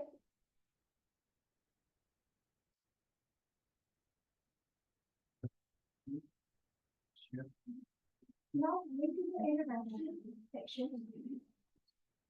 So, gender is an interesting and complex issue that has been studied before from various perspectives. It refers to characteristics of males and females that are socially constructed. It is an important factor shaping people's thoughts, perceptions, behavior, and more importantly, their identity. So, firstly, let's understand the difference between gender and sex, as it is extremely important. So gender and sex are often used interchangeably, but they are distinct concepts. Sex refers to the biological characteristics that define individuals as male, female, or intersex.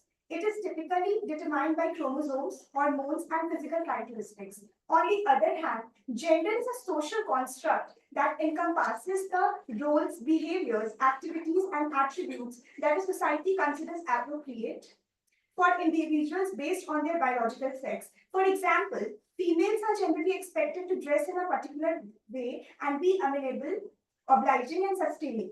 People who are born male are expected to be strong, aggressive, and non-emotional. So these are the gender roles that are socially constructed, and in other words, they are made up by society and not biologically or innate.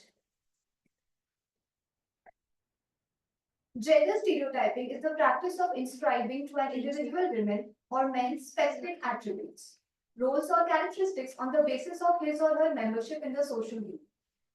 Societal roles and expectations significantly contribute to gender equality by establishing rigid norms that dictate how individuals should behave based on their gender. It often leads to unequal opportunities in various spheres, including education, employment, and leadership roles. Gender stereotyping and inequalities also contribute to the male gaze and objectification of women. Next slide, please. These are some of the subtopics that we'll be dealing in our research. Next slide.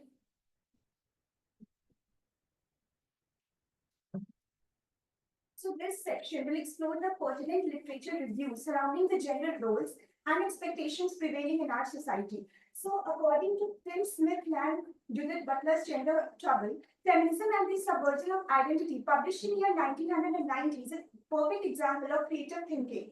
Butler observed the division caused by identity politics. She contends that there is no inescapable connection between our identities and our bodies by tracing these binary classifications back to the binary character of human anatomy, that is male or female. Subjecting a good variety of proof from philosophy, cultural theory, social science, and psychological science shows each that sex, that is biology, and gender, that is identity, are separate. Over to you. Thank you. The second one is The Male Gaze is More Relevant and More Dangerous Than Ever by Kelly Oliver. She states that Mulvey, her essay, Visual Pleasure and Narrative Cinema, which was published in 1975, follows Freud's theory of pleasure.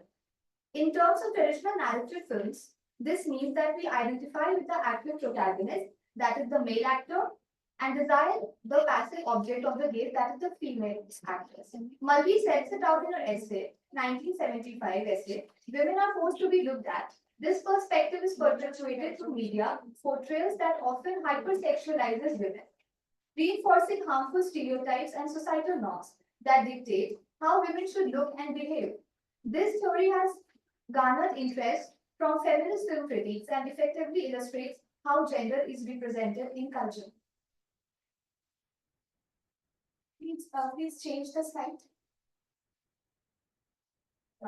So the methodology section, here is a quantitative approach that would critically examine the role of gender and the expectations bestowed upon an individual living in a society. So data is gathered through a structured survey on personal perceptions regarding gender norms, and the research will also explore relevant and theoretical framework referencing the key theories to provide context and depth to the findings. So the first one. The first one is Judith Pamela Butler's Gender Trouble. She is an American philosopher and gender theorist who has made significant contribution to political philosophy, ethics, and third-wave feminism. In her work Gender Trouble, which was published in 1990, she questions the belief that certain gender behaviors are natural.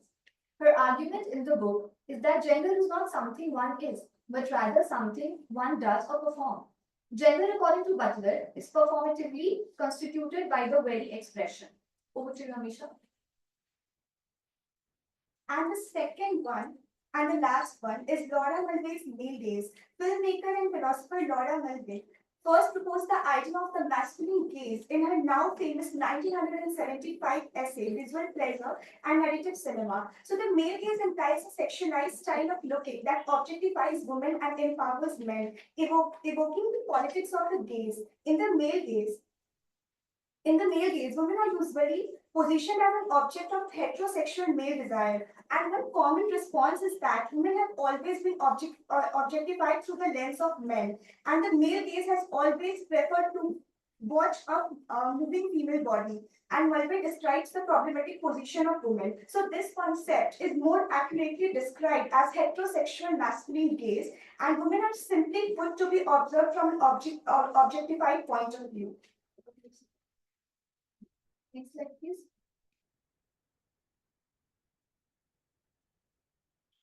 A survey was conducted by means of a questionnaire circulated among a heterogeneous group. We have incorporated 15 thoroughly designed questions into our questionnaire that explore the gender stereotypes and rigid gender norms that persist in our society.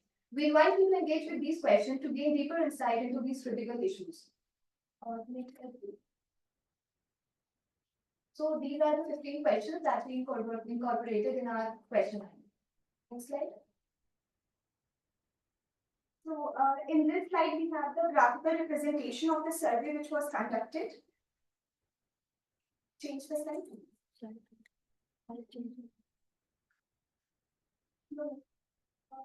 Just a minute, wait. We surveyed 55 people, out of which 38.2% were male and 61.8% were female. So the age group responses were from 18 to 25 years. That is 66.7%, 25 to 40 years, 13%, 40 to 55 years, 14.8%. So these two findings are question number 1 and 2 of the questionnaire section. Now, question number 3 is about gender role awareness, in which 92.7% are aware of gender roles and only 7.3% are ignorant. Question 4 deals with the societal influence, where 89.1% believe that society shapes gender role from birth, highlighting a significant positive influence, and our social and cultural background shape the identities we form, and people are unable to fully express themselves due to societal norms. Question 5 addresses the stereotypes that men who dye their hair are perceived as exhibiting feminine traits. 20% of the respondents agrees to this statement, whereas 69.1% disagrees, emphasizing that hair color is a matter of personal preference and should not be tied to gender. However, people are now free and society is evolving. Please change the slide.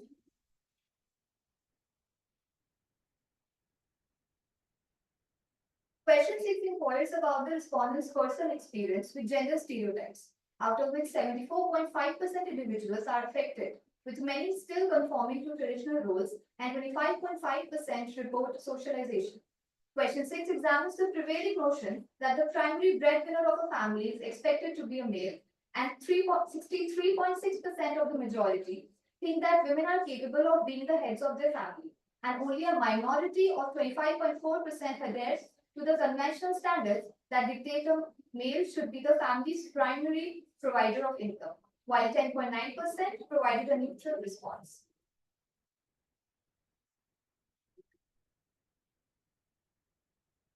So these are the rest of the questions that we incorporated in our survey. Next slide, please. Next slide.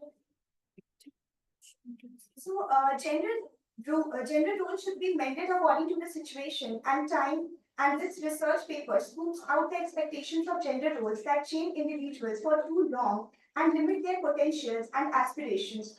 So through our research, we have covered various prevailing stereotypes in our society, highlighting the urgent need for change to foster a more inclusive and equitable environment. And it is time we grasp the realization that characteristics and behaviors are quintessentially human. But it is only when we all break down these stereotypes and gender roles together that true gender equality will be realized, securing a place for our new world. We have to relinquish some of the old traditions that have kept us captive for so long if we are ever to be harmonious and equal. In this transformation, the mindset of society should shift to embrace various modes of human expression and celebrate diversity as a result of people's freedom to be themselves without chains binding them from societal expectations. We need to rid our minds of such traditional stereotypes so that true gender equality can be realized by embracing a more inclusive understanding of human identity. Next slide, please. So this is slide of bibliography, and please change the slide. So by this concludes our presentation. Thank you all for your attentive listening, patience and engagement throughout. I truly appreciate your time and interest. Thank you so much.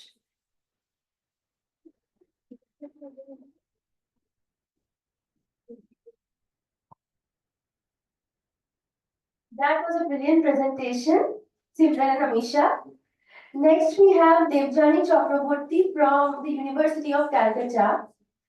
She will be presenting on her paper is titled Dark Bodies, Darkest Histories, exploring the representation of body, speech, and resistance of gendered subalterns in Moshita Devi's The Breast Trilogy. Devjani, are you there?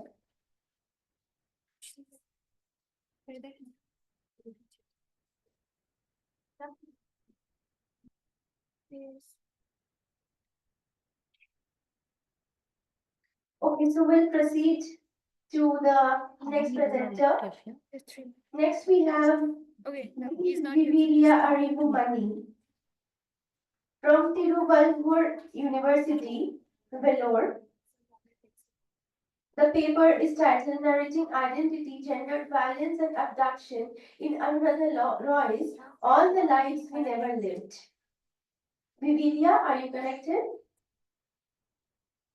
She's not there. Okay, sir. Okay. Jordan Sharon. Yes, sir. Yes, sir. She's not there. Yes, sir. Yes.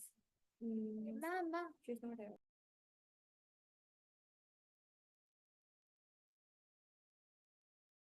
Yes, ma'am, I'm Jolene Cheryl. She's the fifth. No, yes, Okay, sir, Jolene fifth. Cheryl. Yes, ma'am. Okay, you will have 5 minutes to present your paper. Okay? Okay, ma'am. Please Okay, attend ma'am. to the time. Okay, ma'am. Your paper is titled Gender-Based Trauma in the Novel. It ends with us, a study. Please go Yes, ahead. ma'am. Okay, ma'am.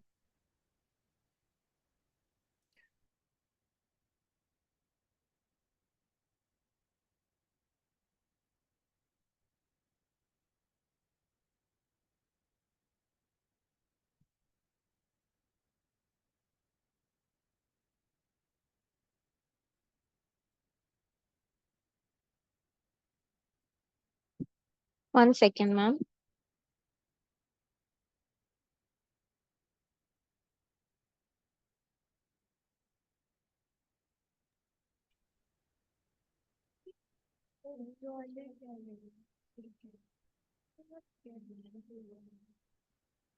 Can you see my screen, ma'am? I hope you can see. My title is I'm Jolene. Good evening. I'm Yes, Jolene we Cheryl. can see your screen. Go ahead. Yes. Good evening. Good evening, everyone. I'm Jolene Cheryl, PhD scholar, Tyagaraja College, Madurai. My title is Gender-Based Trauma in the Novel. It ends with us. Trauma is the wound inflicted upon the body and on the mind. It can be either upon the body or upon the mind. But in psychological term, it is often the wound inflicted upon the body, not wound inflicted upon the mind, not upon the body. Trauma pressurizes the psyche to take up defense mechanisms to cope with the suppressing anxiety. Women often stay in abusive relationships because of the trauma they have endured, and they use various defense mechanisms to cope with that trauma they have endured. Abusive relationships causes trauma. In the novel I have chosen, the main character and her mother chose to be in an abusive relationship despite having a way out of the relationship because of the trauma, shared trauma. Domestic abuse.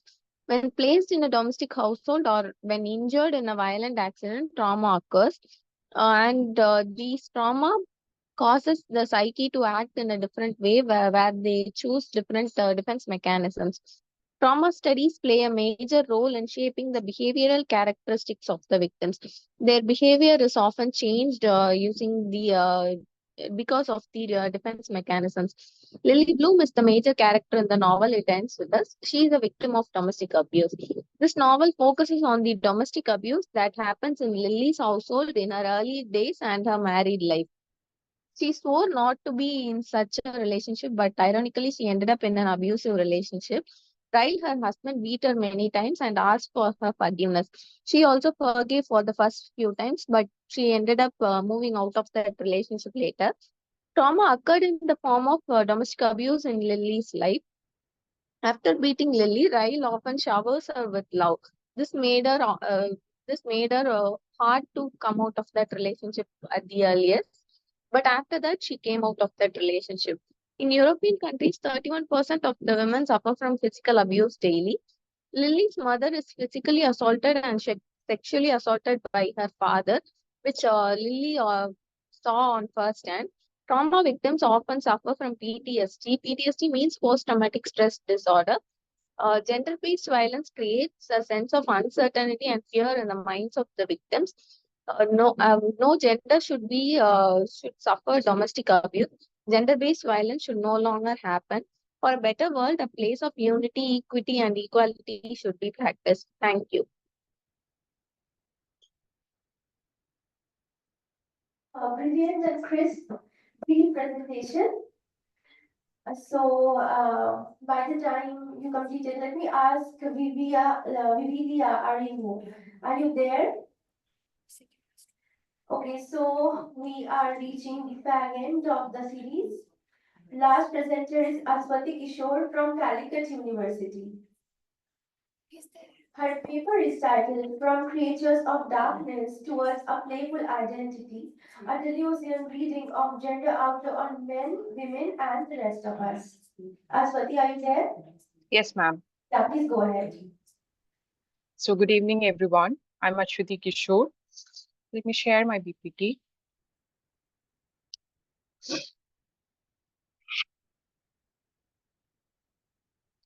So the title of my paper is From Features of Darkness Towards a Playful Identity, a Deleuzian reading of gender outlaw on men, women, and the rest of us.